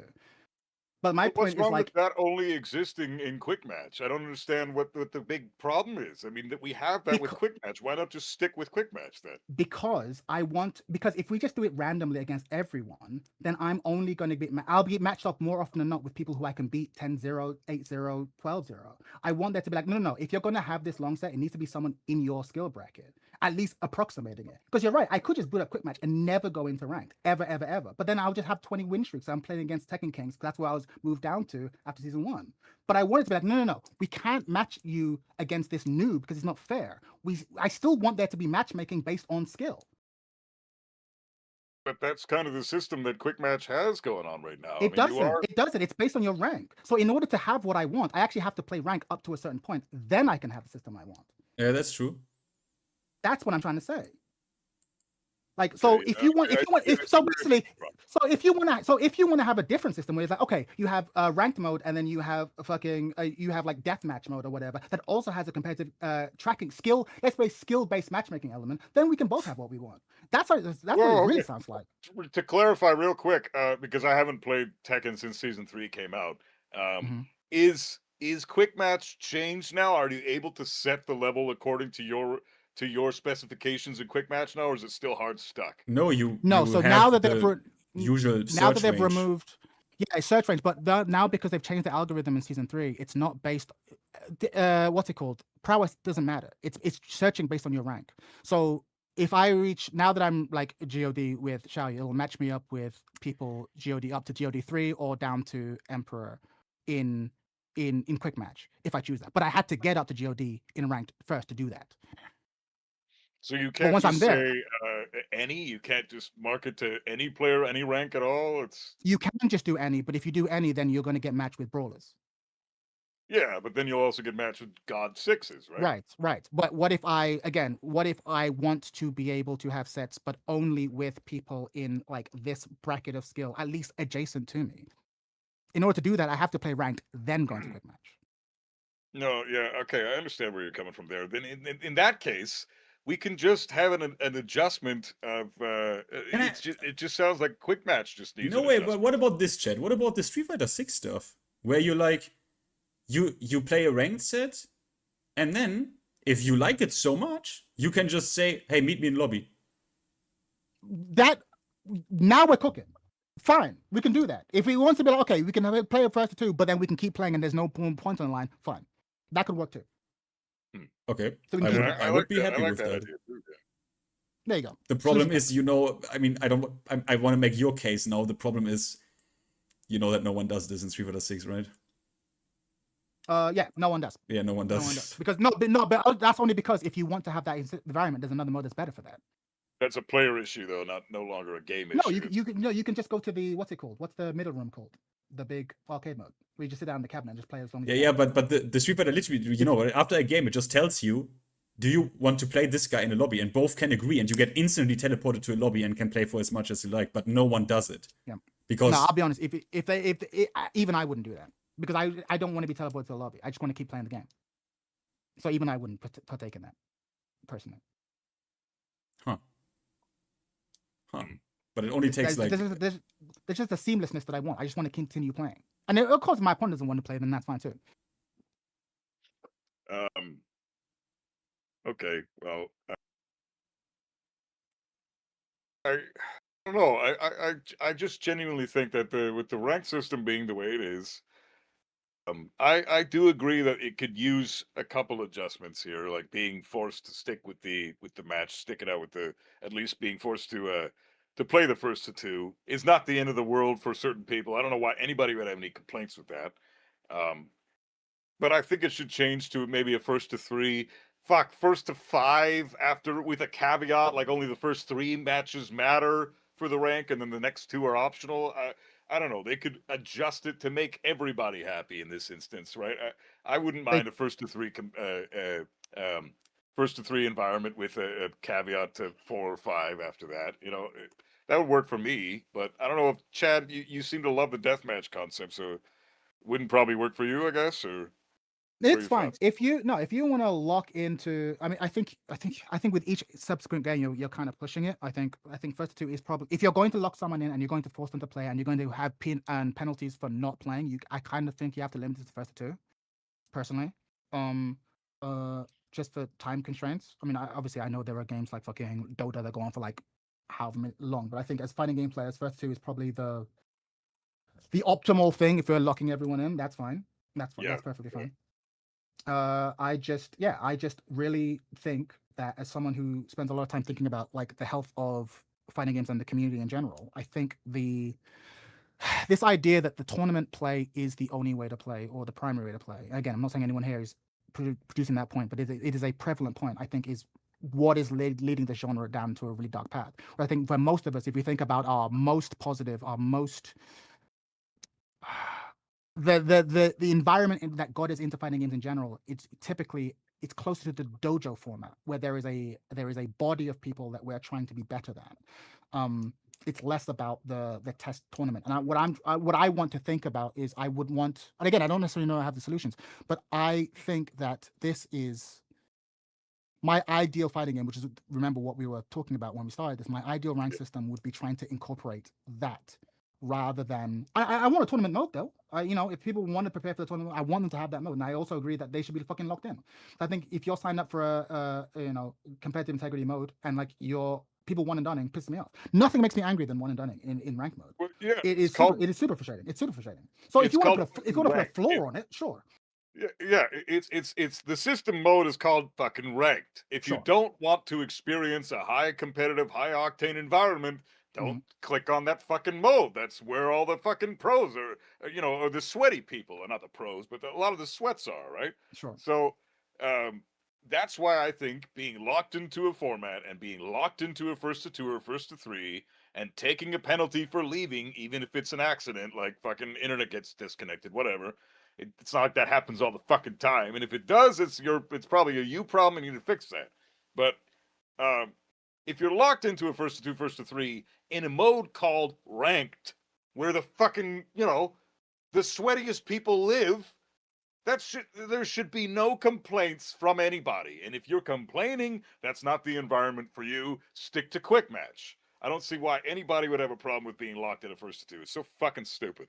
Yeah, I don't think anyone here has an issue with that. I think the one and dunning issue is a nightmare, and I like the idea of being people forced to play at least the first to 2. I think that totally makes sense, especially in ranked match when ranked points are on the line and everything. No one's debating that. I think we're agreeing with that, and the fact that people heard it, but the Discord though disagrees the shit out of that. Nobody fucking, it seems everywhere people go. It's like nobody wants to be locked into that type of an environment.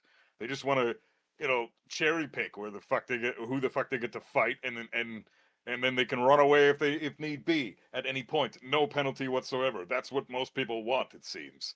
So that's where those are the ones I'm talking to right now. Where is your sense of, you people are so fucking uncouth. You have no clue what you're doing to the integrity of the game itself by having that mentality. Rage quitting, running away after one and done, cheating. It's all the fucking same. Yeah, but that's the nature of the culture. The moment you introduce a point system, people are going to try and game the system however they can. So in some way, like, you're right, we're kind of old school. Again, much of what I've been debating is like, I think it's an old school mentality, which again might be in the minority nowadays. Sound like an old man, but like, yeah.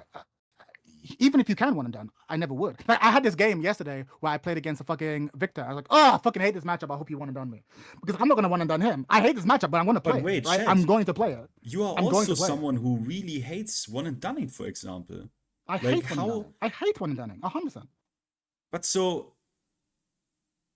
You got to play it. We got to play it out. We got to play at least. Do you not think that is a problem like that? I mean, that is directly linked also to like the competitive integrity. If it just happened to be right, like, sure. I mean, you hate that as well. So I don't know. Aren't you in my camp? I mean, if we're arguing that you must be forced to play at least the first or two, I'm with you. The issue is like, no, but then the game needs to end immediately. And I'm like, okay, but what if we want to keep playing? It's like, well, no, because then people can game the system. I'm like, okay, but like that's part of the fun. If But I you find mean, a really good you opponent know that where, nothing like, stops you from adding this guy, and you know. Okay, but then, but that same logic is like, okay, well, why have matchmaking at all? We can all be Discord fighters. There is a convenience element to it. Yeah, I mean, I know And what that you mean. means It's something. just Like, you're right. We could just delete the whole thing and just be like, guys, add me on Discord. It's like, no, but like the fact is, I don't know who you are before this game started. I'm playing against you. We have this really close match where it's like 3-2. I'm like, oh, I lost that. I'm willing to let you have the points, but I want to keep playing. And I want to keep playing you specifically. Because every time I boot up Tekken, I don't really want to play 10 people. I kind of only want to play 5. But I want to play because I want to play the person, the human on the other end of the screen. So it's like, okay, I've lost you. Fine, you take the points. But I want to keep playing you. And then after, let's say, 20 minutes of this, I'll stop playing, having only played 4 people. Instead of this thing, I'm going to play this Yoshi, then this Kazuya, then this Jin, then this King, then this Jin, then this Kazuya. And that's like the primary way I'm supposed to indulge in the game. I Like, get it. I get it. Last thing I want to say is first, I didn't mean to insult you with the casual stuff. It was just meant as a joke, actually. Like nothing. It wasn't, I wouldn't seriously call you a casual. Like that doesn't make any sense. But it was just, like, you know what I mean. Like it's just sure. That's all I wanted to know. I want to make, is it a joke or are you? I mean, it doesn't even make sense to call you a casual. Like it doesn't make sense. It was just, oh, you're a casual. Like it was a fucking joke. But insults don't always make like sense. I know what to make sure that we weren't playing the game. That was it. That was all I wanted to know. That was it. I believe you. I know what you mean with look, the thing is, I had that as well in Tekken 7, right? I had sets like this. But in my experience, from playing almost the entire cast in that game, especially when you played certain characters, which is also extremely unfair towards the player bases of those characters, they were one and done like shit ton. And I know that because I played Lei for a bit. I didn't had a single guy rematch me. Yeah. And I'm like, bro, what is this? Like, I'm hating my experience right now, especially at the time because of the fucking of the load times, especially. I'm like, now I go back to the shit again. I'm waiting, and then people even, you know what people did? People even started plugging in the versus screen. People, I met them the second time. And the timing of the loading time. Like so that was really bad. So I'm like, wow, how do you even play this game if you're a fucking Lei player? People dodge you every single time because they would get smoked. Because guess what?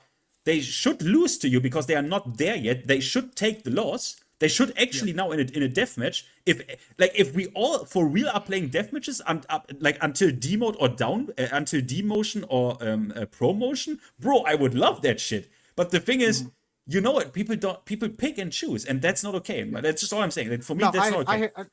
It's super bad. I 100% understand that, and especially with the Tekken 7 load times. But even Tekken 8, I don't like one of the things I hate the most about one doing Tekken 8 is just like, I have to wait in the lobby again. Like I said, I only really want to play a few people, and that to me is like the core experience. But like, here's my question to you: like, how many?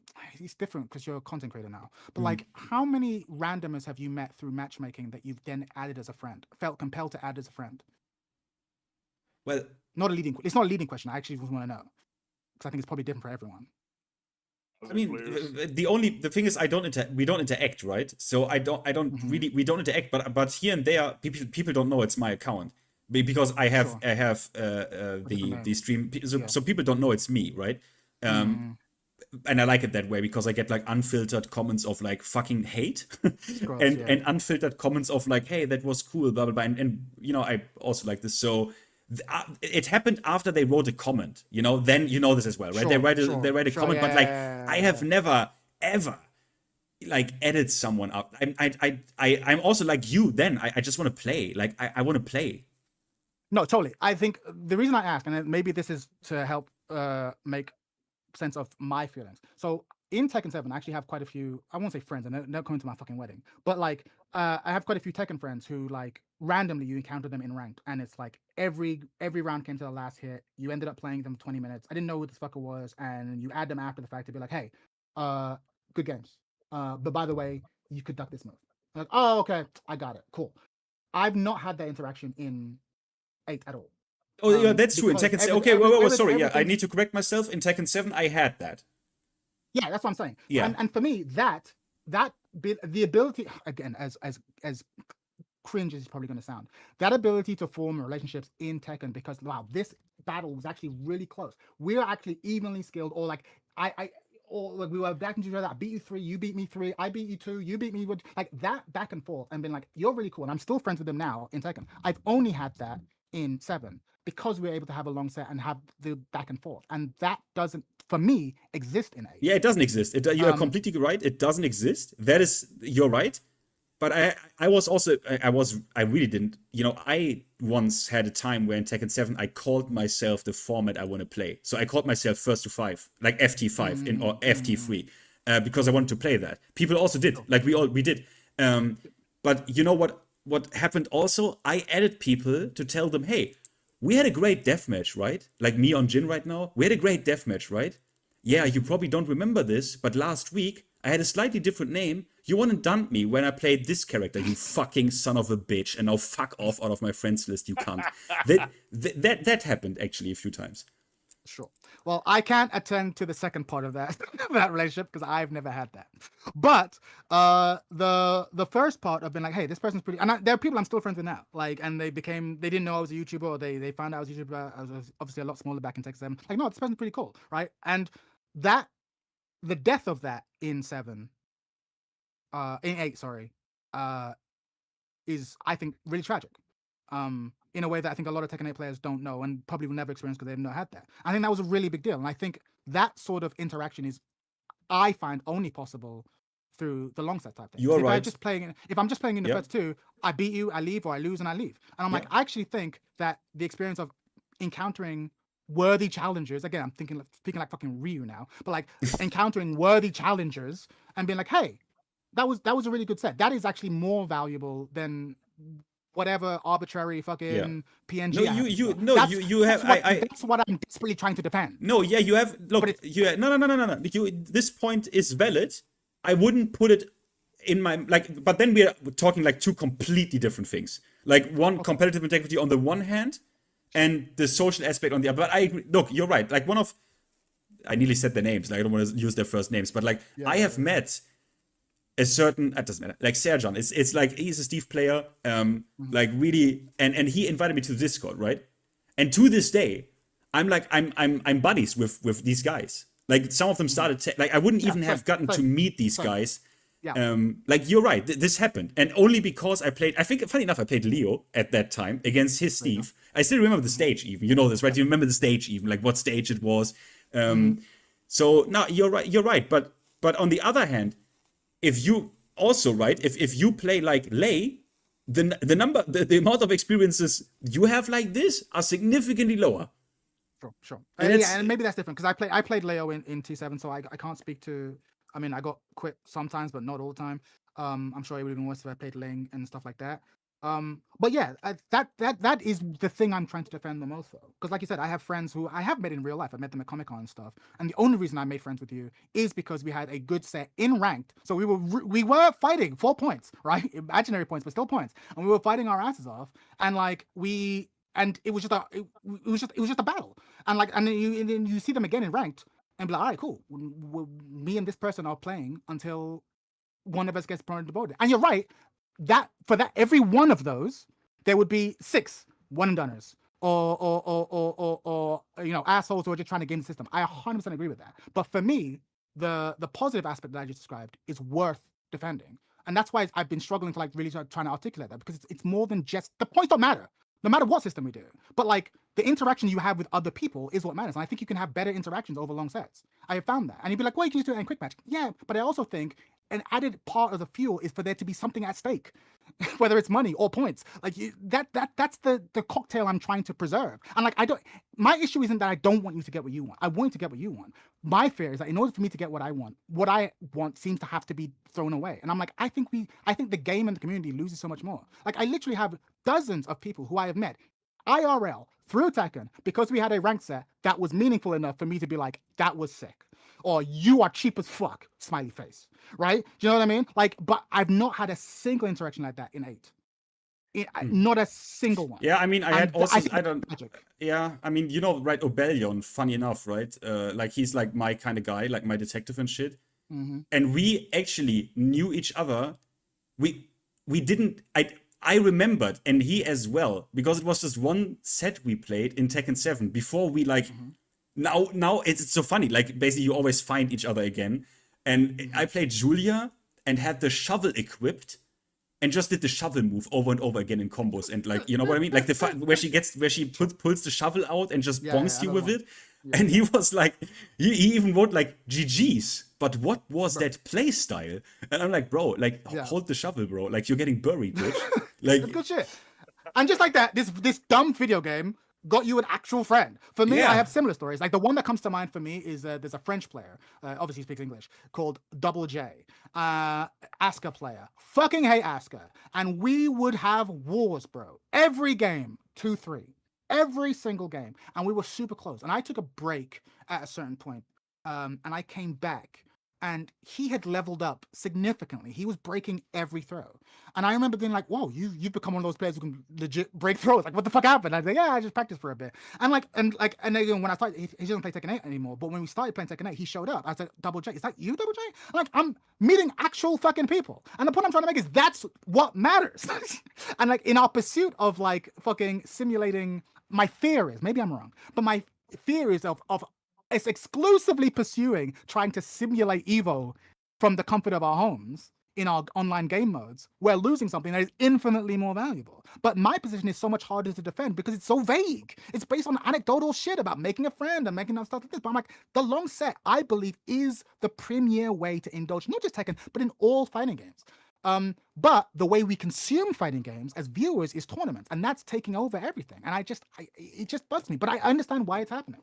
So intriguing and so interesting to me that you can even just being it's such a weird thing to even try to comprehend. So you had a good set against an Asuka player. Yes, and of all things, yeah.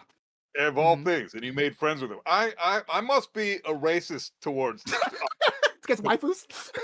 Yeah, I must be. Because the moment I see an Asuka player on screen, I'm like, I would never be friends with this person. I would fucking never. Like, I don't give a fuck. If you could be the most honorable Tekken player on the planet, you play Asuka, I am not your friend, ever. I don't like you. I genuinely feel that way. And it's just because, like, for me... One of my viewers just... Oh, sorry, go on. Huh? No, sorry to interrupt. Go continue. No, I was going to say, one of my viewers just said, stop playing Jianghu on the internet. Like, you know, in wuxia movies about, like, warriors traveling the wilderness and, like, oh, this is your sword style or whatever, and then we become lifelong friends. Like, he's like, stop trying to roleplay the Jianghu on the internet. But jokes aside, that is kind of my interest in fighting games. Like, that's the thing. Like, my respect for you, too, as people, comes from the fact that of all the things we could be doing in this world, we're playing this stupid, shitty-ass fighting game. Like, of all the things we could be doing, and like, the human relationship is what matters. Like, and I would sacrifice a lot on the altar of, like, meaningful interaction with other fighting game players. So it's like, even though Jerry's making a joke, I'm like, no, that's what it's about. I'm a lone warrior who encountered a strange Asuka. Much like you, I'm racist against Askas. But this Asuka was the nightmare double package because they were playing Asuka and they were good at Tekken. I was like, oh no. Usually it's one or the other, right?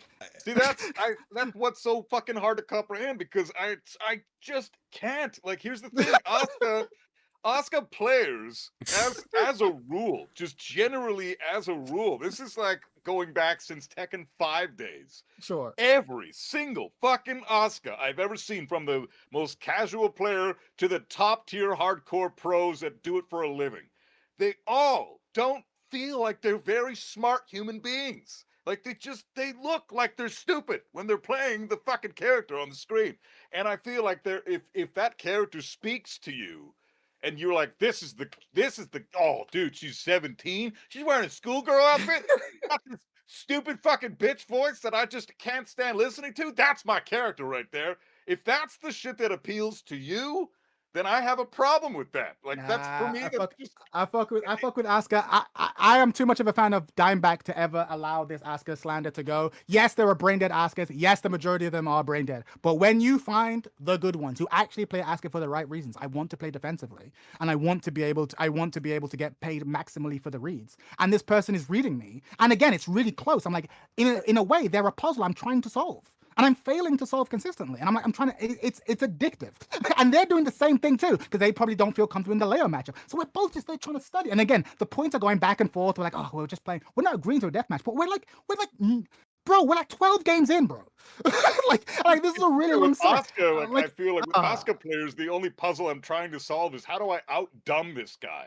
Like, I mean, that's a valid puzzle, man. I don't know what to tell you. That's a valid puzzle. You gotta do it. But then again, the thing is, because I remembered this set, and the next day we're playing at the same time, and I play against this person, and I see the name. So now they're not just a random person. Like, no, I remember this person, and now we're having a long set, and the same thing happens. And it's on the second time I encounter this person in a long 15-minute set that I'm like, I gotta add this person. Like, I gotta know what's up. Like, help me out. And I'm giving him advice. Like, actually, this is a mid-high. Oh, you can duck that? Yeah. Like, there were times where he would block the punch of Leo's Falling Leaf Hell Sweep and then not launch it. I'm like, that's launch. That's launch? Yeah. So the next time I fight this motherfucker, I'm like, oh, fuck, he's punishing my shit more optimally and I'm punishing his shit more optimally. So we're both getting better. Steel sharpens steel. That's what fighting games are about. Like, you know what I mean? Like, that's what I'm desperately trying to defend. One thing, because I want, yeah, why not? Oh, sorry, Blackheart, I didn't see. I will add you. Just because I wanted to jump, because I think the topic that we can make, like, I don't know, maybe the final or the big one is I think the season 3 hope and copium that you have, right? Isn't that like the next topic? Sure. That makes sense. Yeah. You agree with that, guys? What changes do you still hope to see? I think I got that one written down. Yeah, exactly. Or like, what do you hope the next patch is? What do you think it is? Do you think that was already it? Like stuff like this, right? Sure. Yeah. Wait, let me add. I don't know if he recalls you. Do you want me to go first or what? One moment, I want to add Blackie. It's the first time I called him Blackie on Salon. Oh shit, Blackheart, the Blackheart. Get ready. Wait, is that you have multiple accounts now? I also wanted to, before we end maybe we could end the stream with that topic, but I do have a couple of things that I kind of want to pick your guys' brains about, specifically Chad, because you brought this up multiple times when I rated your stream. With the kind of going back to the threat thing, I don't really feel like we really finished the threat conversation. Like how that's a video. We have to do a whole video on that because we can't just throw it into this conversation, but we need to because it is a good discussion. I think a lot of what a lot of players complain about, I think, could be solved with this model of like threat level scenarios. So I think that's what a lot of people are complaining about. Like even earlier on when I said that, oh yeah, you know, Victor makes you guess for your life, and then Finn rightfully was like, come on, guess for your life's a bit extreme. He's right. He's not putting me in like, yeah, no, but you're right to call me out. It's like, come on, Chad. Like, he's not putting you in threat level 10 scenarios over and over again. It's more he's putting you in threat level 5 situations or 4 or 5 situations over and over again. That's your real beef. So again, but you're also correct with the ease of which he is doing it and the uninterestingness of said situation. Yeah. So that's why I think this model works because I'm like, okay, is it worse to be put in a threat level 10 situation or 5 out of 10 3 times? But hey, Black, how you doing, player? Oh, guys, what's up? How are you? How are you? Good to see you, brother. Oh, I see you debating about you know, season 3. So of course I wanted to help you out with the conversation because you're all saying stupid shit. No, I'm joking. Of course. How are you guys? How are you? We're good, player. How are you? How you been? I'm good. You know, just very depressed as always. But you know, a little bit more. Life in general, Tekken. Huh? Life in general, Tekken. Oh, Tekken. All right, cool. Tekken. That is life in general for Blackheart. That is life. Yeah, for Blackheart, that is life. Yeah, exactly. No, it's so true. It's so true. So, okay, get me into the conversation because I didn't know specifically what we were talking about because, you know, I didn't follow. Well, now we are at the topic of... So, okay. So I set the stage, yeah? So the stage is as following, right? Like season 2 happened, then only shit happened. They really like dragged their feet throughout the entire season. Then season 3 happened. The patch wasn't good. They nerfed Heat a little bit and even buffed characters, right? But then we got the last patch, right? The patch that we all like, that everyone likes, right? The last patch that everyone likes. And now the question is, which is the really big question. The next patch will come, I think, this month, right? End of this month, middle of this month. Blackheart, maybe you start as the guest right now. Okay. What is your expectation for the May patch? What would you like to see in it? And what No, wait. would it take? The what would it take through this season to make it a game that you would enjoy more? So you're asking what I would like, or what do I expect them what to do? Would because you like? it's Both. different questions. Both. Both. Okay. So what I expect them to do is, of course, continuing what they did in the next patch, in the last patch, because they said, like, these balance adjustments are like something that came after what they did in season 3.2, let's say. So I expect them to do some other changes to heat, maybe, or maybe, I don't know, nerfing the cards that are not nerfed still a little bit, okay, and so on. Of course, that's what I expect them to do. And also, I expect them to completely, and I say completely, fuck up Kunimitsu's design and Kunimitsu's moveset. Like, she will be, for me, a complete broken abomination. Like, she will be completely broken, because... Can I ask Blackheart then, real quick? Yeah. Regarding Kunimitsu, what you just said. So, do you think that even though, the main problem with her, I thought in Tekken 7 was her backdash. On top of, like, don't even get me started about her fucking ninja bullshit into Ninja 2, whatever the fuck, that ridiculous mid counter hit launchers, safe on block, long range, with punishes, everything. Like, fuck that hard.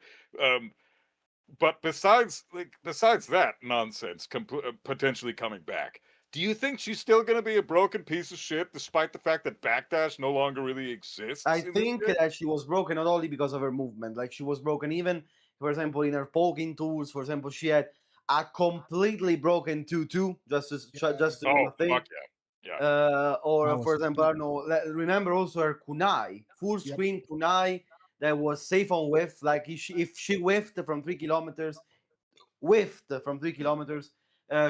couldn't do anything to punish her. It was punishable on block. But of course, again, it was like that move was better on whiff from certain ranges than it was on block. Amazing. It was only minus 11 too, so it was like barely anybody could punish it anyway. Yeah, so. It was even. Yeah, exactly. So I think like she was broken not only because of movement, but because, you know, of her potential. For example, let's remember another amazing move of the character, QCF 1+2. Do you guys remember Kunimitsu QCF 1+2? Yeah, unfortunately, yeah. It was basically it was a homing, safe, knockdown, war splat, homing mid from 3 kilometers as well. Beautiful design. I think did they have a fire trail? Did they have a fire trail? What did it look like? I have to look this up. I vaguely remember. Never mind. Continue. Yeah. So yeah, I expect them to completely fuck up Kunimitsu's design. I hope they will prove me wrong. I hope they will prove me wrong. But yeah, that's what I expect them to do on Kunimitsu. What I would like them to do. Of course, I would like them to completely destroy and annihilate some characters that are still untouched. I don't know why. Guess which characters? guess which the obvious ones, right? Victor, the Victors, Dragunov, Nina. Yeah, Lydia, the ones who weren't touched. Yeah, exactly. Lydia, especially that broken piece of shit. Piece of shit character. No, he's right. Shit. He's totally fucking. She's ridiculous. She's still season 2 Lydia. Piece of shit character. She's still. She plays Tekken 10. Tekken 10. Oh my god. Yeah. So. Hopefully Lydia gets destroyed to the fucking ground. But for example, I'm saying it right now, QCF4 by Lydia, QCF 1+2 is fucking absurd. But QCF4, best move in the game right now, I think. Yeah, it's. But also, for example, I don't know, 442 as well, or like I don't know, Heaven and Earth mix-up. The Heaven and Earth mix-up. It's fucking insane. Her heat smash sometimes in certain situations it's almost better on hit than it is on block, because on hit at least you go away from her pressure. on block, the pressure goes on and on and on and on. Like, it's unbelievable. You take more damage for blocking it than you do for getting hit by it, for fuck's sake. Yeah, it's really dumb. It's really dumb. So hopefully she gets completely destroyed. For example, also King, guys, King, for fuck's sake. King is a absolute abomination of a character as well. Like King, oh my god. But for example, also Kazu. No, I'm joking. I'm joking. I'm joking. So Your Kazuya video was fucking hilarious, by the way. Yeah, but that was made on the 1st of April. That was yeah. Yeah, that was so awesome. Yeah, I think Kazu is one of the few characters I respect by the way right now. But yeah. So. Oh, Chad, you're gonna let that slide, Chad? You gotta fight this guy. Honestly, with the heat buffs, the heat nerfs, I agree. Kazuya is less obnoxious. I think he's almost okay. I would say. But he's way less obnoxious now with the heat nerf. That's not fun. Way. I know. We normally would agree. I actually didn't realize it too. I was like, oh, actually, a lot of my beef with Kazuya is just heat. Turns out. Yeah.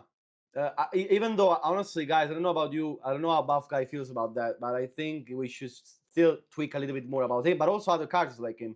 For example, if you ask me, again, I don't know if you guys agree, but I will make the Demon Paw, all of the Demon Paw not launch anymore. Kazuya's one, Devil Jin one, Jin one, and so on. So I've had issues with the Demon Paws since launch. I think no Demon Paw should launch. It's already a god button as it is. But on top of that, I think that the number one nerf to Kazuya that I still don't see happening, that I think is the most necessary nerf to the character, is the increased tracking in heat with Demon Paw, with Devil Fist. Yeah. Fuck that tracking. It's absurd. Yeah, that's true. I don't know why in heat it becomes homing almost. I don't know. Like it's unnecessary. I want it gone yesterday, but they've kept it in since the dawn of fucking time. I don't get it. No Kazuya player wants that. Yeah, absolutely. Maybe apart from that and some other tweaks, I think he's okay. He's all right. But yeah, answering to the second question though, the part of which you asked me about what I would like them to do again. So destroying all these characters and also again revisit all of these stance transitions, because these stance transitions are too much. They are too conditioning, even on block, and especially what I don't like is the risk reward. For example, let's make an example that is, I think, is very clear. Azucena's one. For example, Azucena has 10 million moves from the neutral that completely skip neutral and put her into a stance mix-up directly. Completely, for example, neutral skip up forward 3+4. 3 million range, kilometer, mid plus on block into stance mix-up. Not only that, but the stance mix-up is also in her favor a lot. For example, she has an engager mid 14 frames, homing basically safe, wall splat as well. She has an L sweep. She has this, she has that, and so on. Or for example, the same sense mix about the running 3-2 out of full crouch down forward 4 and so on. All of these things are, I think, too much. And it's not even that like it's not even the power in itself, because you can represent the basic dick jab to force her to use a certain option, and then you're like in a mind game between does she do you can, but it's like, is that interesting? Like, do you want to play against that when that is so strong that basically forcing this over and over and as much as you can is kind of optimal? Like, is that a form of Tekken I enjoy? No. The optimal gameplay now against characters is to try and outmesh their stances. It's not about movement anymore and so on, but it's trying to, like, the defensive options in this game are offensive things. For example, dig jabs, power crush, most of the times. Power crushes, dig jabs, and so on. Like, these things are defensive, yes, but they are offensive defensive mechanics. I don't know if you understand what I mean. Yeah, it's like movement, I don't know, spacing and so on. It's not a thing anymore. Also because backdash, for example, I think I would love them to do is to buff backdash again, because backdash right now is fucking shit. And you know, then I'm worried about Kunimitsu again. So I don't know. But like we gotta see. For example, answering to your dig jab option, Finn. Like dig jab, of course, is a good option against just to think against Azucena, but it trades with the 2. So if you're against the wall, good luck. Only if it's full crouch down forward 4 that goes into stance. No, only then. It's no, for example, up forward 3+4 is that's if only I'm not plus mistaken, 4. It's plus that's 4. Only plus 4. but the engager is 14 frames, right? So if he trades with Dick Jab and it fucking works splats you still, if you're the thing, you're right. It's just it's the design of this game, right? They want to. That's what I don't like. That's also what I don't like. I don't like how they go about this game. That they want to make it as easy as possible for any player to just force you into a direct RPS situation. Yes, exactly. Into a 50-50 situation in which the 50-50 most of times is not even a huge risk for the attacker. For example, also guys, again, think about Lydia Heaven and Earth. Where is the risk in any way of throwing out Heaven and Earth 2 +6, 13 frames, ward splat, 10 million damage? What is the risk of throwing that out? I mean, you could now really go into detail because it depends on how much frames she has. But if she is +8, you're not gonna do the sidestep stuff, right? You need to do. But even as an option, even as an option as a whole. It's too. So from Lydia for Lydia is from what I've done with labbing Lydia. Any time she enters Heaven and Earth automatically, she's got 3 options that enter that automatically. If you don't count the Stalking Wolf one, so she's got running 1. She's got 1+2. You can charge it different ways, and then she's got the Heat Smash. All of those on block. Well, 1+2 on block is only +1 unless she charges now, medium. 1+2, it's not a big deal. No, 1+2, Well, the medium charge 1+2 is broken horse shit. Yeah, because it's +10 on block. She can change up the timing to either just make it throw it out immediately, so you don't know when she's gonna do the timing. If you try to step it, the medium one will automatically track the sidestep right. So it's a fucked up scenario that needs to either absolutely. +10 on block too, horse shit. So, but if she does running 1 into automatic Heaven and Earth, sidestep right duck does beat every single option she has unless she mixes the timing, right? Besides 1, and that is all of them. No, it doesn't. It doesn't beat 1. +5. When she's only +5, all 3 options are beaten. When she's when she's +5. But it depends on the character. Like for example, after her Heat Smash and shit, the problem is she's like too much plus. And the funny part is that Lydia players don't even need to represent 1, which should be the option they need to choose to beat this. But they don't even need to because no one dares to do it because it's so. Because if she does it, you get launched. Like that's a launcher, so no one even wants to do it. It's funny. There's nothing you can, especially on the Heat Smash. There's nothing you can do. You just have to get +10. It's impossible. You're fucked. It's a guess. I think all of these things with time should really go, and we should start, like actually thinking again about how we play our neutral in this game. Really, it's just. It's just too much, guys. It's just too much. It's too oppressive with a lot of characters. It's too oppressive, and it's too easy to skip neutral in this game. It's too easy to skip neutral into a sense conditioning. It's just too easy. So I think if they fix these things, since they already almost fixed Heat with all the characters, I would say almost fixed Heat, almost. Okay. For example, another change I would like them to do, I don't know if you agree, is Heat dashes.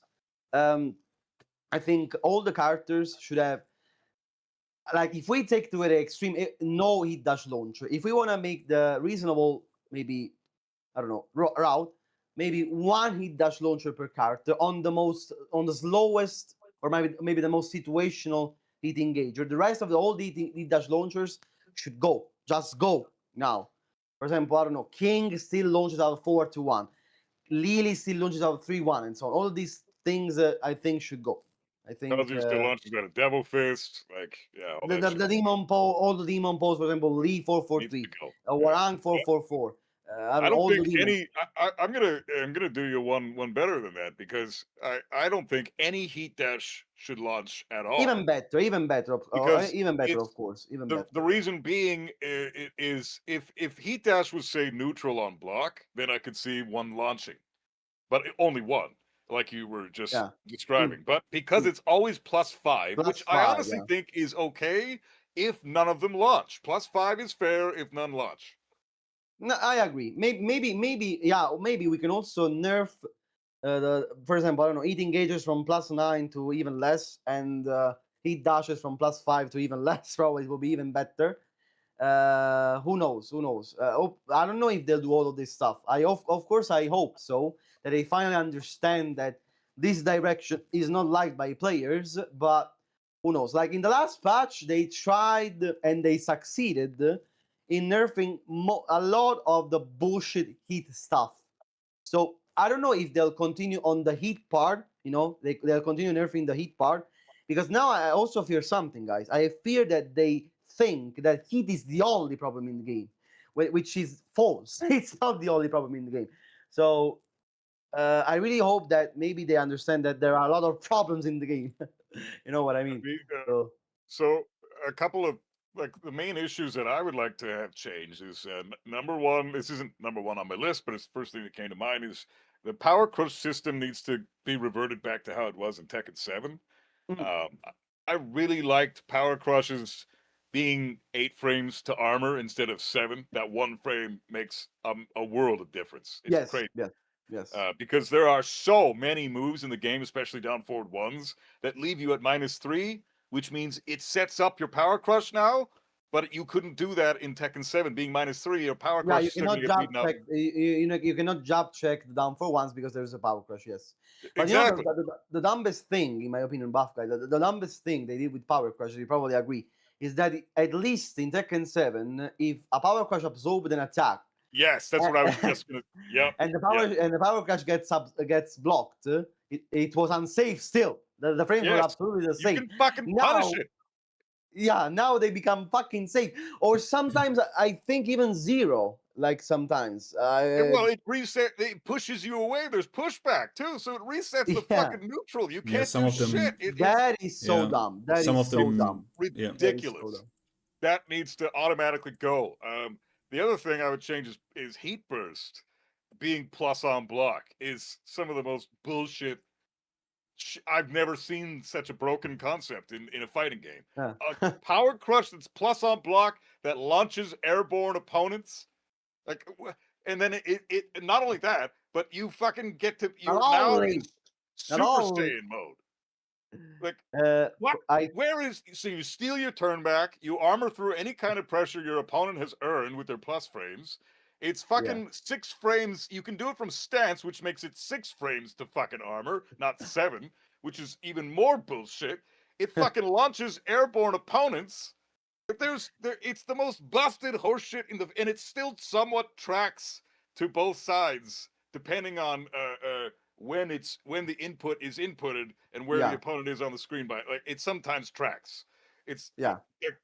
All of that needs to go. So it should be minus on block. -9 would be great. +2 on hit, fine. That's fine. But it certainly shouldn't be fucking +1. That's absurd. What I will do to heat burst is that when it hits airborne, you shouldn't extend your combo. You should guarantee like a hit on the ground. Like, I don't know, like think about some hits, rage drives in Tekken 7 that, when they hit on the ground, they all, the death animation, that it only guarantees a follow-up hit. I think that's what they should do with the hit burst in this game. So like in this way, it still has some combo utility. It just doesn't become even more of a combo extender, even more to extend your combos even further and further. So that's what I will do to hit burst personally. I don't mind the +1 because I don't think it's strong, of course, but I don't like it's. I don't want to say it's only +1 because of course it's a power crush that goes into it and so on. But let's say I think it's almost bearable, like with all the bullshit in the game. But I think that the real problem with Heat Burst personally is that really it extends combos too much to an extent in which they become too long, too much wall carry, and too much damage sometimes. So I think but Hopper, that is the problem. It's a defensive option, but it's not, because it's also an offensive option. It should be only a defensive option. It's both. It's definitely both. It's a defensive option with also offensive capability. It's too much offensive capability. It shouldn't engage from stance. I think that they should remove that. No character. No character should be allowed to heat burst from stance because No. let's take Leo for example. Chad Or was even talking- worse, I heat smash from stance. Even worse. Exactly. Fucking Like, 4 into heat smash. The Oh my only God. option you have is sidestep right. That's fucking it. Like He needs not it. even dick jab. Come He needs on. it. What's Yeah, dumb but bro, about but this the overall real is deal that is they are good luck. what's dumb He about needs this overall is that they are artificially creating rules who can do it and who can't, because Heihachi can't do it. That's the funny part. I don't know why they are doing this, where they even make more rules that fuck up Tekken please, beginners. Don't give them ideas. Don't give them ideas. I don't give them ideas. I'm just saying, if I was a beginner and someone tells me, "Oh yeah, people can like heat smash and stance," oh, but these characters can't. Okay, nice. So, like, I don't like. Where's the logic there? It's the same thing with the gray health deleting mechanics, like with Shaheen and Dragunov and Heihachi and Lydia and Nina. For fuck's sakes, Nina's bullshit. The Bears. Why the fuck do they get to delete gray health but nobody else does? And Shaheen is like the biggest offender in that one, I think, because he can whiff punish with at minus 13. He can gray health delete. At minus 14, he can gray health delete. If he whip anything and say it's like, I don't know, you make Hwarong do his right flamingo or left flamingo 1 jab, and you can barely get a 14 frame move out of that, but you can delete Hwarong's gray health. For me, it's impossible to punish. For me, it's impossible to fucking punish. Yeah, I can barely get a jab there. Almost all the time. Almost all the time. Like they're fucking. Bro, yesterday I was with June. I was with June against Warang. A Warang player doing, the flamingo jabs and so on. I ducked a lot of times the flamingo jab. I did instant full crush down for the crocodiles. And he blocked it all the time. He blocked all the crocodiles all the time, and I die all the time because of that. It's really, I don't know why the flamingo jabs are so fucking safe with man. Yeah, and it's been like that since the dawn of fucking time. I mean, Hwarong's had that jab since what, Tekken 6? So yeah, I know, but I don't understand why though. I really don't understand why. Why shouldn't why? Well, I can explain to you why. Because he is the character that needs to go out of stance with an attack. Yeah, I know. But the question is, does that? I mean, I know it's a high and shit, but does it need to be that safe on whiff and +5 on block? Honestly, maybe I will make, I don't know, like 1 frame faster than jabs. 1 frame faster. I mean, you can't leave it that. No, I mean, just can make it whiff. Just make it worse than whiff. I don't think that's balance wise the correct decision, because he needs that option to go out of stance. Otherwise, you can kill him. So I think the correct thing is make it not plus. Okay, but yeah, no, both are valid. But there needs to be a risk. I feel like there needs to be a risk thing. I can imagine Hwarang players. You can poll them. I imagine most Hwarang players is like, okay, you can lose the plus quality, or you can make it more punishable on whiff. I imagine the really good ones would say lose the plus, and the scrubs, who are the majority, would fight to the death to keep the plus and make it punishable. So we'll see what they'll do. I think it's somewhere in between, because I get the +5 for Hwarong. I don't agree with it, but I do think it would be nice, instead of being forced, like basically the counterplay to that right now is if Hwarong's does right flamingo 4-3 and then immediate jab, the only counterplay to that is you have to sidestep right, immediately jab punish. Instantly, really. Instantly. You have to commit to that, which means if he does anything else that could beat out the jab, you die. You get fucked. And all you're trying to do is beat out his jab, right? So I think that if that's the case, then it should absolutely be, at least we should be able to sidestep right, block, observe the situation. Did he jab? Did he not jab? And then I should still be able to get at least a jab punish, no matter fucking what move he does next. I absolutely agree. I will make them like normal jabs on whiff, basically. I don't think it's that destroying for a character to be as punishable on whiff as jabs, normal jabs. I don't know. Is that too much to ask me? I don't know. No, it's not. For me personally, there are a few things I hate more, and maybe I'm just VF coded, but like I hate the fact that I can know what my opponent is going to do and I can do nothing about it. Like if I know this guy's going to flowchart into the jab, there should be something I can do. Yeah, but like, I mean, you can, but you get blown up if you kill yourself for it. No, but I could live with risk. I think what I find really, yeah, I guess so. I guess, but I guess in terms of risk reward, that's sort of the real issue. You're right. There is something you can do, but it's not favorable. But like, yeah, I hear it. But I'll be honest with you, I've kind of, my eyes have glazed over for this whole conversation. Not because what you're saying isn't correct, but it's like I'm not so caught up in the cope that I'm now being like, oh, now they just need to make this move -5 and this -4. I'm like, I'm not there yet because I'm like, it's been one good patch. Like I'm not gonna start hoping again. Like, oh, if they just do this, like, I'm not there yet. I'm not like we've Okay, we've Chet, then let me ask you. 3 years. Let me ask you. I'm not doing it. What does the May patch, the next patch, what does the next patch need to deliver for you to be in hope mode? Let's see. In hope mode, it would literally be, if they do nothing else to the heat system, the heat system is what we have for the rest of season 3. But they address all of the character issues that we're talking about. We're talking like introduce some sort of intelligent character philosophy. Like, hey, maybe King doesn't also need to be the best counter hitter in the game. Okay, maybe Lydia's stance doesn't need to be a guess for game type stance. Like literally, if they just do the big swings that everyone is talking about. Like I don't have unique perspective on this, which is why I'm reluctant to speak. Like we kind of know what needs to be done. We've known for multiple years now. Like I feel like if the characters that are untouched are given weaknesses, or at least their brainless offense are a greater risk is added, and it's a general positive direction. A second positive patch in the right direction, not a little bit in the right direction, 2 steps forward, 1 step back, another one in the right direction. Then I'm like, okay, cool. Then I'm in. Which is why I'm not interested in going into specifics. I'm like, oh no, I need to see evidence that the people behind the wheel know how to drive. That's really what I need to see from the next match. So if the next patch is like a bunch of nerfs to the characters who need to get nerfed, I'm like, okay, cool, then we're in. Like, even if it's not everything that I want, if it's just some of them consistently, and no one's getting buffed, I'm like, okay, cool, we're in. That would put me on the fringe of hope mode to see what happens next. So yeah, I don't have the same specific answers that Blackheart and Buff Guy have kind of laid out. It's as I've said since season 1, it's a philosophical change I need to see. And I need the changes to reflect that. If I see that, because this, more than anything, this past patch has reflected a philosophical change. Like, okay, less offense, please. Like it was a massive tone. Less heat, less offense. That is if you were to summate what the last patch said as a sentence, that's basically what they're saying. And if there was another patch that said similar things, I'm like, okay, cool. Then I'm in hope mode. Even then, I'm like in cautious hope mode. Like, go on.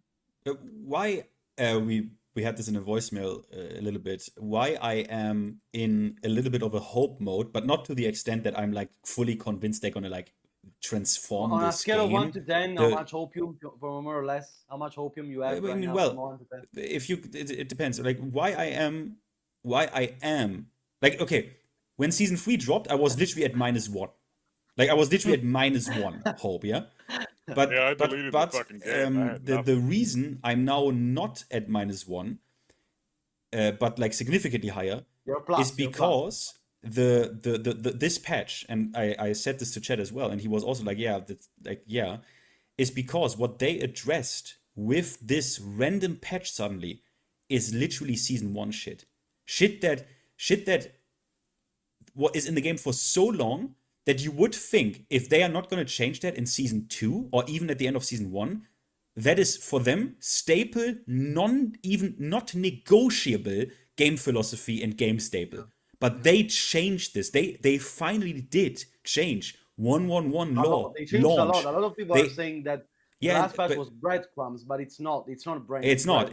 And it's stuff that is in the game since season 1. All of it is season 1 stuff. That is extremely significant because they are suddenly even saying we can now in season 3 talk about stuff that's in the game since launch. Like that's a big deal. It's a huge patch. It's not a breadcrumbs patch. It's a huge statement because it suggests that like they're willing to go deep. They're not just going to change things. Yeah, exactly. It's a huge signal. Everything is being discussed in that room. Like, so it's like, okay, cool. And that's what I mean. There are deeper philosophy things. Well, I'm not interested in, this move should go from +5 to +6. Like, no, there are structural things that need to change. And this was this is what we thought we were going to get at the start of season 3. And when that didn't come, we were like, we're fucked. Exactly. This is what I was hoping for at the start of season 2. Oh, yeah, true. To be fair, but this is, again, the thing is why, and maybe this needs to be like said for people who don't really know why certain people are suddenly so happy. Like Duelist made a video Duelist is like one of the biggest. Like Tekken 8 is a piece of shit. Let me hate on it, please, motherfuckers that I know. And he made a video saying, like, bro, this is fucking good shit. Yeah, like, this is fucking good shit. And the reason for it is, it's kind of like in Street Fighter when they now finally suddenly say, hey guys, we're gonna talk about throw loops. Like, this is the impression that this patch gives, that they are willing to talk about throw loops. And 100%. this is why everyone's like, whoa, this could be fucking big. This could be big. And they finally recognized the elephant in the room, basically. It's like, yes. I don't know. Until now, they were searching for the breadcrumbs around, you know, under the table, the breadcrumbs. And there's a fucking huge elephant that say, what? In the room. And I don't know, that's not a problem. And now they find, oh my God, there's also an elephant here. Oh my God. And they're finally addressing it, basically. Yeah. That's how it feels. Yeah, that's how it feels. 100%. So, like, yeah, my point is, my desire is it's more vague than any specific, +5 here, +6 there, made this. It's just like more of the same. More like just considerations on, hey, we want to take away power from the attacker. Period, point blank. Like that's across the board. Like that's basically what the patch was. And I'm like, okay, cool. So now the winner has to win in more interactions, has to make better choices, or powerful attacking options have risk attached to them. Like, yeah, you mean or less reward. Cool. Or less reward, exactly. Either one we'll take. And like that direction across especially against the characters who weren't touching the last one, give me that and we're happy. Yeah, that's it. Buff guy. For me personally, it's the main issue I have with Tekken and I've been saying this since forever on my channel. The developers have been dishonest with us multiple times within the course of a single year. And they've had to retract statements. They've had to apologize.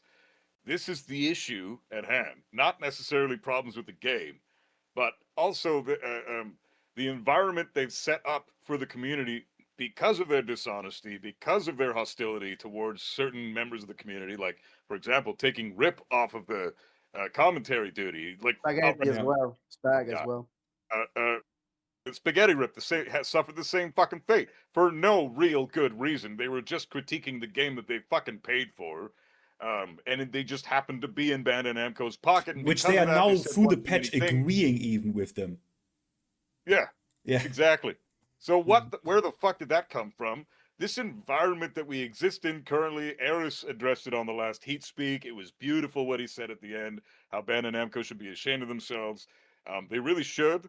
And I think they're trying to course correct now with this patch.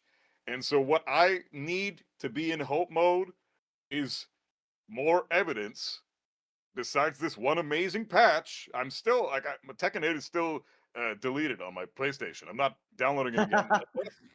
Unless I see more evidence that the developers are not only becoming more competent with their decisions, by like the best way that they could do that by dealing with Dragunov, Lydia, King, and fucking Victor, and in my opinion, Nina, who's can't seem to get fucking nerfed no matter what the fuck happens. She's always top tier.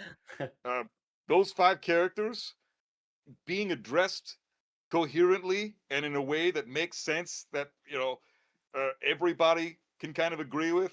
Even like an automatic nerf to Nina would just be getting rid of all the subsequent hits of her heat smash once she whiffs the heat smash. Like that's really, I think, would be the perfect nerf for her. That's a universal. No, she needs a lot. She needs a lot. Yeah, but yeah. Exactly. Well, yeah. Like if you have a multi-hitting heat smash, if the first hit whiffs, it should just stop. Well, we've been saying that since season 1. All of them. Dragunov is another big offender for that. Like so many characters that have that problem. But Dragunov goes to the fucking moon when he does the heat smash. He fucking disappears. I don't know. He goes so far away. Dragunov, Lars does the same fucking thing. Like Lars can go into stance, turn around, and counter it, launch you if you time your shit wrong. Like, it's absolutely insane. It's absolutely insane. Fucking ridiculous. Like that stuff should not exist. And if they took those concepts away, nerf those 5 characters I just addressed, that's gargantuan evidence that they're not only becoming more competent as developers, but they're also starting to treat the community with more respect because they're listening to us finally. And maybe the environment wouldn't be so hostile. That's what would put me in hope mode. That right there is enough. But pause, because again, you notice that I'm talking about frame data, and I'm more talking about like the game as a whole and the game feel. I don't know. I'm worried about like the Tekken community as a whole, right? I don't know. Let's say we get that patch. Does the grass grow again? Are we back in season 2 of Tekken 7? Like, do you know what I mean? Like, or is the or is everything already burned to the ground? Or are we done? Because there's so much about this space that just rubs me the wrong way. I think that's a personal thing. We gotta see. Yeah, I guess currently it's not happening. Yeah, I guess. What's currently we just said about the grass. What they've done is they've created a greenhouse with a mountain of grass that's trying to grow underneath this carpet that's suffocating the grass from growing. Sure. What they would do with the patch that I was just describing is remove that carpet. The grass isn't going to start growing yet, but it now has the opportunity to. Yeah, and there's nothing keeping it from doing that. So that's like, if all we're discussing is hope mode, I don't think the game's going to be perfect. I think the community's still going to be a bit aggressive to one another because that's the mentality this game's created. I think the development team is still going to suffer from some hostility from the community, and there's going to be a bit of a back and forth there, you know. But at least we can see that there is a positive trajectory happening. Yeah. Can I tell you my my favorite change in the patch, the character specific change? I can't believe they made it so that Asuka's forward 2 no longer is confirmed after her down 1+2. Yeah. That's because she basically had a de facto hell sweep, right? Just a big knockdown low with good damage, and they kind of half the damage. They destroyed the damage on that low. They destroyed the damage outside of the wall. I'm like, that's really bold. It was correct, by the way, because we buffed the offense. So like you can't have all the best defensive tools in the game and also be able to just 50-50 you up close. That's just not fair. And that's a bold choice. And I think that choice to me is one of the ones I'm the most optimistic of. Not because I think that, but it says, go on. Forward 2 is Tooth Fairy. Yeah. No, is forward 2 not guaranteed? Because when I tested it, it was still guaranteed. At the wall, it still is. At the wall, outside the wall, I know it's still guaranteed. It's still guaranteed at the wall. I know that. And you outside can mix the wall, no. Outside the wall, it's not guaranteed anymore. No. Yeah, but it's still guaranteed if you get up in multiple different ways, right? Sure, if you get up wrong, yes. You gotta hold back. Hold back. Yeah, you just gotta hold back, which most people will do by default anyway. It's really, I think that's a really bold change, and it's a really clever change, and it shows that this is a sequence she's had for the longest time, and to me it speaks to someone looking at the character and being like, okay, we have to re-examine what Asuka's about. Do you get what I mean? Like, that's why I'm so hopeful about that change. Yeah, because a lot of things I just expect you wouldn't change, but actually no, actually there was once upon a time where her having this was fine. We are no longer in that time. That's bold. Yeah, she's a defense character. She's not supposed to be a defensive. Yeah, she should be a defensive. Same applies to Jun, by the way, guys. Yeah, Jun didn't receive the same treatment. I don't know why, but Jun also. She will. I hope so. I think that's the thing. I think a lot of people. You're right. We don't know for certain, but like everyone that I've seen talk about it has been like, oh yeah, there's a bunch of characters who weren't touched, but we just assume that they will because everyone else was so comprehensively hit that it's almost noticeable. Oh, King wasn't touched, Jun wasn't touched. Their shit will come later. Like that's the unspoken assumption. But you're right. They've not said as much. Yeah, but it was so clean that we just assume, okay, yeah, it'll come later. Victor's another one. Exactly. Why do you guys believe that some cards are still not touched like the others? For example, why are they still not touching Lead or King? Why do you think it's because there has to be a reason why. Yeah, because they're like Obellion. We're talking with this Obellion, and he was like, there's a clear formula to the stuff they now touched, and was mostly, I think, like not stance shit.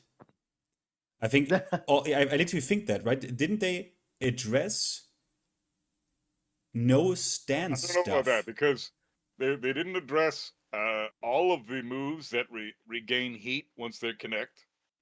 But none of that shit comes out of stance, right? They addressed.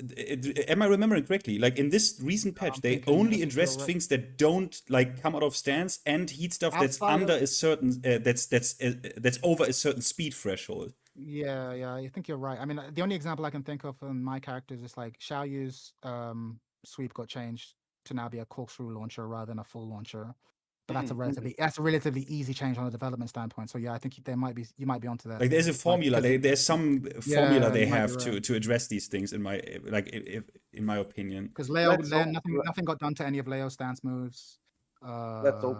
Feng didn't get anything. Yeah, I think you're right. But you know what? For me, what I would like to, and this has never happened. I think this has never happened in a Tekken game through its lifespan. I mean, we didn't have that many. We only had Tekken 7, which was like a live service patch product. But what is really for me the biggest, the most significant thing when I go and play Tekken 6, and this is not like from some boomer goggle because I didn't fucking play this game back then. I go back to it now, and this is like my favorite version of Tekken ever. And this is recently formed, and it's because when you play Tekken 6, you are surprised. You just play the game and you just try to move around, and you are actually, literally surprised of what you just make whiff by just playing the game, of what whiffs in that game. Like, we talk about you backdash almost casually, like Dragunov down 2. Almost casually, which is not even a thing in Tekken 7. Yeah. And this is, in Tekken 8, it's the opposite. You are surprised of what's still connected with you. You know what I mean? And this, to me, is like, if we could get a direction change there to I'm no longer surprised what's still connected with me, even on block or on hit, this would be fantastic. Like, this is, when you feel Tekken 6, you are, like, not under pressure. Like, yeah, the damage is high. Yeah, if I press, I can get fucking nuked by, like, back 2 from Bruce. Yeah, of course. But it's way more. Like, you really feel I can move. And the game wants me to move. The game wants me to move. I see it. You are surprised by just, this is why I would recommend to everyone for a day, just for a day, play some Tekken 6 just for a day, and just pay attention to what you make whiff by just playing the game. You are surprised, like, how did this whiff? It's insane. It's insane. And but even back then, which is crazy because back then people kind of complained of like, oh, Tekken 6, everything has walls, the stages are a bit more compact, the walls are a bit more together, breakable walls. They want you to play close up, action cam style. Right? Close quarter combat. Like, that was the thing of Tekken 6. And you're still surprised in that game of what you make with. Like, I tested this. I went to Tekken 7. I'm like, is it possible from any direction, from any distance, if I block Dragunov's jab, is it possible to backdash down 2? No, you can't do it. It was Armor King. I saw it in the match. Armor King, JDCR against Nobi Dragunov. I replicated it when I played. And you couldn't do it. You couldn't do it in Tekken 7. In Tekken 7, you couldn't do it. You couldn't backdash this. In Tekken 6, you can. And it is such a different feel of play. It's insane. Yeah, but it's like, amazing. But I don't know. I have 2 questions. I don't know if it ever will come back. I don't know if it ever should come back. Maybe it should come back. But I remember I had this conversation with what's his name? Gentleman Thief, who's like maybe the best Virtua Fighter player in America or the West. He's hella good. He was at the World Tour Finals in VF. I remember talking to him about like why he got into VF and not Tekken. I remember him saying that he didn't like the movement, which is very interesting because he's not some scrub. Like, he's a world-class fighting game player. If he likes the game, he can get good, right? But he was like, yeah, the movement. He found the movement engine to be really floaty and. Hard to make like okay, I'm plus now. What decision do I make here? Like, there's so much room between the choices. Exactly. That it was hard to make a choice, and that was a choice, right? And like the people who loved Tekken loved that, and the people who bounced off it, right? And there's not a qualitative thing. I found that really interesting because he observed that. And my question is, given that 7 is the most successful Tekken that we've had, and Tekken 8 has sold really well, will they? And perhaps even more interestingly, should they look to move back to versions of Tekken that were, by all accounts, not economically viable? Like, Tekken 6 was very economically viable. So like, sorry, you're right. Viable, not right. Yeah, but I mean, I know what you mean. I mean, they are changing direction. It's fine. I'm not saying you should make another Tekken 5 or another Tekken 6. They are different kinds of games. I'm just, for me, very super personal biased perspective. Yeah. That's my favorite. Tekken 6 is my favorite form of Tekken. My favorite form. Yeah. I think Tekken 5 even overdoes it with how crazy good But backdashes are. But hear me out. I'm not shooting down your point. I'm actually questioning, like, because there's a version. Maybe if they release that version, maybe the current audience, many of whom, maybe even most of whom at this point, are new and didn't play 6. Maybe they would actually fall in love with it. Maybe they took the wrong lessons. Maybe. That's what I'm trying to ask. That's a thought experiment. I only have one, how do you say this, anecdotal example, which is Defi, right? He's also in your chat, I think, sometimes. And but Defi, he started with Tekken 8. He's like 19. He started with Tekken 8 and got like really good, like leapt all this shit, like got good at Tekken in Tekken 8. I'm not kidding. And he just, I was like, if you can play Tekken 8, you will find your way in Tekken 6, like no problem, right? No, it's Tekken. It's still, at the end of the day, you have all the Tekken fundamentals there, like down forward 1 and all that shit. And he plays Tekken 6 with me, and he loves it. Like, it's for him, it's like, how did I even bother playing this shit? It's like it's kind of like this. You learn cooking in Tekken 8 with like dog shit cheap ingredients, and then you cook the same recipe in Tekken 6, but with like premium, with the best ingredients ever. And you're like, wow, this is actually it. Like, this is it. Even though it's the same recipe. Yeah. But I think this is the irony, right? Because again, to go back to what I was saying with Gentleman Thief, like, the irony was he found that the decision-making space was too big in Tekken, right? Yeah. Because there's just so much that could happen. I understand that. What's ironic is that, but the irony is that by Virtua Fighter 5, Tekken 8 now, Virtua Fighter now has a bigger decision-making space. And it's really fun. And he observed that. And that's what I found so fascinating, right? Because like, oh, actually now when you're -6 in Virtua Fighter, you still have plenty of options. Do you know what I mean? Like, and so it was just really fascinating to be like, oh, I really disliked. Once upon a time, I disliked this franchise because the decision-making space was too big. And ironically, that franchise that was known for that and was loved by the people who loved it for that now has a smaller space than the game I came to. And it was just like he and Virtua Fighter 5 is a really useful measure to see what was happened to the decision-making space. I just thought that was just super interesting. But yeah, you're right, because I've only briefly played 6 in more recent years. And like, but even then I remember it being I think an ungenerous person would say floaty, but I would just say more free form, depending on which adjective you want to use. But yeah, it makes decision-making a lot harder, but infinitely more interesting. Because you cannot just flowchart. And I just want them. You can't. You will get like you can't. If I know what you're going to do, again, that's for me. That's a sign of a good 3D fighting game. If I know what you're going to do in the next 4 frames, I should be able to kill you in the next 8. That's my true feeling of the game. And that there are so many situations in Tekken actually where it really frustrates me. It's like I know what you're going to do, and there's nothing good I can do to stop it. I was just watching. Sorry to interrupt, Chad, but to your point. I have a thing in the background playing right now where it's just the online tournament that just recently happened, Tampa, whatever it's called. TNS, And it's Chaoyu versus Brian, and so what happened was Chaoyu gets the launch, takes him to the wall, does the forward 2-1-2 wall combo, does a mix-up. Brian gets up, Chaoyu immediately heat smashes. So everything from that wall combo into the heat smash is already a flowchart. And then the next thing I'm thinking, okay, Chaoyu's going to do Hypnotist 2 now. Obviously, she's going to do Hypnotist 2 because she's got the health lead. No reason to do a low here. Brian's going to be minus anyways. There's no reason. And sure enough, she does Hypnotist 2. So this is all flowchart. And that's what I mean. Like, it's not interesting, is it? It's just not. It's just not interesting. And it doesn't matter if you're watching Peeling or some random. It's just exactly. And I just thought it was funny because the moment play out. Exactly. It's the moment you're discussing this. You're saying this exact thing. I'm looking at this match, thinking, "Holy fuck! What he's saying is literally coming to fruition right now." You mean what we talked about like an hour ago, the link flowchart or the sequence? No, 100%. There's lots of situations like that are just because it's optimal. Because it's fucking optimal. Because it's optimal, of course, exactly. I think that's a tragedy. That's the correct way to play the character. Like I was saying, like I can't. I played Leo for 8 years and I cannot stand Leo. I can't stand playing Leo. I can't stand fighting against Leo. Just because, like I said, I'm able to now just do. Like, let's say round start, I do a single jab, make you block the jab, and I'll just go, okay, cool. here is the flowchart I'm going to do for the next 40 frames. Like I'll just budget it in. I'm not. Yeah, It's not like I'm doing exactly. a thing, seeing what happened to you, reacting to the game state, they just making do a it. In choice. this game, they No, don't think.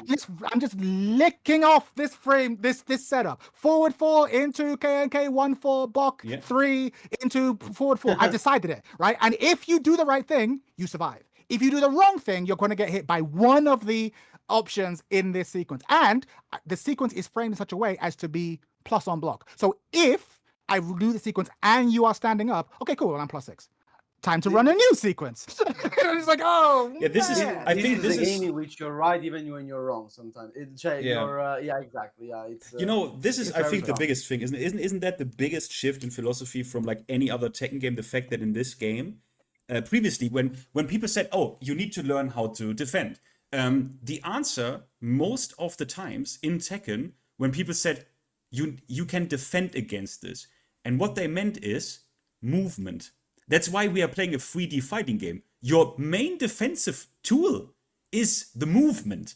That should be like your main defensive tool. But how often, and Duelist made so many videos about it, Duelist calls it our Lord and Savior. Our Lord and Savior. What's our Lord and Savior? The dick jab. The dick jab and the power crush is our Lord and Savior. Because this game wants you to do the active defense bullshit, and be like, oh, you should press here. But the thing is, we are playing a 3D game. In 2D games, that's valid. Like, that's valid because I can't escape. Like, I need to even, I can't let you get in. I need to stick buttons out. But in a 3D game, we have the movement system. That is the main defensive mechanic. And I don't like how they are going to, no. We want this to be like a 2D style, kind of active RPS situation. Very easily also enforceable, which makes it even more perverse. That to me is like, what are we doing? It really does suck. And like, and I think is like, again, to go back to, there is a maximum level of cope I can ever have. I am under no illusions that Tekken 8 will be an all-time classic Tekken game.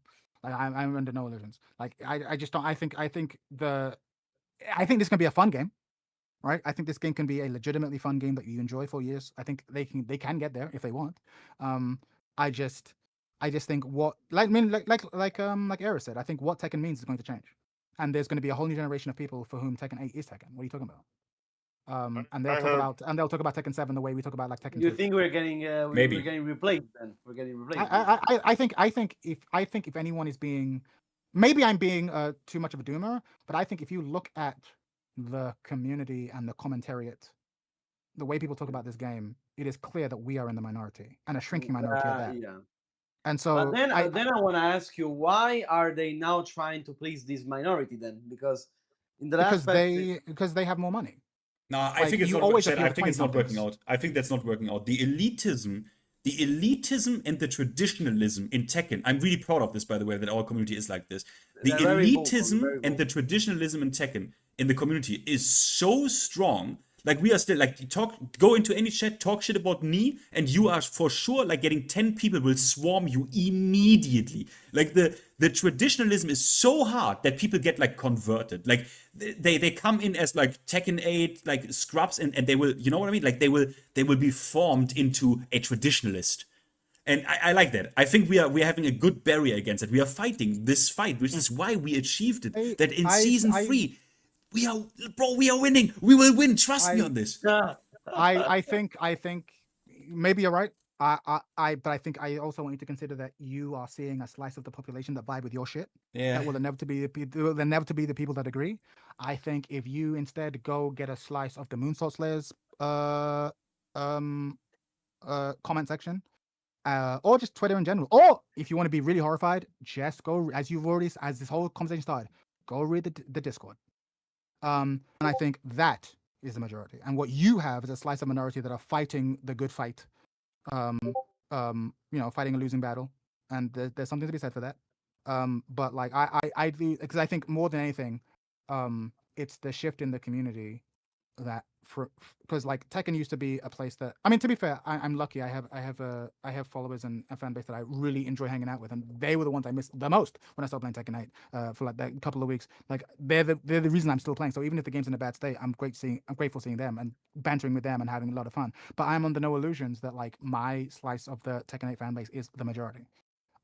Like, it's a self-selecting crowd, right? And I think when I intentionally leave my bubble to listen to, okay, what are the majority of Tekken players actually saying? People who care enough to join a Reddit and talk about it, and to join a Discord and talk about it, or to comment on Twitter. I am dismayed. I am dismayed by just the nature of it. The issue that they're doing, the devs that they were doing, the reason I think that you guys are right in your assessment that that it's just not working out, the direction that they were trying to go with this game.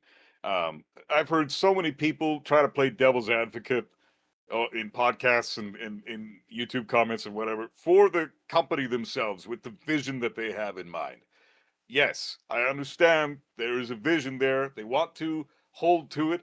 They want to attract a new audience or bring new people in, but they're doing it completely wrong because this is a vision that is so far away, so far removed from what Tekken has always been. I mean, there's always been additions, right? In Tekken 3, we got 3D movement. In Tekken 4, we got wall. In Tekken 5, we got the crush system. In Tekken 6, we got bound, rage, fucking stage hazards. Tekken 7, we get fucking rage arts and rage drives. And now Tekken 8, we get crushes. Right? So power crushes as well. I mean, power crushes as well. Yeah, in fucking Tekken 7, right? Homing moves, And Tekken 6. Yeah. Tekken 8, we have heat. But heat is the most divisive mechanic that we have ever experienced from any Tekken iteration in the past whatsoever. It has unlocked the true potential that wasn't even there to begin with from completely scrubbed players, right? It allows them a completely new power level because of the mechanics of the game. And it's kind of shifted this game into a direction that doesn't really resemble classic Tekken anymore. Yeah, so no, but this is it's oh no, sorry, I didn't want to interrupt. Continue. The vision is wrong. What they're doing is not to the correct franchise. You know what? This is something that maybe Virtua Fighter should How try. dare you? Hey? How dare you? Don't you bring Virtua Fighter into this shit show? Virtua Fighter has been... They know better. Don't you dare. He's disrespecting your main game, Chad. I don't my love. No, I'm not even trying to disrespect. I'm saying they should try. I mean, they should try Virtua Fighter. Virtua Fighter should try to. I'm not saying don't do heat with Virtua Fighter. Don't ruin your franchise. I'm saying if you're going to change a franchise this drastically, this late into the franchise, it makes sense for Virtua Fighter to do it because it's adding something completely fresh and new to an otherwise dead franchise. Let me. Oh no, he didn't. No, he's right though. He's right. No, here's the thing though. It's a legacy franchise that has 30 plus years behind it. That's been consistent throughout, and now you're going to turn that entire concept on its fucking head and throw all the fans that have been here the entire time putting fucking food on your tables. You're going to give us the middle finger because you want a new audience all of a sudden? That's the problem. That's why they're backtracking, because they know this shit doesn't work. I hear it, but like I have an alternate view, right? Because again, I'm not a master in any of these games, but like for the past few months, I have been playing I go play Virtua Fighter, I've been playing DOA, and playing different 3D fighting games has given me like this really interesting insight into like the history of fighting games, right? Because it's like looking at all the Romance languages and be like, oh wow, like you can see the common root. And what's really interesting about all 3D fighting games is they actually all follow a very similar trend. Once upon a time, you create this system, whether it's we can go back to let's say Soul Calibur 2, we can go to Tekken 5, VF5. And let's say Tekken, where do you want to? Well, Tekken 5, I already said, right? And what happens is you have this core 3D fighting game that's really good and people like it. And it's like, okay, we have to justify a budget for a new game. So you add a thing on top of it, right? And it's really, oftentimes the thing that's beautiful was already done. So for example, Soul Calibur, the last Soul Calibur had basically this heat system that was complete trash. That was just thrown on top of what was core and beautiful Soul Calibur. And like heat system, I feel similar. You have this core Tekken game, which isn't perfect, but it's a core Tekken game, and then you have the heat system thrown on top of it. Like there are these systems, you have these immaculately created systems, and then you put this newfangled thing on top. Do you get what I'm saying? Like this new ingredient. And it's like, people who love the system are like, no, get rid of that thing. Get rid of this bullshit thing from DOA had the same thing. People love DOA. People love the 4-way hold system, right? Once upon a time, the 3-way hold system, then it became a 4-way hold system. People love that core thing. And they're like, okay, but how about we add meter? And everyone's like, stop it. Like, I'm tired of them adding these new 2D inspired elements to these 3D systems. Stop it. Like, just have the confidence to have our quote unquote boring 3D system. But the problem is, I think, is that all of these developers realize that 2D games outsell, well, mostly Street Fighter, but like 2D games seem to outperform 3D games. And then it's like, how can we take some of that special sauce? So they take different ideas. How about meter? How about installs? How about this? And it's like, and I get it, because you need to make money. You got to invest, convince investors to invest. But the direction they go in is just so tragic. And as you go back and you play a Virtua Fighter 5, or as you play a Tekken 6 as Finn is discovering, or you play a DOA, the last DOA 6, and then go play DOA 5, and you go further and further back, you'd be like, oh, wait, there was a core system here that people fell in love with, that the fan base is here for. And over time, more and more shit gets added on top, and sometimes you get away with it. 7 added the Rage Drive, which was this whole, and armor, right? And Rage Arts. and Rage Arts, and it was really popular. So what lesson do you take with that? The lesson you take away from that, you shouldn't, but the lesson you take away from that is, okay, add more shit. And then like he is like, oh, it's too far, right? And they're taking the wrong lessons because they're trying to chase sales. But again, if the sales go up as they have been, it makes sense why you'd be like, okay, add more shit. And I think what they have found is that they have pushed it too far. Hopefully they will realize, okay, Heat was a step too far. Soul Calibur discovered that the hard way. Oftentimes less is more. A core system. A core, you need to nail a core system. But as you just said, like jokingly, but also very accurately, VF5 is a consequence of what happens when you don't do this. Because VF5 is pure. Yes. And that's why 6 people play, and that's why 6 people play it, right? Yeah. So it's like, because it doesn't matter that I can tell you that the system's great and I can describe it to you in words. Okay, but does it excite you?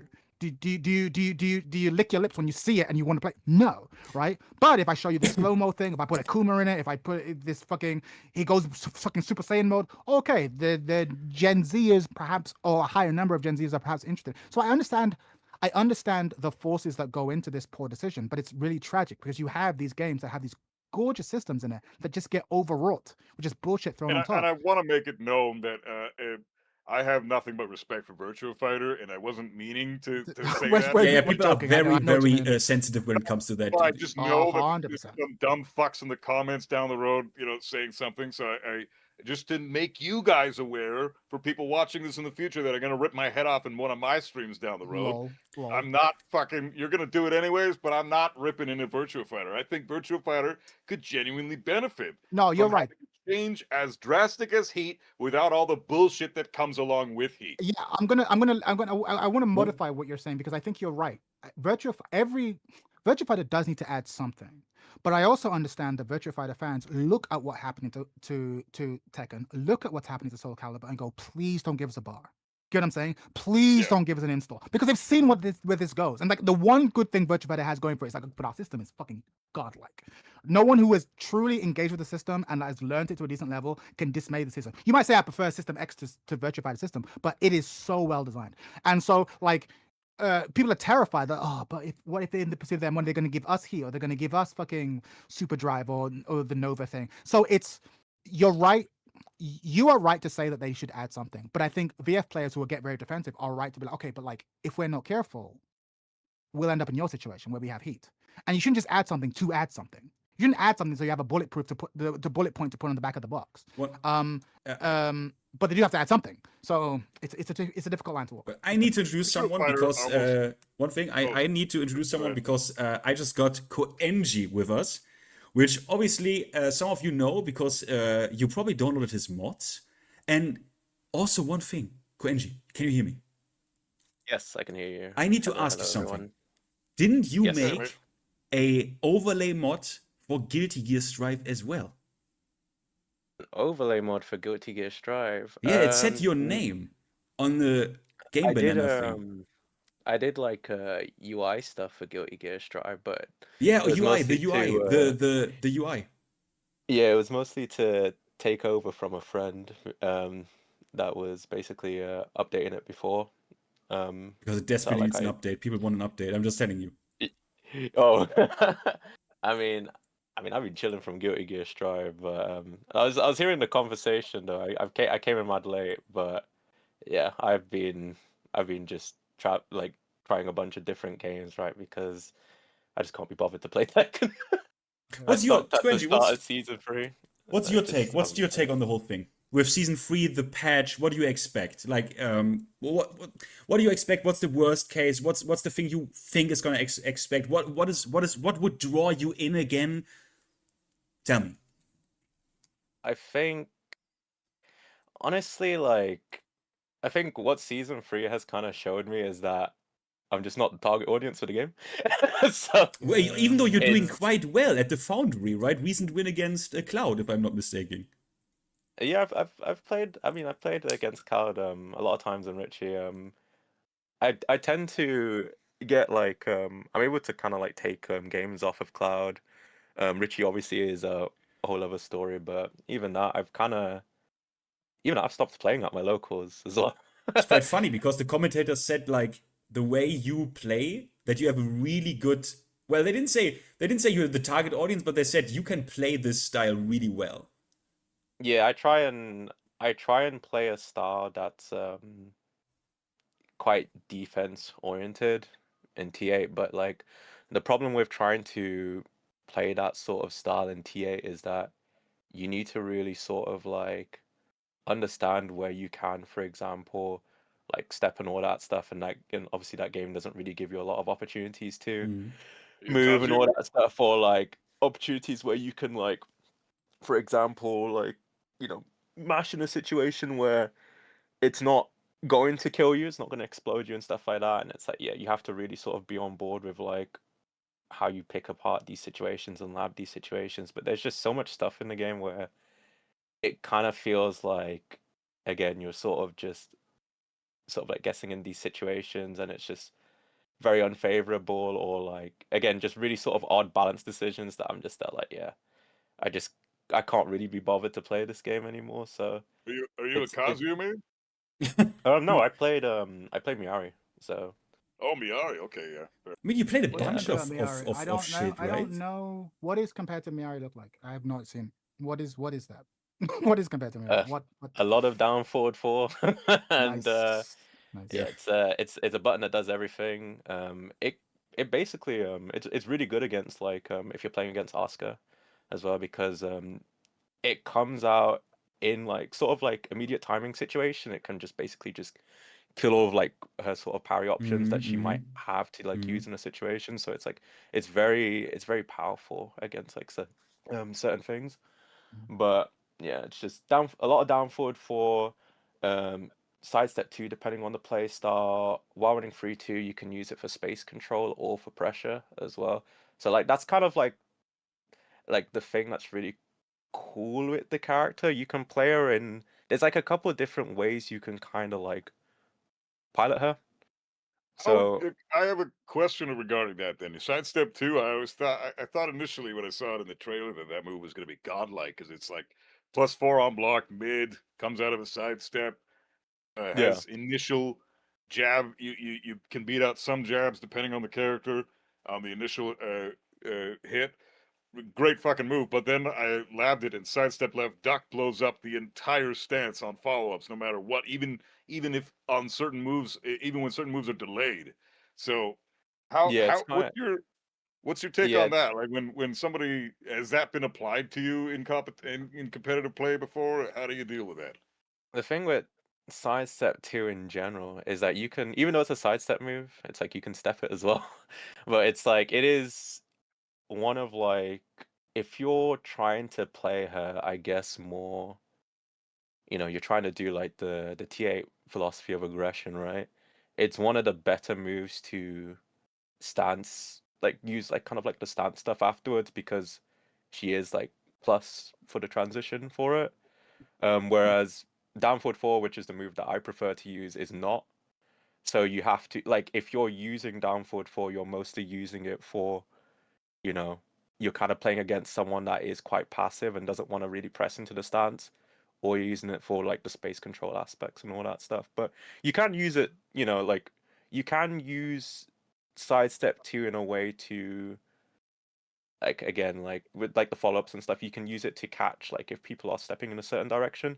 So like more 1 and more 2 track in opposite directions, so you can use it like that. But it's like, yeah, more 2 tracks to sidestep left duck, right?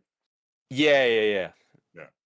But if you're doing more 1, then yeah, if you sidestep left, it will just make that whiff. Blow you up, yeah. But yeah, a lot of people are like, oh yeah, she's bad, blah blah blah, all that stuff. But she's one of the few characters, and it might be like maybe just like main bias or whatever, but it feels like one of the few characters in the game where like you can sort of like pilot, like there's sort of like maybe like a little bit of identity present in terms of like how people like pilot her. So like, and that's kind of like one of the problems I have with T8, right? A lot of like, a lot of these characters, right? The optimal way to sort of like pilot these characters is to just push the aggression, right? For a lot of these characters, right? And it's like you benefit from doing that, and especially with Heat, right? It's like you're kind of just further pushing these sort of buttons to like kind of like force like maybe like a scary immediate timing situation. If they press whatever, they just explode, right? Yeah. And stuff like that. And That's I'm just not, and and that's like the optimal way of playing it, right? And it's just like I'm just not a fan of that. But I feel like Miari can't play that way, which is why I find her quite interesting. And all the characters that I find interesting in this game are like, I can't just do plus framing to guess between the mid and the low. I can't just do that.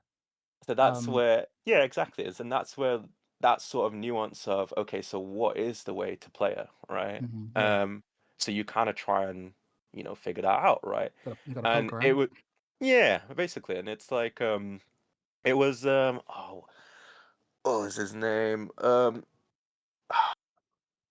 remember. Sesujin, there we go. And Sesujin was doing like while running 2-1, because I was using it as just, you do the while running 2-1 and you push forward, and it's like, okay, yeah, you continue aggression, right? Because obviously it's like it's plus into more, right?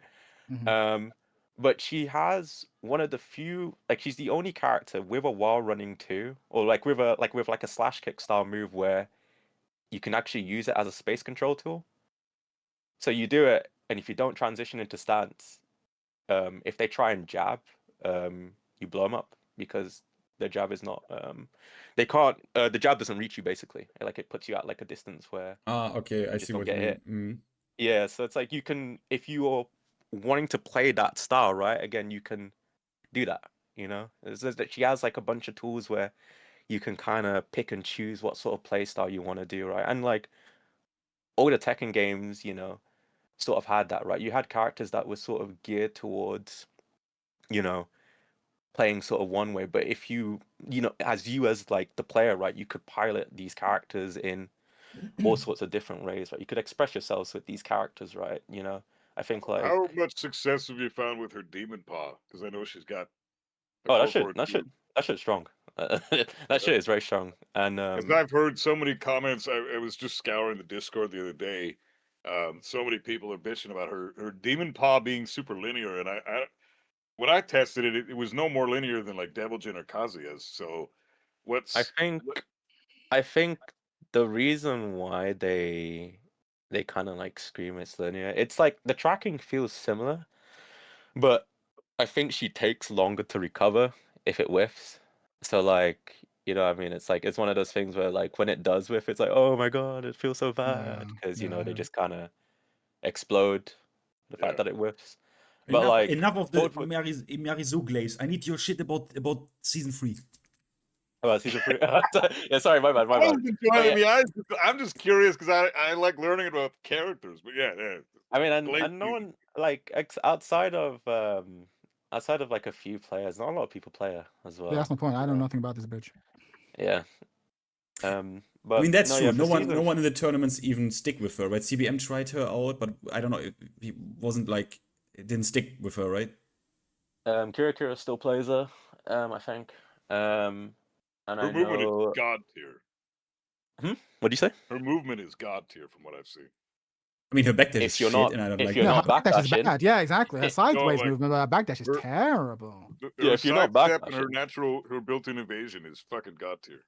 That's pretty good, but I'd value a backdash in this game. Not that any backdash is good enough, but fucking you don't want a bad one.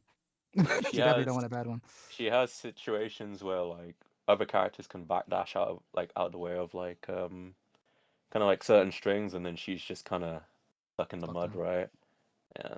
So like it does make a difference, but like for like season 3, like I went to my locals, and I played like one tournament of it, and like it's one of those things where it's like I was playing and I just wasn't having fun. That's what it boiled down to, right? It's Yep. it was one of those things where I read the patch note on the day, like when they released it, I saw the changes, you know, because obviously, you know, they promised they're gonna do all these things, blah blah blah, and all that stuff. And then when I read it, it was like so many of these changes are just stuff that, you know, people like when you think of kind of like the main sort of like, you know, community of people that are complaining about, you know, we want this and this changes, blah blah blah, and all that stuff. It's like none of that was really like addressed basically in the patch, and then at that point I was like, yeah, this game is not for me. I am not the target audience for this game, you know. And a lot of like the changes and some of like the balance changes that they were doing were just actively kind of like for me anyway, like what it felt like, it felt like it was going against the people that were spending time with the game, which is like really weird. So like there was just some really just sort of just questionable changes yeah, from that sort of perspective, right? So I was just like, in the initial season 3 like, launch. yeah, I'm just gonna... That's a really good point. I don't understand why. There are lots of people have been defending the game for the longest time, and like, why aren't they angry at the new patch? Well, a lot of people that wait, what do you say? There are a lot of people who are like defending this game for the longest time. Like they're like, you know, people like us were just dooming or whatever. I'm like, I would expect them to be angry at the current patch. I mean, I don't want to say I was part of like the defense force for this. No, not game, you, not you. like... I'm curious. No, Yeah. no, yeah. But like, I was gonna say like during season 1 and stuff like that, I was in sort of like the position of like, oh yeah, you know, like the camp of, oh yeah, like, you know, it's like the first sort of draft, it's gonna change, blah blah, and all that stuff, and it's just, you know, season 2, you know, they go with the direction that they wanted, and I'm like, you know, I don't really like this direction, blah blah blah, and all that stuff, but it's like, you know, I had a little bit of fun still playing the game, you know. The other thing as well was like playing the game offline was still fun as well.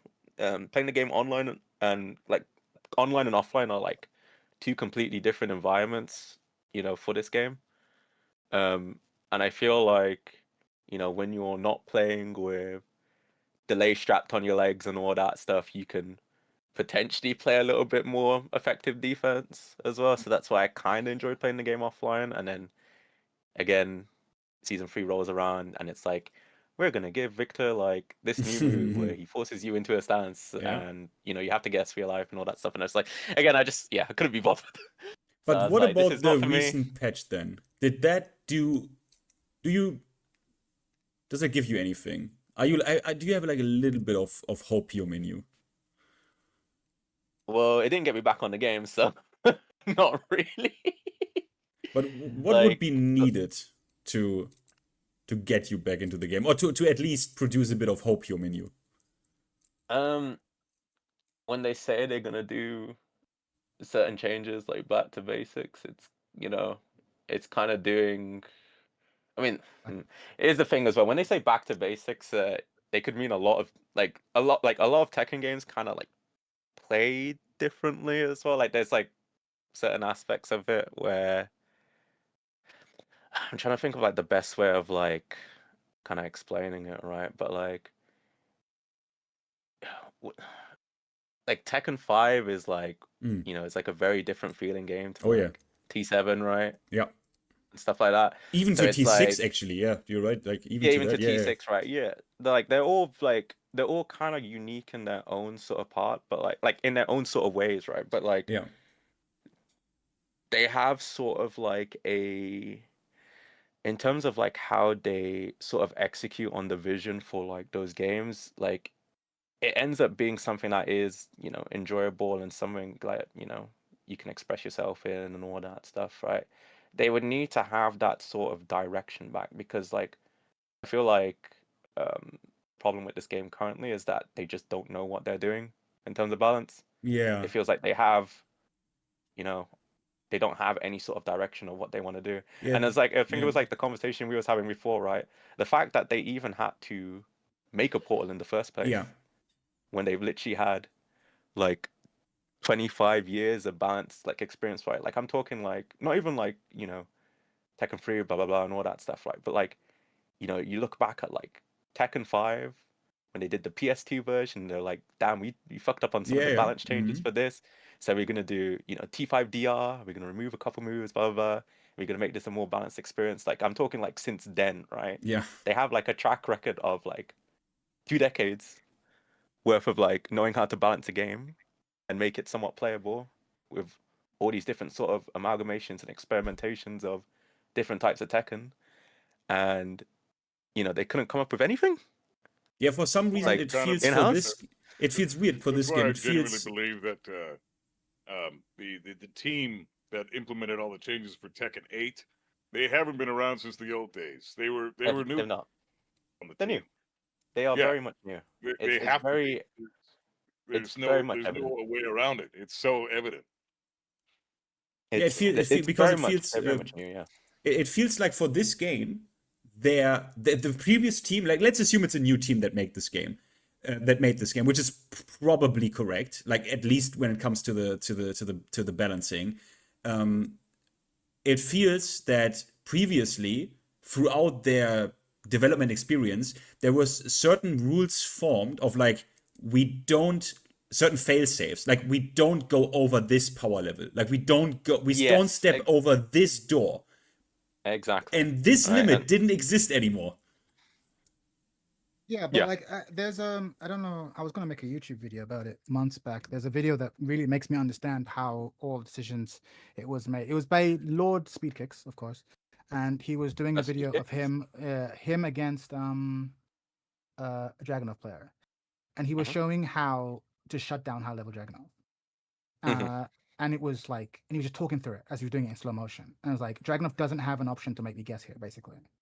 And because of that, I'm able to shut him down. And it was very fascinating because obviously I'm not at that level where I can just shut down a player like that, but he was. And I was like, huh, interesting.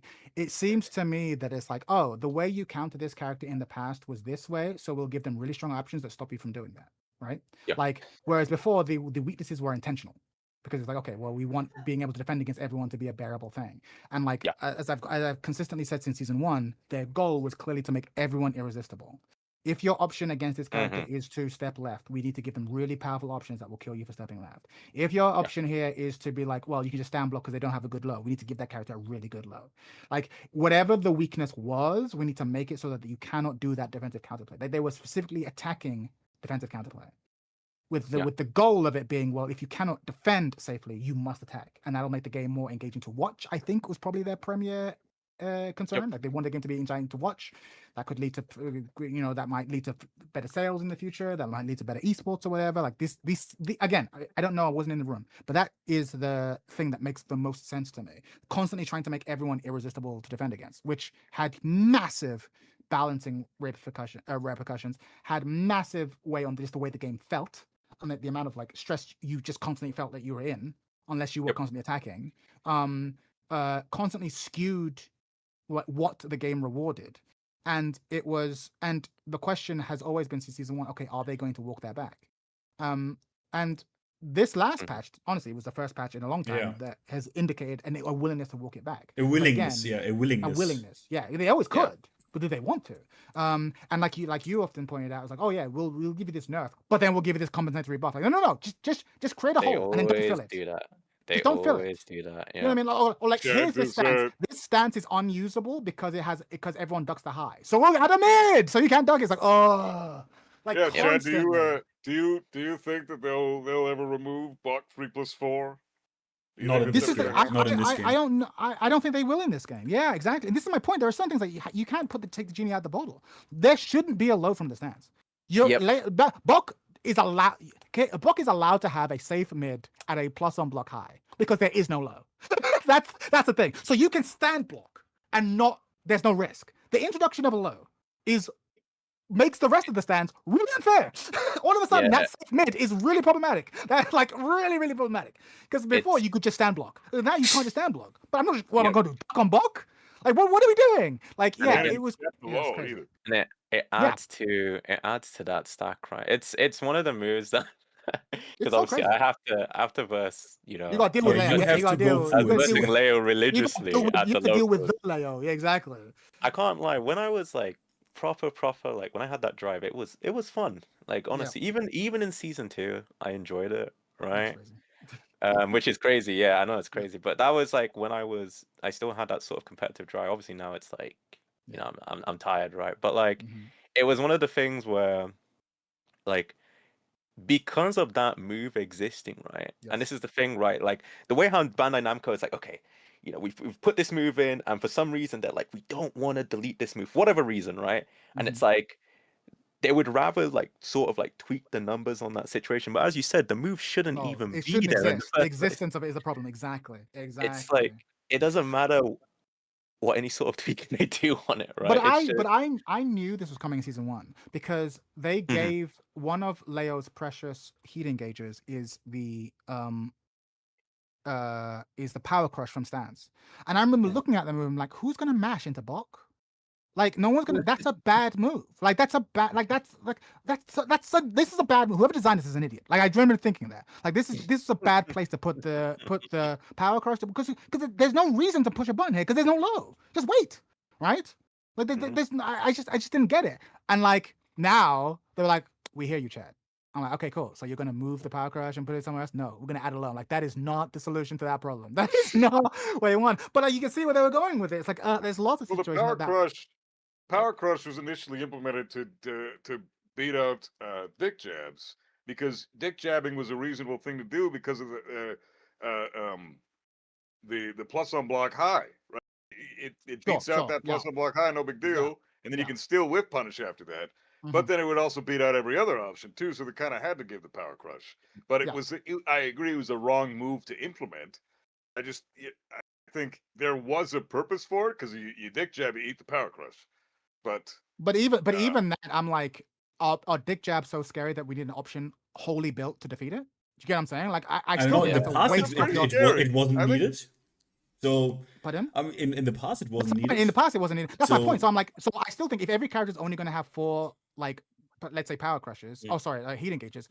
To waste one on this like armor move that the character does not need. Like you're right. That I understand. I think your reason is correct. It's like, to stop dick jabs. I'm not so scared of dick jabs that you need a move to have it. Let the stance be weak to dick jab. But just let that rock. Just let that rock, and then force me to have to deal with the problem. Let me you know what I mean? Let me not go into Bok, baby. Do you know what I mean? Like, let me get around it. Exactly. But it's like, that's where your characteristics show and how you adapt to that, right? 100%. But they're like, nah. No. We need a button to deal with this situation. Like, okay, cool. I appreciate it. Or like the button that you're like the key buttons that you're already using. It's like, okay, you have the option sort of baked into it to beat all these things anyway, and it's like, okay, cool. You know? One thing, by the way, I want to highlight about this again because it's my favorite anecdote about this character. For people in chat who don't know this detail, which ties into what I meant with the experience previously forbade them from doing certain things. In Tekken 6.0, Leo had that move, that low out of BOK, and for BR they took it out because they were like, that is too toxic. The stance shouldn't have this kind of mix-up. And now, I don't know how many years later, this barrier was basically greenlit, and they were like, yeah, you just fuck it. Like, give season 2 launch, give him this low, give Kazuya up forward 1 homing at that time. Like, yeah, go off. It's like, what are you doing? But I think it's deeper than that, because I think I've said this before. I think Fen was the one who, I'm pretty sure you're the first one I heard to say called Leo the canary in the coal mine. No, you did it.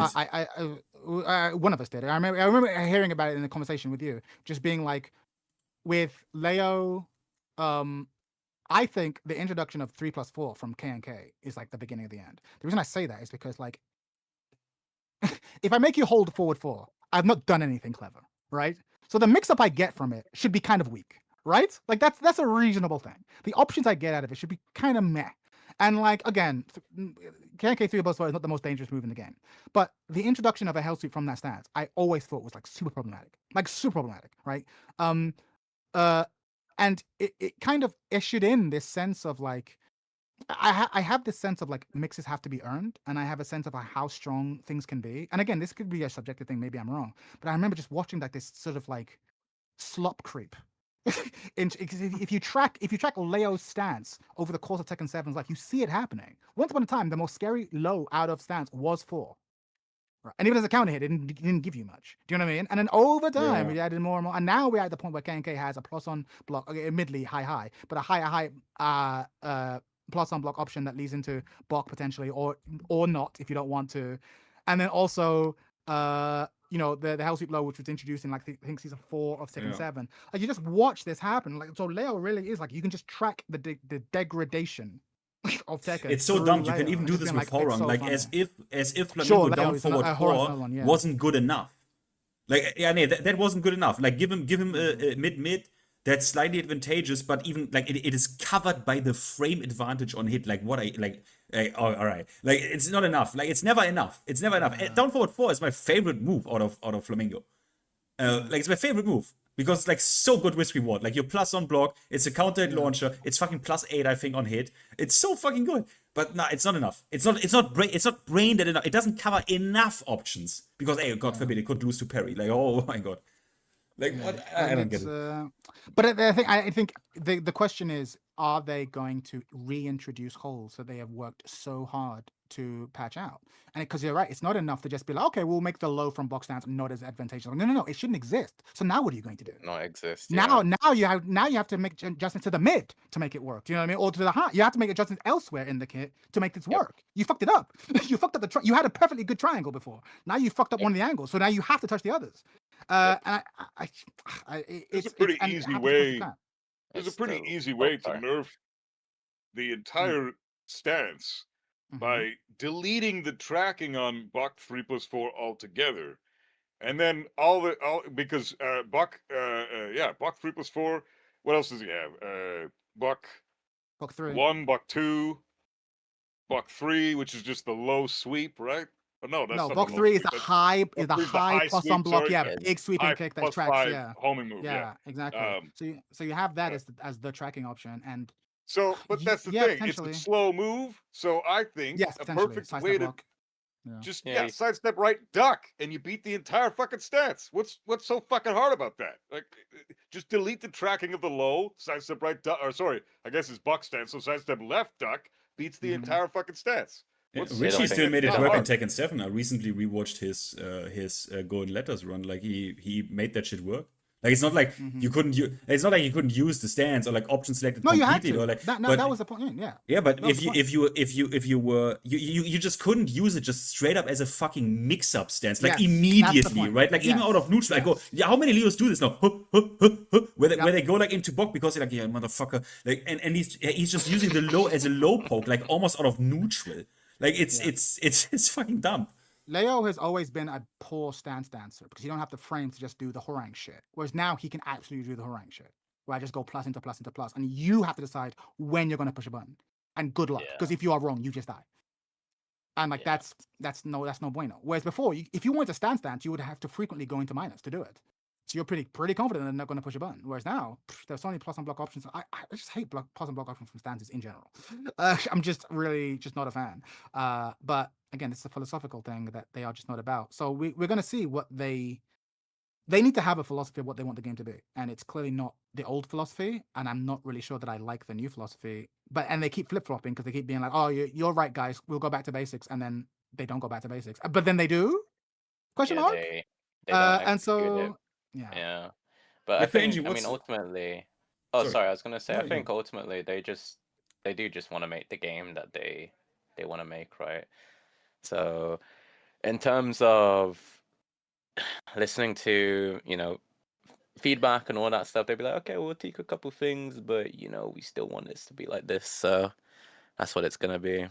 Well, hold on. That's what the start of the Season 3 patch looked like. But this last patch that came out looked like an actual, okay, no, we have to go back. I think that's why it's giving a lot of people more hope than anything before. Because the start of Season 3 patch was like, the back to basics patch, quote unquote.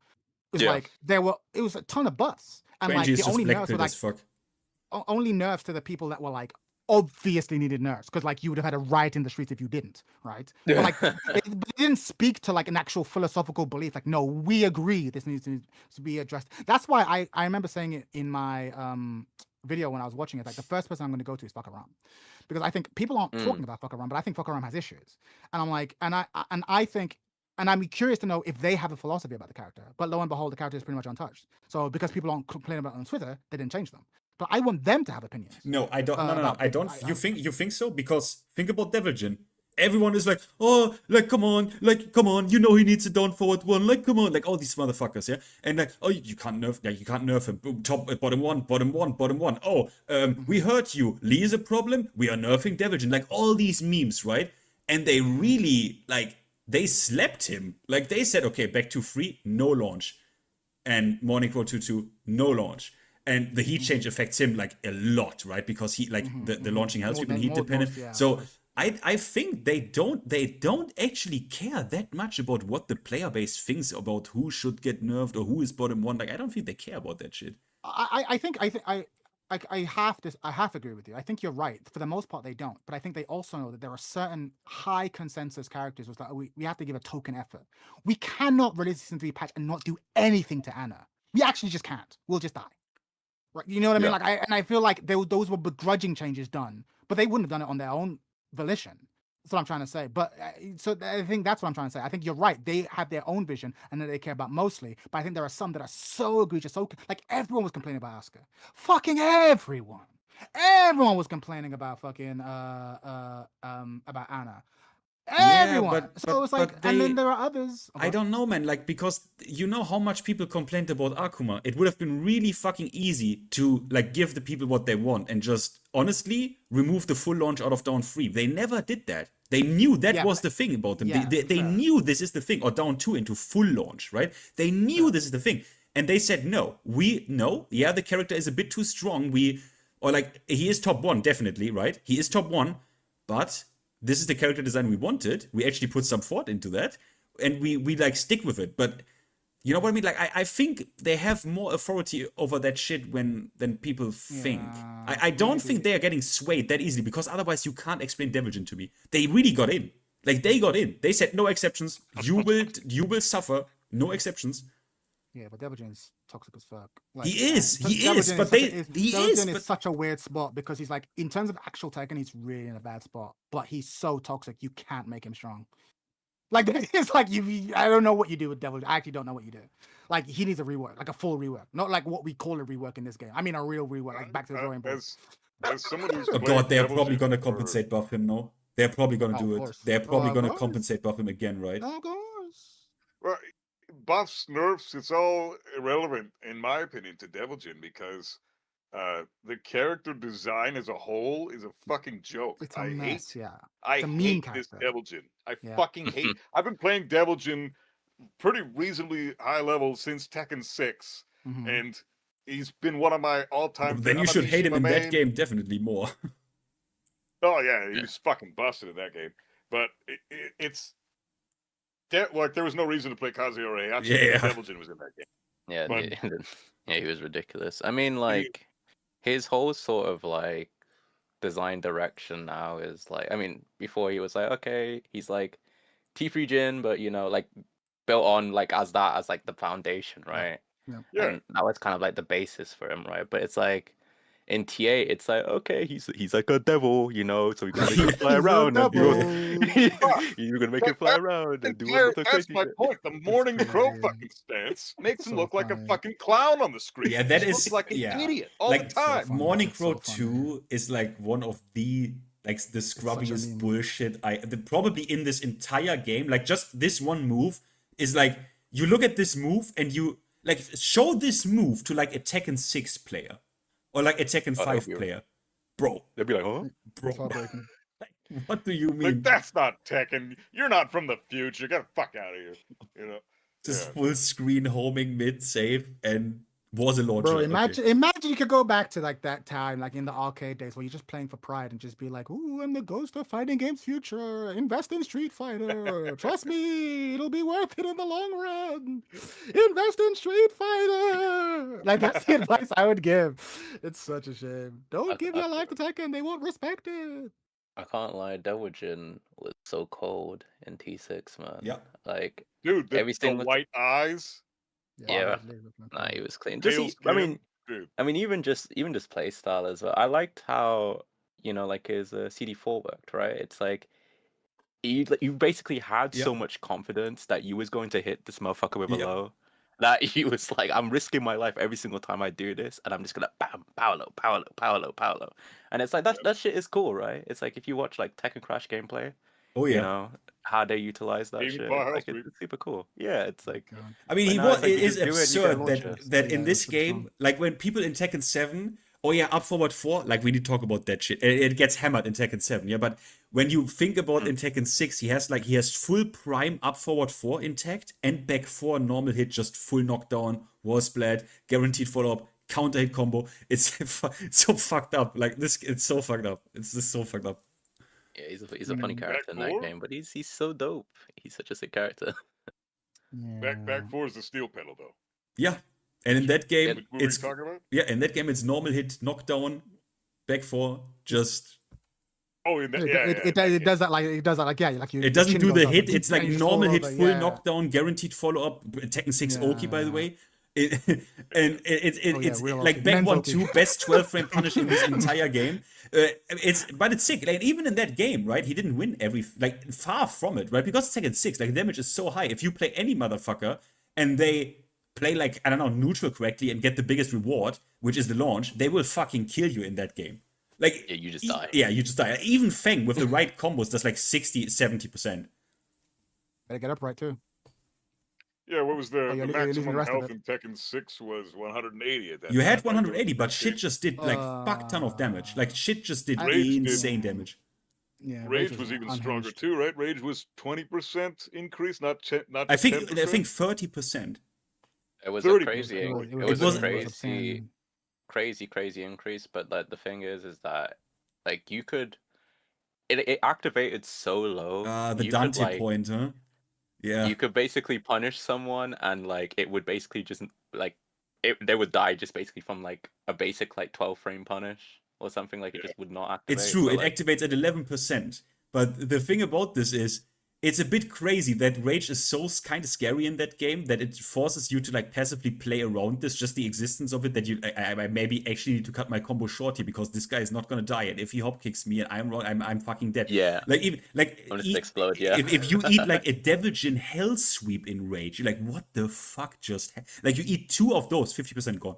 Immediately. Yeah, as I say, actual. But this is what we're talking about. Like this is like where you have this core game and then you introduce this new system that's just like, oh man. I mean, it's definitely dramatic. Yeah. It's definitely a dramatic feature, and I don't know, and I think a lot of players understandably weren't fans of it because it's like, oh, it shifted everything. But like, yeah, who knows? I mean, my views on the things I like about Tekken are very much grounded. I'm old fashioned. I'm like, I would just get rid of like fucking core screwing combos. Like I'm just like, oh, interesting. I think the combo game of this game gets in the way of what is real Tekken, which is decisions on the ground for me personally. But like that's such a minority position because like combos have been a core part of the game since 6 now. There's a whole multiple generations of Tekken players who feel this way. You could argue since 5 even, or tag 1. Potentially since 5, but I've always found the combo game the least interesting. But again, I'm in the minority here. I think. But again, in terms of identity. Oh, sorry. I was gonna say. I think I agree. I definitely agree with what you're saying. I think like the main thing. I mean, multiple people have brought it up, right? Is like the length, right? Is the issue as well? Like, is like part of like the issue for it. You know, in these games, right? Like in these older games, they were a lot shorter, right? Yeah. So, you know, it is. I've checked it. It is. I've done the averages on that. is. Yeah. I mean, obviously, every one of us knows it is, right? But I went actually to check. Okay, give me like and you know, Bruce has a big combo, right? I did the Bruce combo with like the full wall carry, right? Forward 3, blah blah blah, yeah, or standing 3, yada. And you were evening out at like 8 seconds, and that was a long combo. That's a long combo for Tekken 6. That's a long combo. 8 seconds maximum. And in Tekken 8, it's no problem if you do your heat dash combo. That shit lasts 13 seconds. Yeah. Yep. There was a really cool video. I'm sure all of you guys have seen it, but anybody who hasn't, it was Tekken 6 combos versus Tekken 8 combos. No, I think I've seen the old version of it. It's so it's Lydia. The guy's using Lydia in Tekken 8. It's Merlin, yeah. 3 or I think 4 different characters with 4 different combos, including Bruce with his long ass combo. And in the amount of time it took Lydia to do one combo that included Rage Art, it was all the stuff. but Rage Art was the finisher. Yeah. In one combo for Lydia, that was the amount of time it took for 4 characters to do 4 combos in Tekken 6. Yeah, I thought that's the super extreme case, right? And I thought like, okay, let me check like the average like bread and butter shit here, right? Yeah. And even if you go like super realistic, like super tolerant, right? Super low ball, you're looking at an average difference of like 5 seconds on average, and 5 seconds is a lot. And the thing is, in a fighting game like this, it's a lifetime. And the thing is like, you know, it's probably going to be like a scrubby take, but as someone who's been playing multiple other fighting games, like I find that the combo element of every game I play is like the least interesting element to me personally. But it's a tax you must pay, right? Because if I tag you with this thing, I have to be able to cash out 60% damage, right? And so certain games are like, okay, if I tag you with the thing on the ground, you just press these 6 buttons and you get the damage, and now we're back to the game. And for me, I prefer that. I find the combo game to be the least interesting. And when I go to anime games, like, okay, no, you're gonna have to sit here for a few hours, like far more than even Tekken or 3D games, where you actually have to learn this combo because it's legit quite intricate.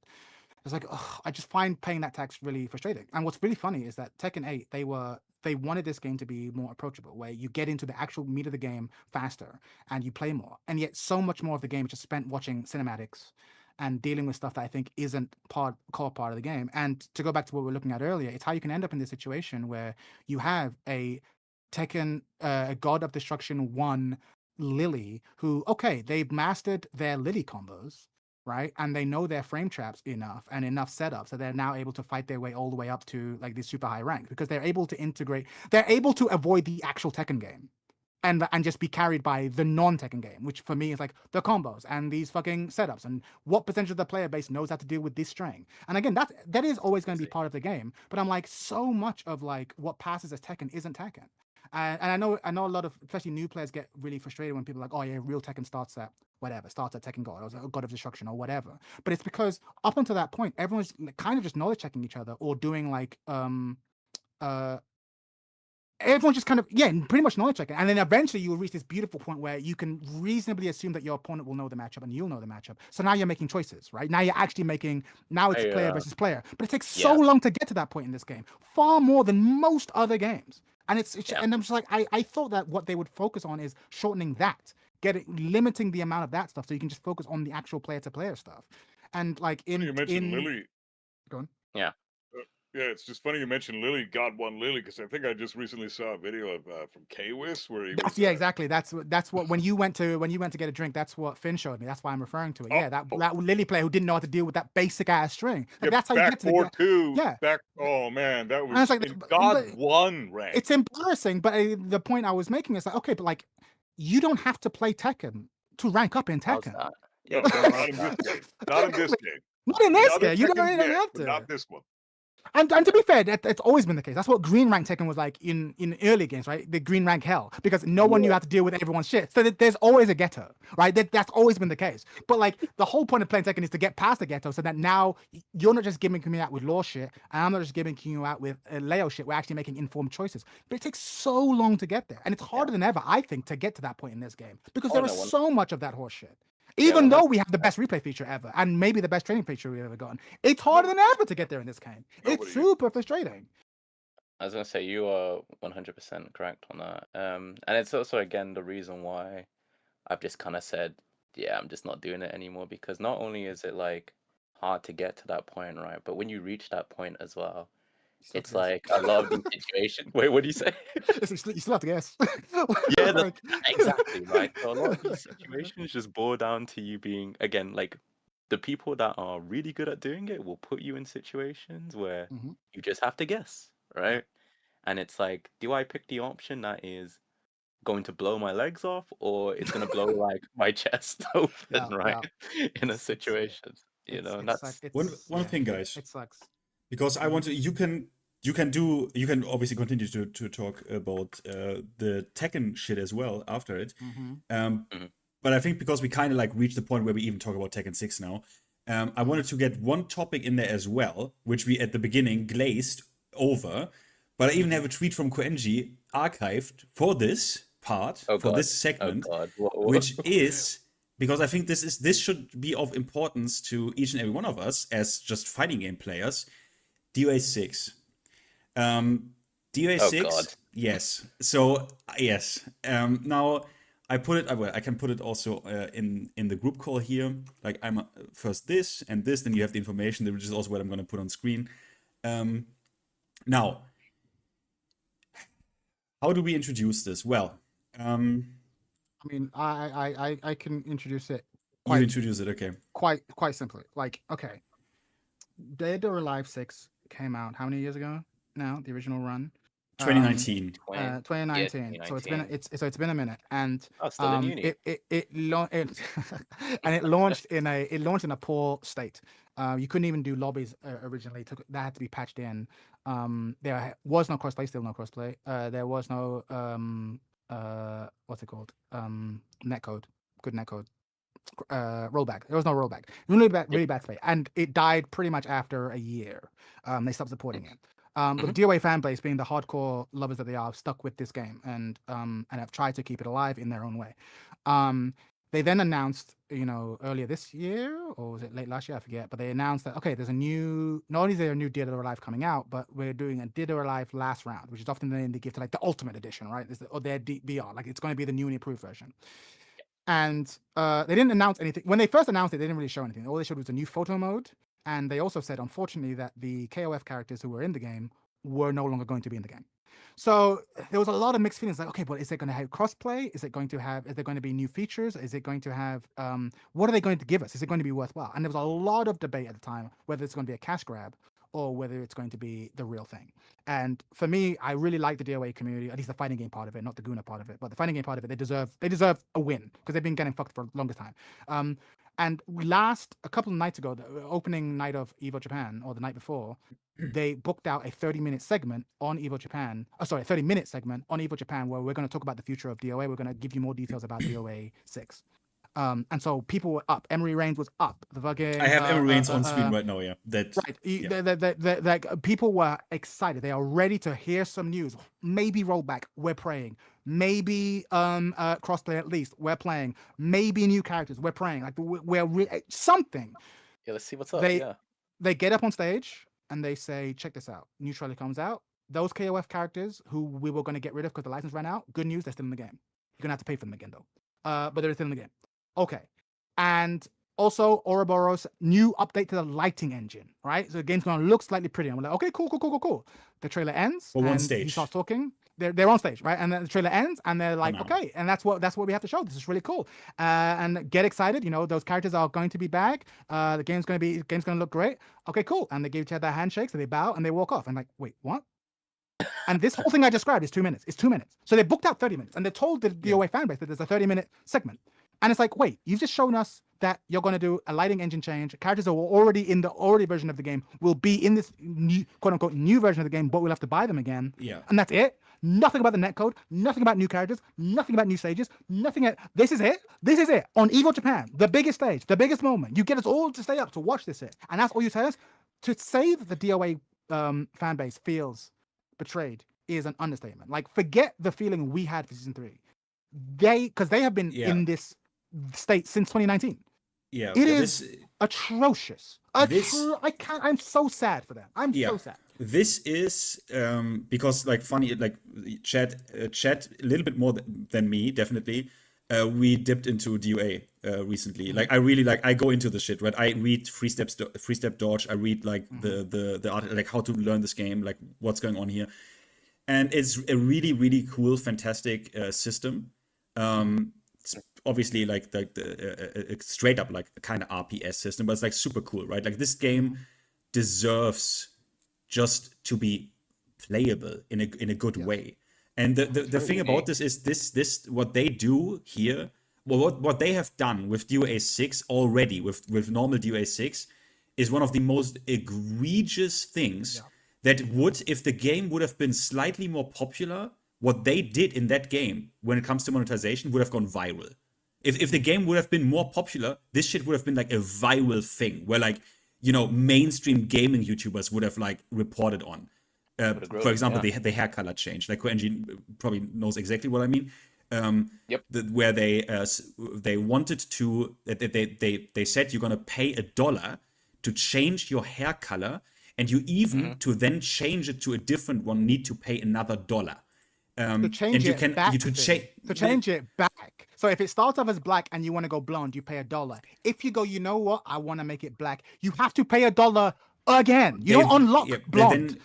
They did change it to a certain degree, but that's the level we are talking about here. The level of monetization is mentally ill. It is like we have not seen shit like this done by like EA. This is mentally ill what they've done. And the thing is, the really bad part about this is this game, especially how the community thinks about it and the people who really love it, they love it so much, and this would have been the chance to deliver like and they want so little. This is what really makes me angry, and this is important for everyone, because if we have rivalry in the 3D space, every game, every player, every consumer at the end of the day profits. And yeah, we benefit from it. We benefit from it. And what is going on here is so atrocious. It's so, like, every detail of this is so bad. Like, even the DLC character stuff, where we don't even know if they had to renew a license. We don't even know that. Well, we assume it because the alternative would be even more scummier. It would be even more scummier. But even then, they let you. Sorry, go on. No, I was gonna say, well, this is the thing, right? People are kind of throwing this around like, oh, they had to renew a license, blah blah blah, and all that stuff. But if you go on Steam, you can buy both Mai and Kula right now. Yeah, on which DOA6. Means exactly. So like, and I think, and that's like that's the thing that like I'm kind of just baffled by, because okay, you can buy these characters in this game already, right? They already have like a system of, okay, some of these costumes are going to transfer over, right? And I'm like, okay, yeah, whatever, right? But it's like, it's just the licenses for those characters in particular and their costumes do not go to last round. You have to buy it again.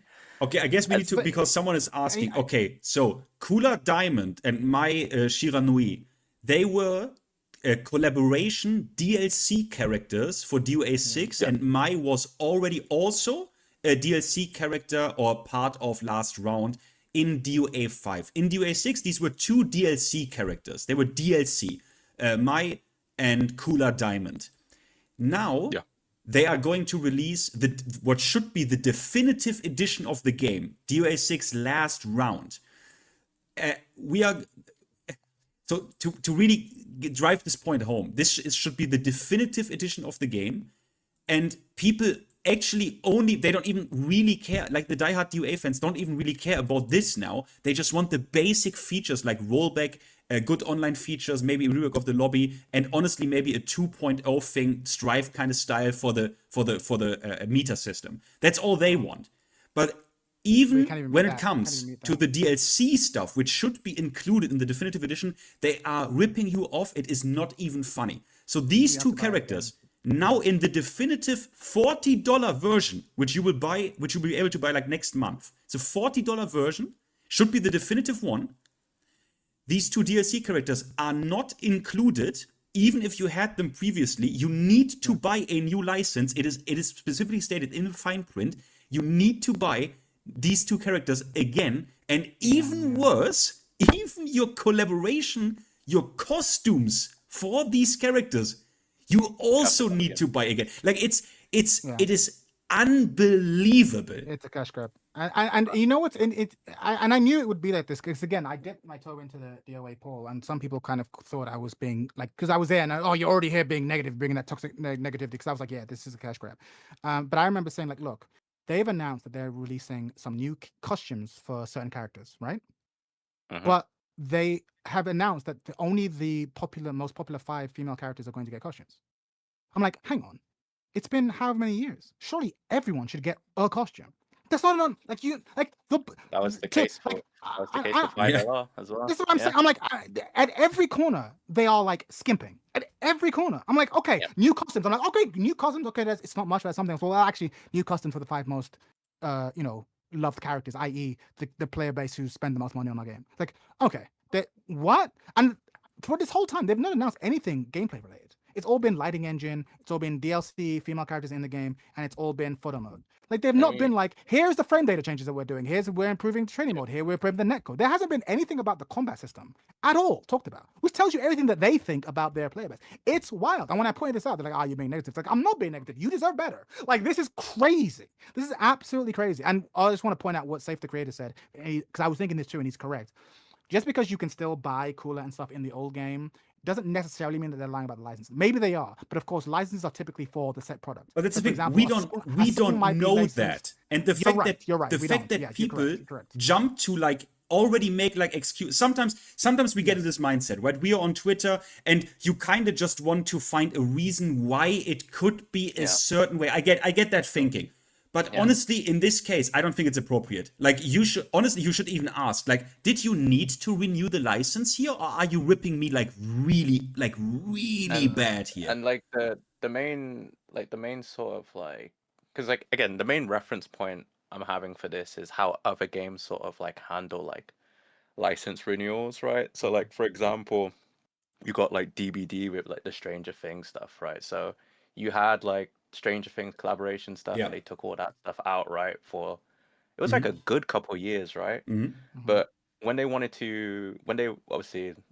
Stranger Things had like its new season and all that stuff, they were like, oh yeah, we're gonna renew this license and all that stuff, because we wanted to do a new DLC. But like, you could buy, that content again, right? It was like they just kind of just made it available for people to buy, right? So it's like, if they wanted to go the route of like, okay, you still have to buy these characters or whatever, right? Why can't I just use the license I have already, right? Like, where is like, what business deal did they make where? No, you're correct. Like a double license had to be created. You know what I mean? Exactly. You could as a sign of goodwill just be like, if you own this DLC character from this game, we'll give it to you for free. Like, even if worst case scenario, people who bought the game for the first time now have to buy the new character, we can at least acknowledge, okay, but if you bought my Shiranui in the old 6, we'll give you my Shiranui in the new 6. You could at least do that. But to even go through the mental hoop of believing that the company who previously already did a last round version for a game would not consider that when they initially talk with SNK about the license. Obviously, you would say, yeah, we might think we may at some point gonna do a last round. Can we you would obviously already cover that.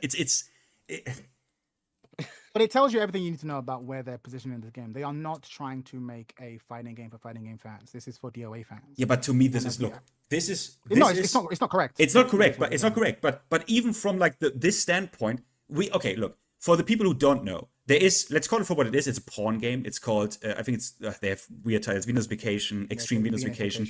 And that game has as many players. It's free to play. It's a free to play gacha kind of porn game. It's fine. But that game has as many players, as hard as it is to believe, it has as many players as Tekken 8. And this is where kind of their focus shifted with the DOA IP. But to be honest, it's unbelievable. It's honestly, this shocks me because the player base is expecting not even the bare minimum. Like they're expecting like the absolute bare minimum. After 6 years, they are willing to pay. They don't even cry about the $40. They just want the bare minimum. Like, can we have a bit of crossplay in 2026 and a bit of rollback? Like, that's all we want. Like, that's all we want. And it's disgusting. Like I've said it a couple times, but like there is no reason for them to do like, we're doing like a full re-release parade, blah blah blah, and all that stuff if you're not doing like, if there's no crossplay and there's 100%, it's insane. Because this isn't going to be a better version of the game. Like, this isn't a better version of the game. Like, especially if you've already bought the DLC. Like, crossplay minimum. Like, minimum. Think about how much. At least then you have a larger player base. Okay, that's a sales pitch. And how much of a wasted of wasted potential would it be? Let's say the game comes out and balance-wise, they actually did like kind of like this the DR stuff and the Strive 2.0 stuff, and it's like wow, like you holy shit, like you got rid of the meter, you changed break hold, you blah blah blah, and it's like people are like mega happy. And then think about and then you have a really good DOA 6, and then you have no crossplay and rollback. Like how much of a shame would that be? It's like it's insane, and that at a point where they just now announced we are working on DOA 7. It's like it's the same what I didn't initially get, and Virtua Fighter also needed a bit of time to get the good version out with like full rollback and crossplay. But it's like you are paving. You are now laying the groundwork for people to come into like, what is this DOA for DOA 7? You are laying the groundwork. You should really like make the street if we envision this as a street to the DOA 7 release, right? As a street, you should make the street as pleasant as you can, especially with how DOA 6 performed.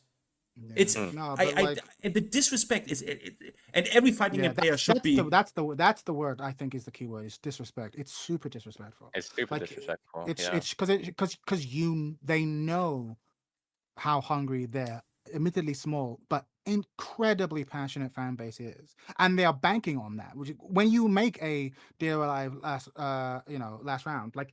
You are appealing to that crowd, or at least trying to maybe reach a mainstream audience through that crowd's enthusiasm, right? Using them as a beacon. And like to not really give them any of the things they've been asking for. It shows, it's super disrespectful. And in a way, level up your happiness, Koei. Fuck off. Like their slogan, level up your happiness. Bro, I can't. This is and the fan base,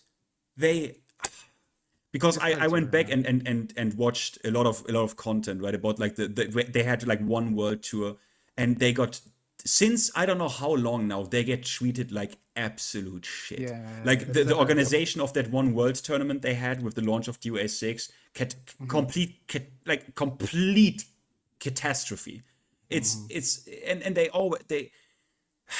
it's insane. If you ever think like we have it like really bad in Tekken, like remind yourself that DOA exists and how these players get treated. It's insane. It makes like they just don't want to get ripped. They don't want to get ripped completely out of their money completely and have a bit of rollback and crossplay. That's all that they expect. I mean, you know what's funny? DOA 5 famously had tag matches. Yeah. As a mode, and in 6 they couldn't because I think for RAM issues on the console. At least that's in terms of the. That's what Shiburi said. For the PS4. That's what they said, and we'll take it. They will. I'll take them on that. Like, okay, fine. They had RAM issues for the PS4 with the graphical fidelity. And okay, cool. Well, tech has moved further along now, and we're on new hardware. So, are you going to give us like there are things you could have done to really justify this? So many things. Things that people have asked me since 5, and to do the bare minimum. It's crazy. It's I made this video. I made this video that really pissed some people really the fuck off, right? Where I said like DOA, and then I in parentheses fans are fucking disgusting, because it's like if you're a DOA fan and you care about the Guna shit, like that's fine, right? Like that's totally fine. But the amount of people I have seen that I don't really know how to describe it. They're like, oh, who cares about rollback? Who cares about crossplay? Who cares about like the balance? Like, it's to me, it's like I can't even understand sometimes. I don't really get it. And I'm talking about the fans, not the players. Some people misunderstood what I was saying with that video. I wasn't talking about the players. I was talking about the people who act like they're like the fans here, but they probably don't even play the fighting game, which is fine. But like, why would you want your brothers and sisters to be like happy there? But this is my point, though. I think this is actually a cautionary tale for every fighting game franchise, because the truth is that like the extreme fans, the fans of DOA, extreme or volleyball, whatever their porn game is, like those are the moneymakers. They set the terms, not the fighting game players. They actually set the terms. And so when the fighting game players start saying stuff like, and again, I'm with the fighting game players, but when the fighting game players like, hey, can we have fewer boobies?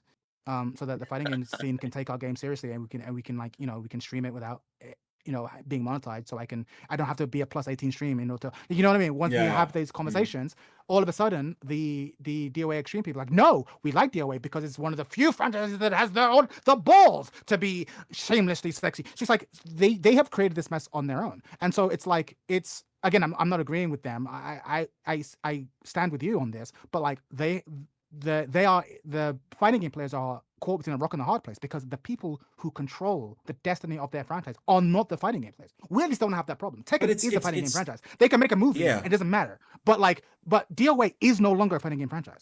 That's what's really fucked up. But to me, it's still weird. It's still weird when I see the DOA extreme community or like the volleyball fans, which is like totally fine.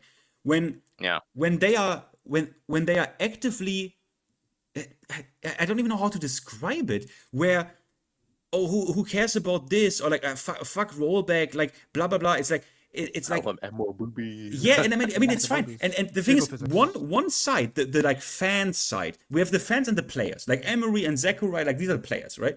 And they are always saying, bro, you can put as many. They are so tolerant. They're like, you know, it's the identity. We know it's part of the series. You can put as many titties and ass in there as you want, but can we have the basic basis of a fighting game cover? Yeah. But you want to know why it doesn't matter? And this is like my final thing on this topic, because I gotta go because like past midnight here. But like, I was really depressed watching that. Genuinely, even though I was literally in the DOA community for maybe 2 months. But those guys are the best. I mean, the fighting games. Fuck the Gooners. But the fighting game people are the best. The second you show any legitimate interest in their game, they crowd around you. They will give you all the information you want. They will recommend videos to you. They are like the best of the fighting game community. So I was really rooting for them, right? And like, so I went to Sakurai's stream, and I wasn't trying to gloat or start memes. I was like, "Hey, man, how are you feeling?" And he was a low energy stream. Obviously, like, I wasn't very happy. And I said to, "Hey, but buddy, like, what do you? Okay, well, it doesn't seem like there's anything really good about the new version of the game. Like, where do you think the community is going to be? Are they going to play with the old one and the new one?" He's like, "Honestly, I feel like if we want to keep playing, we're probably going to have to get the new one." And I went, "There it is. It doesn't matter what they put in the game, because these 200 or so active players, or however the number is, those motherfuckers are over a barrel. They will pay 40 quid no matter what you put in that game, because if that's where the player base is, that's where you have to go. So why bother adding a new training mode? Why bother adding new characters? Why bother doing all the stuff we went? Because if you care, you will pay the full." And when he said that, I felt so bad, because he didn't say it like, "Yeah, I'm gonna buy it because I'm enthusiastic." Like, well, I love DOA. And if the DOA games are going to be on the new client, I got to be there, right? And I'm like, fuck, what are you going to do? Like, he's got them over. So it's like, you know what? From a raw, cynical business perspective, well played, GG. Because basically they're thinking like, how can we get people to spend $40 by giving the least amount of effort possible? They found it. Yeah. One thing I wanted to say real quick, I just put like a little note, right? So a lot of people, because obviously, you know, they're advertising like the new lighting system thing, blah, blah, blah, and all that stuff, right? So a lot of people, for some reason, are thinking that they updated the game's engine to like a newer to this katana engine, right? Yeah. To then like utilize the lighting. But like, people don't know that the game was already on the katana engine. It's already on katana engine. Yeah, it's not a new engine. They've updated the lighting aspect of the existing engine. Yeah. Yeah. So it's like they've done all these new games on it, right? And obviously they've improved the engine, and it's like it's basically the equivalent of, "Oh shit, yo, I need to do my work for today, you know. I'm at the KT office. 100%. Yo, let me just swap the engine version to be the new one, and then we'll make some pretty stages, and even then they've announced one new stage for this version of the game, and they haven't shown it, bro. Yep. That's so Yep.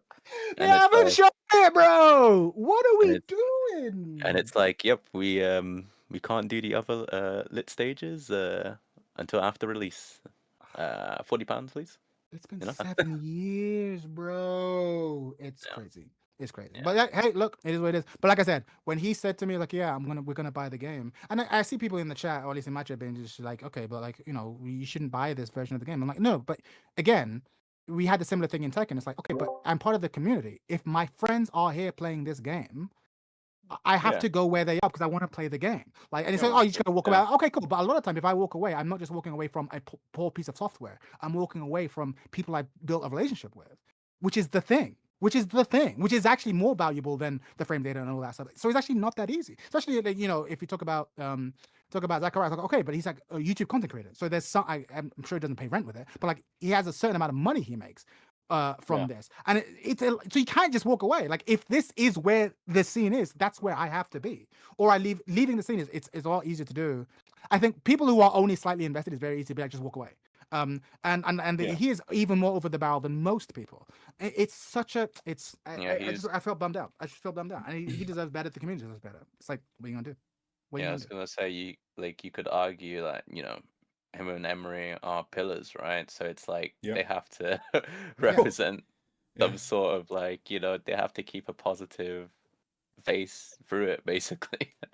And it's like, I think it's very easy. I think it's like, if you're not a content creator, if you don't have like a Discord of people who like will randomly message you like, hey, how you doing, and like care about your opinion about the thing, I think it's very easy to be, just walk away. I can just walk away. How hard is it? Just uninstall. I'm like, okay, but you're walking away from a lot less. Like the cost is a lot higher for someone like Zachariah, who is he's like one of the premier voices, like if not one, at least two voice in that scene. Like it's really big. And yes, you can do that. But it's like, oh, so what, he's gonna do it and become a variety streamer and then have two people watching his shit?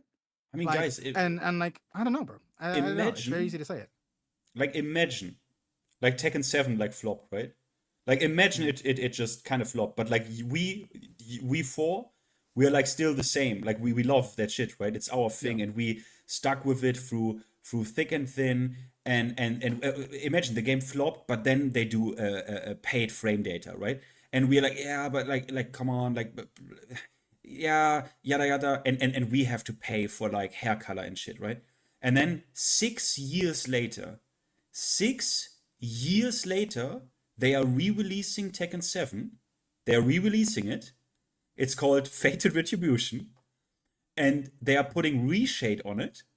We need to buy Geese and Noctis, and get this. The game doesn't have crossplay after 6 years, and get this, even better, it still has the loading times and all that shit in it.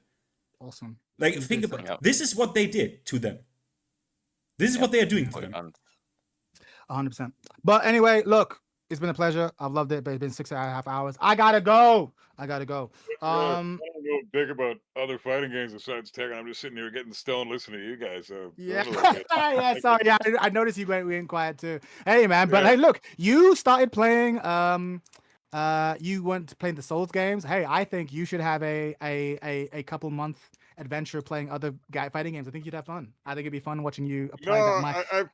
I played Dead or Alive. I played Street Fighter. I played Mortal Kombat. I played Guilty Gear. I played fucking Blaze Blue. They're just not for me. We want to see it on stream. We want to see you suffer on stream. That's like you played. I don't like those games. I hate fighting games. I think they're all trash. I get it. No, I get it. Tekken is the most complex. Tekken is the most difficult. Tekken is the deepest. It has the most intrigue involved compared to like any other fighting game. All of them combined don't even hold a fucking candle. That's a pretty dramatic statement. No, it's a matter of fact, though. It's a matter of fact. Tekken is.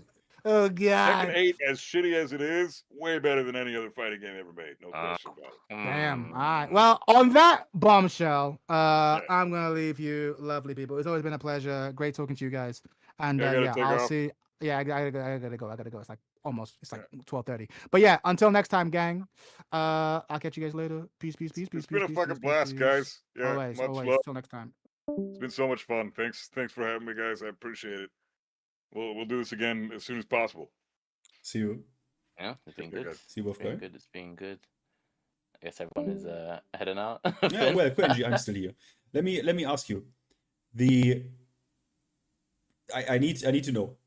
Is there any shot you can get someone, because I checked on Game Banana the Guilty Gear UI, and people really want it. People need an update for season 2.0. I don't know how easy it is to do that. So is this let me just make sure that I know which one it is. It's Jimmo's HUD, right? Yeah. People said people wrote comments and said, this is my HUD. Like this is like when I think of my HUD, this is my HUD. Like this is the HUD of the game. You made the HUD of the game, or like you took it over, but like people really need it. Yeah, so like I was contributing a bit to it.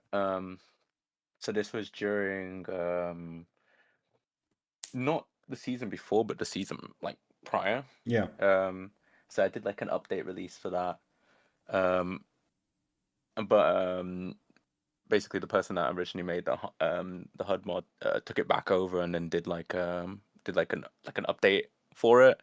So it's on them to fix it. Oh, okay. Because I checked this out because it's the most downloaded UI mod on Game Banana, and I was like, wait, what? Koenji? I'm like, yeah, of course he did it, and I thought it was you, but okay, so he took it over again. Okay, I see. I see.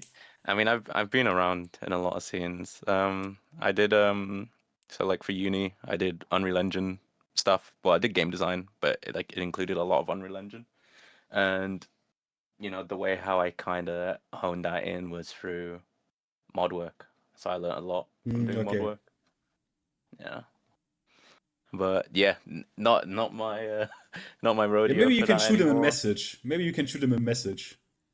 I can. Yeah, they should look at it because people really want it. Because I have to say, man, in Strive, I am like, I was kind of like the UI. Look, I mean, obviously, Exert, the UI is like art, right? Like it's so good in that sense that it's more form over function, right? The Exert one. Yeah. But the Strive one is the ugliest piece of shit I have. I mean, I am sorry. Like it's so dumb that it's like only function, but like in the ugliest way, where even the risk gauge, it looks like a placeholder. You know what I mean? It looks like placeholder UI from like an MMO alpha build. And that's why people love that I guess your UI so much, because it adds a little bit of flavor back. Yeah, it adds I mean, yeah, it adds that flavor to it, right? It feels, again, when you look at it, it's like it feels like if it's more of a traditional Guilty Gear game, right? Yeah. Where Strive is, again, as you said, it was the UI was a lot more functional, but it was missing like cogs. It barely had like a single cog in it. Yeah, right? Or like it was very in the tension bar, like very like an overlay with like not that much gamma, or like how do you say this? Like not much, it was like opacity, and you really need to spotted them. Yeah, it's, I don't know. Yeah, but it's just that UI, man. This is what actually killed me. I was like, your game is so beautiful. Like, why do I not even? I mean, think about it. Street Fighter, right? Street Fighter since what is it now? This season is like selling you classic UIs. They are selling you that shit. Yep. It's like, they know it makes money, right? It makes money.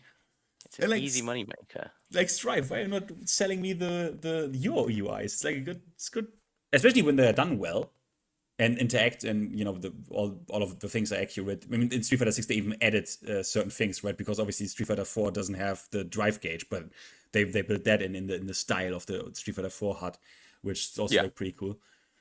But yeah, what are you playing now when you're not playing Tekken, by the way? Overwatch. Overwatch. Yeah. You're not going to a different fighting game? No, like, I mean, not particularly. I mean, I've as I said when I came in, I've been trying a bunch of different. I mean, I see you right? Like last time. I think you were I saw you on Steam. You were like in Soul Calibur.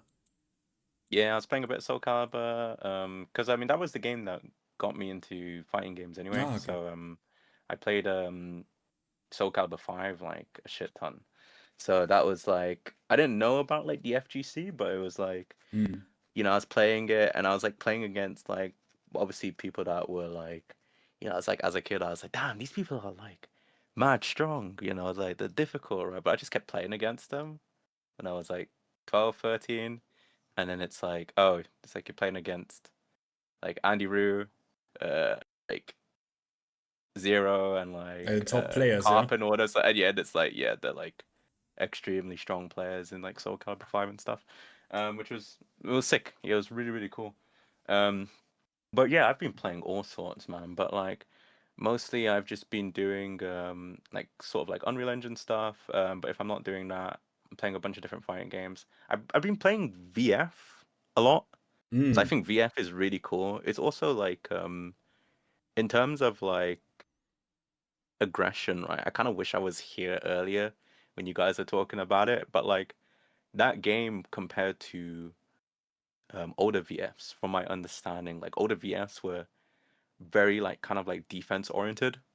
So kind of like they had like a lot of like defensive kind of like cancel techniques and all that stuff, right? And VF5 took a lot of that stuff away to shift to a more aggressive focus sort of like play style. Yeah. But the way how they executed that was, you know, they actually had a vision for it, right? So when you play it, it's very different to older VFs, but the aggression works, you know. It's like you have like this really sort of like, you know, this close sort of, you know, ballad of like, you know, you're playing like these really fast aggressive options up close. But it's like super, super fun. So I've had a lot of enjoyment playing that. And yeah, again, just trying out a bunch of different games, right? And getting back into other games that are not fighting games as well, like Overwatch and stuff. Yeah. Because the game's good now. So I've been playing it. I always had my problems with going back to before I played fighting games, I played a lot of Counter-Strike. And with Counter-Strike, that was like your thing. yeah, Counter-Strike was like kind of my staple thing for a long time. But at a certain point, you know, I had this feeling of like I have seen everything. Like I have made every clutch. We have made every 15-0 was being countered by a 15-0. I've landed every 1D, like I've seen everything, you know, and the only way now is, and in that game, it's obviously not, you can't just, okay, let me go on a team. Like, that's not, you need to be so fucking good to get like on it. And I also didn't want it, right? And then I had this feeling of like, wow, you play a game, I remember, like you play one game and you don't feel anything anymore, like nothing, and you just don't want to play it anymore. Yeah, I mean, out of the blue. Again, yeah. Oh yeah, I mean, yeah, but that's again that's the feeling I have with T8 right now. Yeah, it's I like get that. I play it and it's like that sort of, again, that thing that was really sort of pulling me, right, was that competitive drive, right? It's like I wanted to learn the game, right? I wanted to sort of like figure out all these things, right? But it's like, again, it's just multitudes of different things of just like, yeah, that competitive drive is kind of like fizzled out, and just again feeling like the patches are not directed towards like, you know, like that sort of vision, like, you know, that vision that I feel like the game, like, I want to have. Basically, it's like it's just not going in that sort of direction. I'm like, okay, it's not for me. So that's kind of, it's been easy to basically let go of it and do other stuff. Yeah. You know? Yeah, for me, the only thing I want from them actually is give me, because you don't know how much I tried, man, like a good Tekken 6 version that's like playable online, because you can. Bro, we did PSP, we tried PSP emulator. No. RPCS3 is like huge delay. Like you have 3 to 4 frames offline, and then obviously delay netcode pushes. It's just fucking insane. Yeah. We even tried Xbox, which we didn't get to work, but there is an online branch of the NetPlay emulator. Emulator has a NetPlay fork, but it's just, bro, we try everything. Like this is actually, we need this. Like these games need to be preserved in a good version officially, which are like cleanly coded with like basically 1 frame of delay offline, and the rest is like rollback netcode, because this can't be. It can't be. Like these games are so good. Like it doesn't matter what Tekken. Like we can go back to like Tekken 3, 4, 5, Tech 1. In Tech 1 we have in a rollback version on Arcade Desire, but this, like, I hope they think about this. Like I hope they do. I hope they can do it. It's just they don't want to do it. Right? Yeah, you know, they don't want to do it. Like, I mean, and just make a collection, man. They can do the exact same, like if they really wanted to, like, you know, sort of like throw money to it, they could do the exact same approach as T8, right? So like I think I've mentioned this before in like like I mentioned this before to like Moonsault, like on his like stream, like on his streaming space, and like a couple other, like I think I've talked about it a bit on Twitter, right? But like the same sort of guts basically that are present from TA is basically what's like powering these sort of interactions in T8, right? So like sorry, these same sort of guts from T5 is powering these interactions in T8, right? Yeah. It's the Yeah. same sort of foundational code, right? Yep. It's just obviously they've done changes to like things here and there, right? But like in terms of like how an interaction works and all that stuff, it's basically the same. It's the same underlying system as Yeah. T5. They just render it in Unreal Engine. So Yeah. if they wanted to, they could do like the whole thing of like we have Tag 2's code, and then we're just gonna render it out in Unreal, right? Oh and make yeah, it look pretty. true. Like they could do that. You mean like it's, then it even at the end looks like the Ninja Gaiden 2 in like Unreal 5 skin? yeah, there's so many games that are doing that now, and yet Tekken did that. I mean, they did that for T7, they did that for T8. They just gutted out their rendering code that they did, and they replaced it with Unreal. That's what they did. So they could do the exact same It's thing. true, because the game logic is completely like you can separate, isolate it from Yeah, it's completely separate. It's why, for example, how people, there was like the Jun moveset mod and all that stuff, blah blah Yeah. blah. That is literally the exact same animation files, like byte for byte, from Tag 2. It just works, right? Because it's literally the same game code. They need those animations to drive interactions, and they just use it. There was no issues I with see. it. So they could even do, with not that much effort, even do more and make like a like very relatively easy, like a Tekken 6 sort of remaster. yeah, basically. I saw someone in chat say Bethesda's been guilty of doing it. I mean, yeah, the Oblivion remaster is the exact same thing. So it's like, it's literally, I mean, they've described it as well as like, I can't remember the exact wording. It was like some shit like, oh yeah, like the heart is like the original game code, or like some bullshit like that. But it's basically the exact same thing of like, here's our original game loop, and we're just running it in like some area present in Unreal. And then we get Unreal to basically just look at that game loop and then be like, represent the stuff that's inside that loop in Unreal, So render out this character that's supposed to be here. We just render it here, blah blah blah, and all that. So stuff. it's basically it's for real, basically just a sleeve, a graphical exactly, sleeve. Yeah. Yep. That is literally it. Yep. Damn. And that's how VF. That's how Tekken 7 that's how Tekken 7 works. That's how Tekken 8 works. That's how VF5 Ultimate Showdown works. So if you've ever kind of like thought about, well, this game plays exactly the same to Final Showdown, well, it's because it's the exact same game. It's just rendered in a completely different engine. That's it. That is all it's doing. It's pretty cool. Would be a nice surprise if they, I shouldn't hope for this, because the 30th anniversary is, I think it's over, and if they wanted to do something like that, that would have been they would have done it. Yeah, they would have done it. So yeah, I guess, yeah, well, I guess all we can do is wait. Maybe there are going to be some positive changes, and hey, at least we probably can assume that Tekken 9 is coming. Harada almost already confirmed that, like, oh, I want Tekken 9 for the, he's gone, but I want Tekken 9 for the next console. Didn't they say they wanted to run TA for 10 years? They said conflicting shit. Funny enough, you're right. They initially said we want to run Tekken 8 for like 10 years or some shit, and then Harada said, yeah, I want Tekken 9 to be a launch title for the PS6. So it's funny. They said actually conflicting shit. Yeah, let's see how that's gonna work out. Like, I honestly, I am not an expert in this, but I don't know. The Tekken 8 is still the second most popular traditional fighting game on the market. So, wait, which Tekken you said?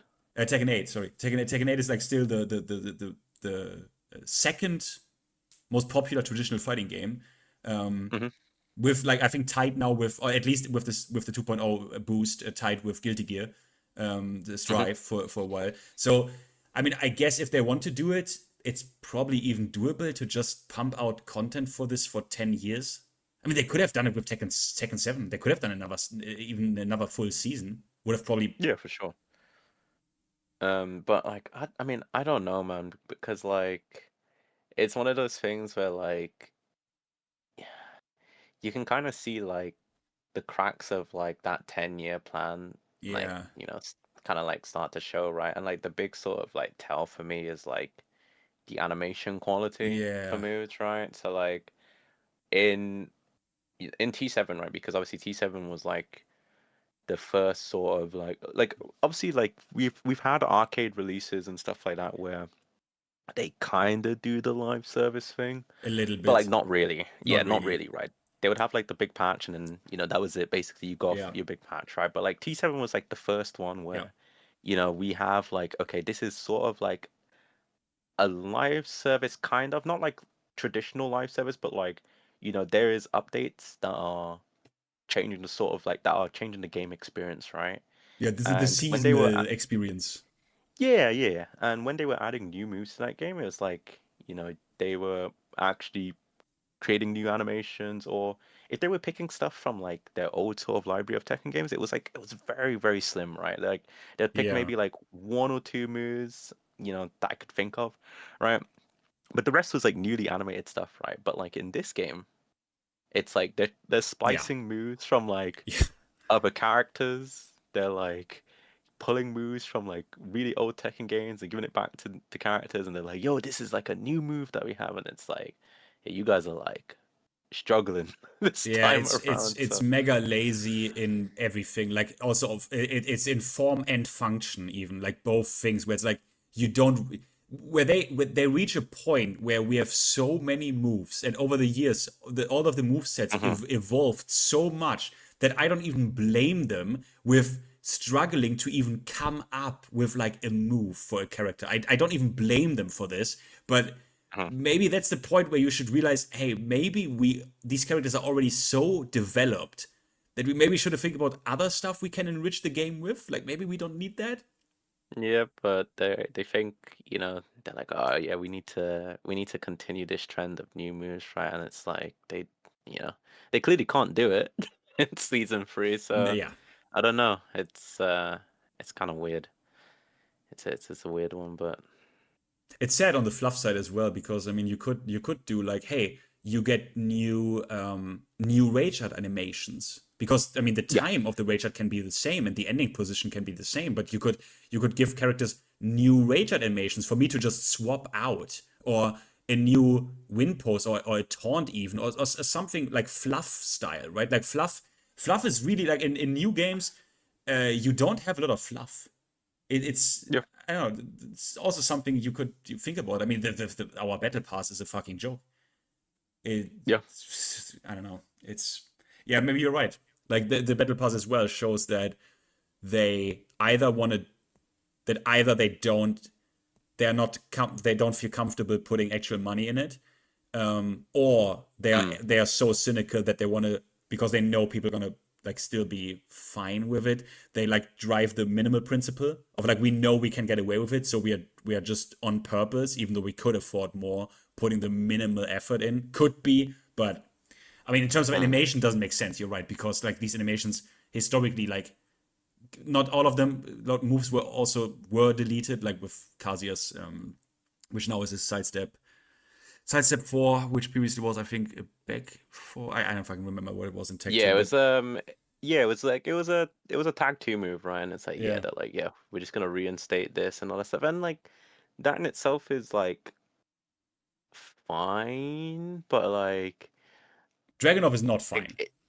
yeah, it's Yeah. like, yeah, Dragonov getting like up forward 1 where it's like, okay, here's like 4-1. We've animated this move to be like part of a string, and it's like, oh, we're gonna cut this move Yeah. out and then like try and repurpose. It's like, nah, bro. It's like when you're getting to that point, it's like Yeah, you guys that's clearly don't have like you don't have the facilities to to implement new moves. You know, you don't have the budget. You know, like, this clearly shows like some sort of constraint in your budget to actually do this thing, right? So it's like, why are you guys still doing it? You know, yeah, definitely. Yeah. there's other, again, as you said, there's other avenues they could look at, right? Like different rage arts and all stuff. In fact, they have other rage arts in the game, right? It's like you have Reina doing Hayachi's OG rage art, you Oh know, yeah, in the true. story mode. You know, you have that. You have you have Jin's unique rage art when he doesn't have his devil powers. You know, like you have items that they use in like these story sequences that are not unlockable for whatever reason. You know, like even if they wanted to do the whole thing of like with again the minimalist strat of like we're not going to spend as much money as possible, like we're going to spend like the least amount of money as possible, right? To implement these things, there's still stuff in the game that you can kind of pull that would be kind of nice, but they just I don't know, they're not thinking correctly. So it's just weird. Like everything about the game is just weird right now. It is weird. In terms literally of like everything again is direction, weird right now.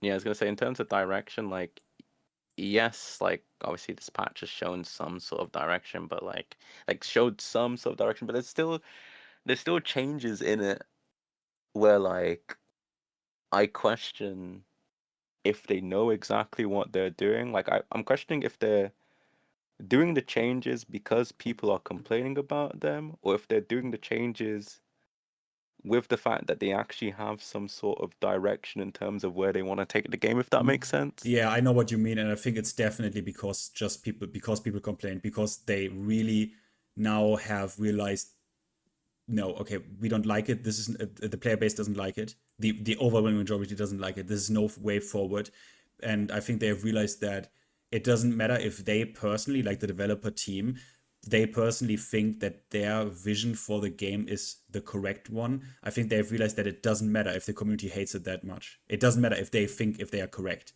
And they are solely now doing these changes because the community wants it and not because they actually have a alternative vision for the game. They don't. Which is like Murray even said it. Like Murray even at the beginning of season 1 at launch, first Evo interview or whatever, said there's no plan B, basically. He said this, there's no plan B. And I don't even assume they do, because he said, basically, if you have a project of that magnitude, you need to lock in. Like, you need to find the goal, the vision goal for this game, and this is what's going to be done. And there is no plan B. And they thought it's going to work out, because, in my personal opinion, because I think they have drawn the wrong conclusions from Tekken 7. I think that they truly believed that why this game was so successful and even made the Tekken World Tour a success was because of actually the worst things of the game. And that is like, the power crushes, the accessibility, the simplification, rage drives, rage art, the flashiness, move designs like Noctis forward 1+2 and Claudio's back 1, move designs like this. I think they've drawn the completely wrong conclusions, which I can't really blame them, because they probably didn't figure it out themselves. But I assume that simply, Tekken 7 kinda came out at a really good time, and it had the right spot, the right drive, the right community, the right spotlight. And what happened is people didn't fell in love with Tekken 7 per se. People really fell in love with Tekken, despite the kind of bad things that Tekken 7 had. I think that's what happened. And I think they draw the wrong conclusions. I don't know what you think. No, yeah, I do agree with that. I think what's really cool about T7, right, is that like single player content wise, that game was fucking barren, right? Yeah. Like that game didn't really have a lot of like, like if you was playing it for the single player content, it's like you'll be kind of, dried out on what they had to offer. But like for me, like at uni, right, I remember a lot of people that weren't playing fighting games, they would watch Evo, right? Because they would hear Evo. It was obviously like this big tournament, where all these people played fighting games and all that stuff. And they would, in particular, watch Tekken, and they would want to play Tekken just because of how cool it looked, right? And it's like, I think, again, they misunderstood why people liked that, Yeah. So they just kind of, went off on whatever direction they thought was the correct thing for, TA. They super locked in on this of like, oh, we simplified, like we simplified the throw system. We implemented like very, very, very, very strong homing options like Noctis forward 1+2, Claudio back 1, the rage drive stuff like plus frames, aggression, the rage arts, like more, and that is they took that lesson, which I can't even blame them, because you're like, well, then why, if I were to justify to Namco Bandai and they ask me, then why was Tekken 7 that successful? And I tell them, well, it doesn't actually have anything to do with what you did specifically with Tekken 7. People just, it was at the right time, and, you know, people liked the Tekken. But you can't really tell them that, right? They are like, no. Like, obviously it was like all the simplifications we Be made. something, yeah. And yeah, it has to be. Yeah, and they doubled down on that. They fully doubled down on it, which I can't even blame them. But now it's hard because, as you said, there is no real plan B. There is no real alternative vision, which is why we end up with this weird in between realm now, where now they are suddenly willing to address things that were in the game since not even since launch, since network test. Yeah, I think like as I was I said before, kind of like briefly, like there's a lot of like different sort of variations of like, you know, Tekken, right? Yeah. You know, with T7 to like T6 and T5, right? It's like all different sort of flavors of Tekken, right? Initially with season 1, I was like, okay, season 1 was fucking crazy, right? But like I could see a version from this base, like from the season 1 base, there's a version of T8 I could see that is, you know, like that would be sort of like kind of like maybe that gold sort of standard, right? You know, with like addressing some sort of changes me of as like well. heat and all that Yep. stuff, blah blah blah and all that, right? But like the changes that they did, to like, you know, the system mechanics in season 2 and all that stuff, just kind of, Yeah. you know, made that basically like you basically have to unroot a lot of that stuff. Yep. To fix the issues, right? And again, it's like they're just like obviously like they've shown some change, you know, with season 3, but it's like they're still in the camp of not wanting to delete stuff. So Yeah. until they start actually being like, Yeah. you know what, this move is this move is bad, this situation is blah blah blah, we're gonna actually delete these options to, you know, remove this situation entirely or whatever. It's like until they start actually doing that, that's when I'll start having hope again Yeah. on, you know, That's why it's they're so actually hard gonna fix to these things, right? it's so hard to formulate a lot of nerfs, because you end up in the character's kit, you end up with moves that simply, as dumb as it is to say, that shouldn't be there.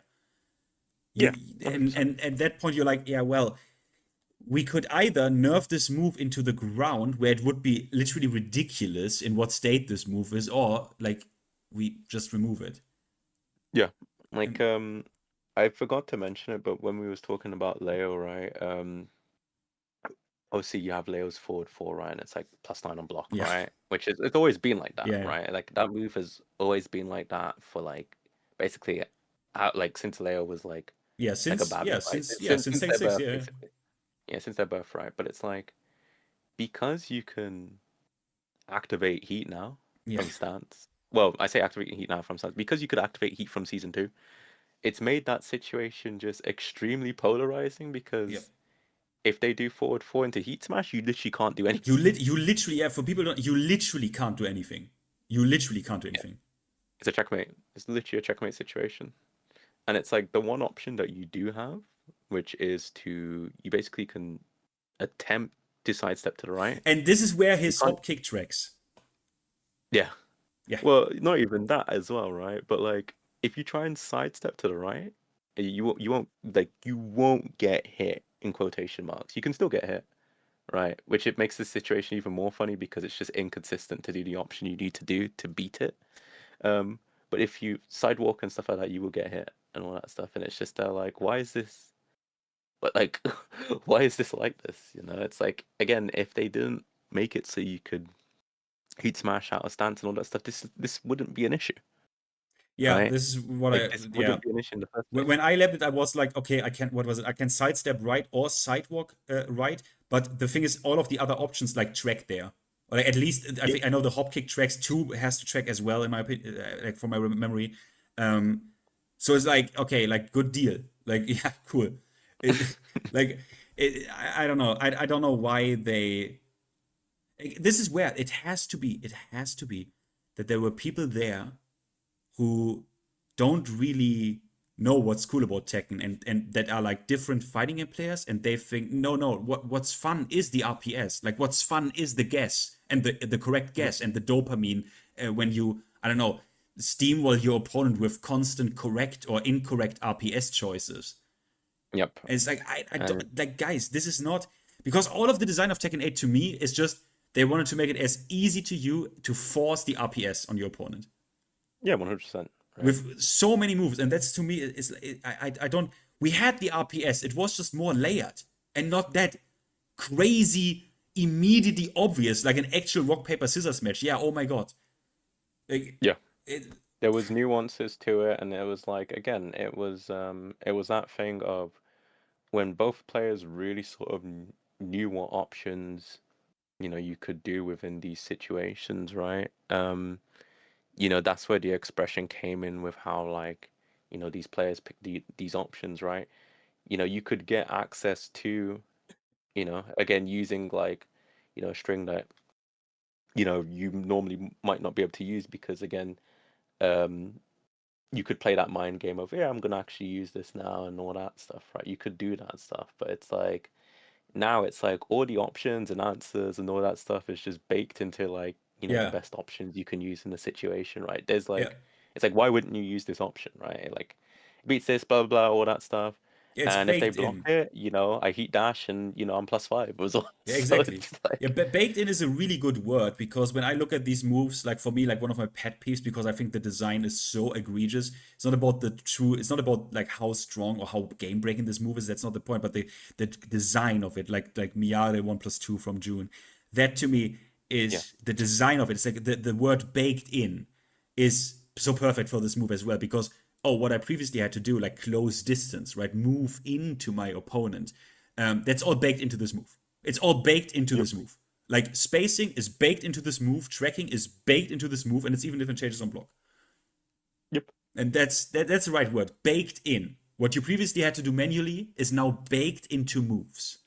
Yep. And it's like, on top of that, it's like, okay, if they block it, I'm safe. If they get hit, on counter hit, it's like a launcher as well or some shit. So it's like, okay, cool.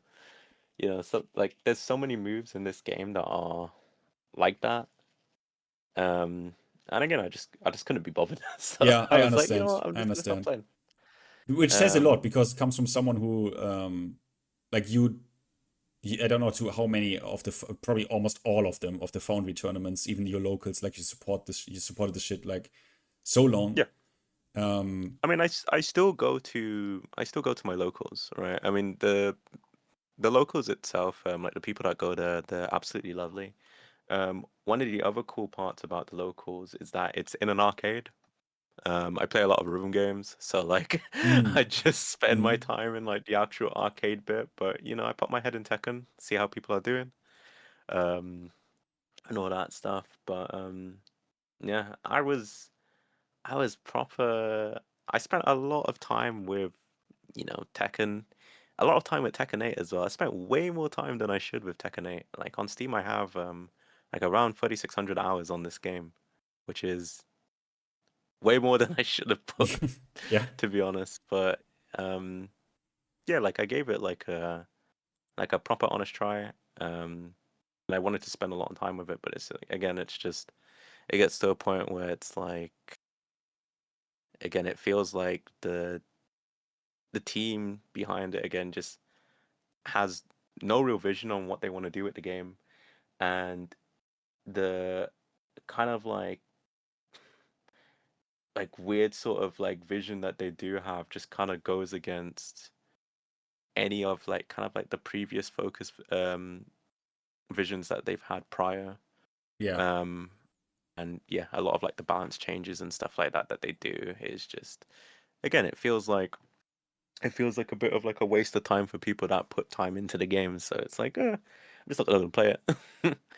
Yeah, true. Or it's even actively going. Yeah, it's actively going against that, as you said. Like it's actively like discouraging. Yeah. So it's one of those things where I just spend time elsewhere with it. But you know, props to people that still do it. Definitely, yeah. Definitely. But I can't do it. I can't do it anymore. With that being said, let's hope maybe a miracle happens. But Koenji, I thank you for being here with me. It actually was an honor to have you on for this long.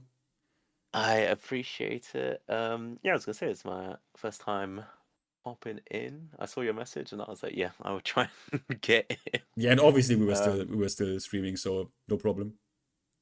Yeah. But yeah, I'm a disappear. I'm gonna play. I might play some Invincible versus. I bought that shit for some reason.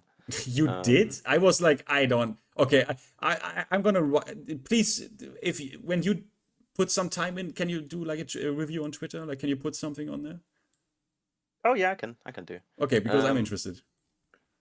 I think, I mean, the short sort of review for it, right? Because I've only played it a little bit on my locals.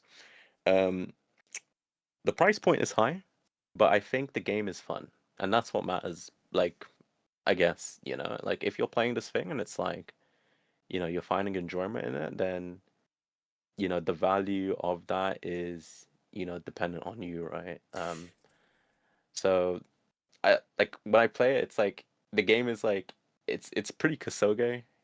You know, Yeah, it's you like, have like safety piece into it's still I think that's still in there, right? Like it's literally like safety piece. You can, that are not even that. I mean, they are probably like kind of like -9 in that sense, but you can just do, obviously it's invincible reverses. You can do it into itself and shit. Obviously I saw the Diaphone video. yeah, you got some crazy neutral skip tools in that game, right? You know, you got a mark just flying across the fucking screen, and then I got hit. There you go, full combo. I mean, you know, to me it was just I would have, I might actually still buy it and play it simply because for me it was just. I like the Invincible IP in general. I like it. I like everything. I also like the Avatar IP. But for me, I had this once where I really liked the style of a game because I just thought the characters are cool, even though the characters are just called the character are just called Striker, and you know already know from what game I'm talking about. I mean DNF Duel. Because it had the Axis look, and I really liked the look of it. I bought the game. I was like, the single player game is like I paid full price for that shit, right? The single player of DNF Duel is that is an insult. That is an insult. That's almost a scam. That's almost like class action lawsuit kind of shit. But okay. The problem is I was fine. I was like, I paid $60 for this shit. But I was enjoying it. I was enjoying the Striker block strings bullshit. I was even like, oh yeah, Hitman when he's in Awakening is like literally just doing safety piece that are combo starters, yeah. But who cares? Uppercut launch, you know. Yeah, uppercut launch. Who cares? But then I was really let down because the game had a good launch day, 12,000 players. But you know how this went. After a month, this game died, and it died fast. And the developer didn't do anything to stop it. Yeah. And I don't want that happen again, where I'm like, I think this game is cool. I like it. I want this to evolve. I want to see where this game goes. I want to see the developers like, I don't know, like pressing this into a form. And they never did, or well, way too late, if they ever did it, because I sure wasn't sticking around to find out. And I don't want this to happen again with Invincible Wars, because I already saw at least I know you shouldn't always give a fuck about the launch numbers, right? But I need a player base, you know. And yeah, no, that's I completely agree with that. I think what helps obviously is, I mean, it's got crossplay, right? That's true. That's true. True, I think DNF didn't even have crossplay, bro. Like, yeah, okay. Nope, it didn't. It did not. Yeah. It was not of that time frame where crossplay was like really sort of valued. Yeah. So it just didn't have it. But yeah, this game has crossplay, and all of that jazz, right? And I mean, it's doing pretty decently. If they continue to release stuff, I think it will be fine, honestly. But I mean, it's hard to tell what like the future of it is going to be, right? Like we can only make speculations. At the end of the day, ultimately depends on if they listen to player feedback. You know, what other games sort of come out that might sort of take the attention away from that. You know, if VF6 or some shit was to drop like today, or like another tag file, or like like Tokon, right? I mean, that's like, the thing I fucking dislike about this shit. 2D players are fucking eating so good, right? Like, I mean, I am a both players, right? I have no problem with 2D games. I play them as well, but yeah, but 2D guys, they're eating so fucking good. It's like, oh, we get Tokon, like kind of, oh yeah, not new IP, but kind of new IP. We get Avatar fighting game, new IP, new IP. I mean, yeah, it's the franchising stuff, right? We take the Marvel IP, we take the Avatar IP, but at least you get a new fighting game, and you get Tokon, you get Avatar, you get Invincible, new Melty. New Melty surprised me. I'm not gonna lie. I enjoyed that game a lot when I played it. That also came out, I think, was it my second year of uni? It was like second or third year of uni. I played that, and yeah, that game was sick. Yeah, and as a 3D player, you're like, DOA. It's like, yeah, fuck you. Or it's like, yeah, you know, it's like they can't even do the basics right as well. Yeah, we don't even our established series are letting us hang, right? We don't get we don't get any new IP of, you know what I mean? Like a new 3D fighting game with like the IP of like I don't know what like I don't know what they even is, but like, you know what I mean? Like we don't get that. But they get it all the time. I think it's just more developers just needing to just make games that are 3D fighting games, right? But it's, I don't know. I think if you're sort of like a new developer making a fighting game, it's a lot easier to do 2D fighting games. You know, you only have to worry about one axis. Sorry, only worry about two axes, sorry. You know, you don't have to worry about, you know, the third dimension, right? And that's and you can like even today, like the Yatagarasu guys did, like do sprite stuff, which obviously is also not, you know, no work at all, but like doing like 3D animation and make that look good is probably an extremely more work than make a sprite look good. Yeah, I mean, it depends on expertise, right? But like you can make a 3D animation look jank, right? There's a couple of animations in Invincible Versus that's a bit, you know, it's a little bit weird looking. But I mean, hey, it's the Killer Instinct guys. Like, obviously, it's gonna look a bit fucking jank. I don't know what it is about them, but it's like you had 12 years, my man. But I mean, it has its charm, right? These sometimes a little bit stiff Killer Instinct style animations. They have their charm. Like, I kind of like it. I think what helps with KI a bit is that like a lot of like the combos and stuff like that, it's like you're canceling into all these options in KI, so like you know, it has some semblance of flow. Yeah, they're masking it pretty well, yeah. Yeah, but yeah, with Invincible Versus, it's quite different, right? But I mean, yeah, again, with that game, I'm enjoying it. I think it's really cool. So I will be playing it a bit. I will be blabbing it a bit. I might play it at VSF. So that's like, you know, the big UK tournament. Yeah. Every single year. Normally I play Tekken. I got 4th last time. Yeah. At VSF, and that was like I even streamed a really fun moment. I even streamed it. Oh, you streamed? Yeah. Yeah, that was a crazy moment. And like that was really fun, and that sort of, again, that ignited that sort of competitive drive, and then season 3 came out and I was like, yeah, I'm good.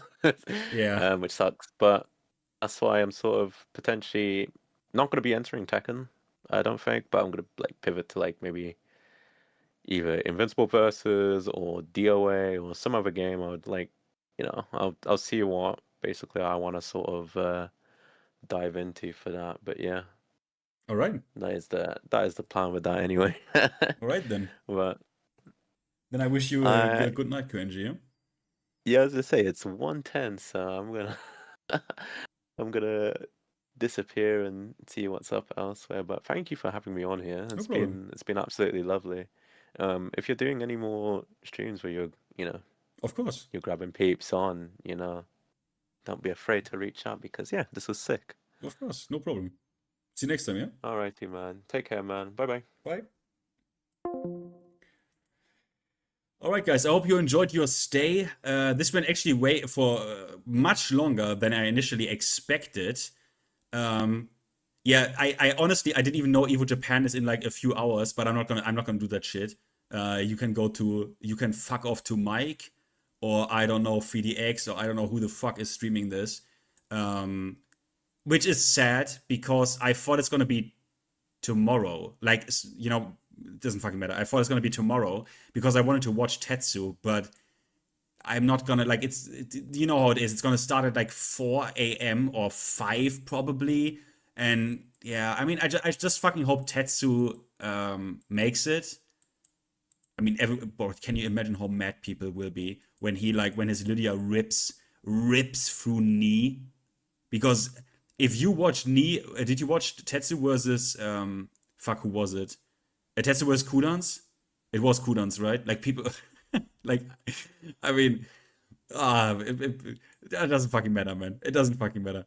DA6 last round total letdown. Yeah, bro, it's even worse than that, right? It's not even a letdown, right? It's worse than that. People had the minimum expectations and were just holy fucking shit. T6 lobby? Nah, bro, I'm gonna fuck off now. If my sleep was like way more fucked up, I would have probably streamed it like Evo and shit, but nah. Nah.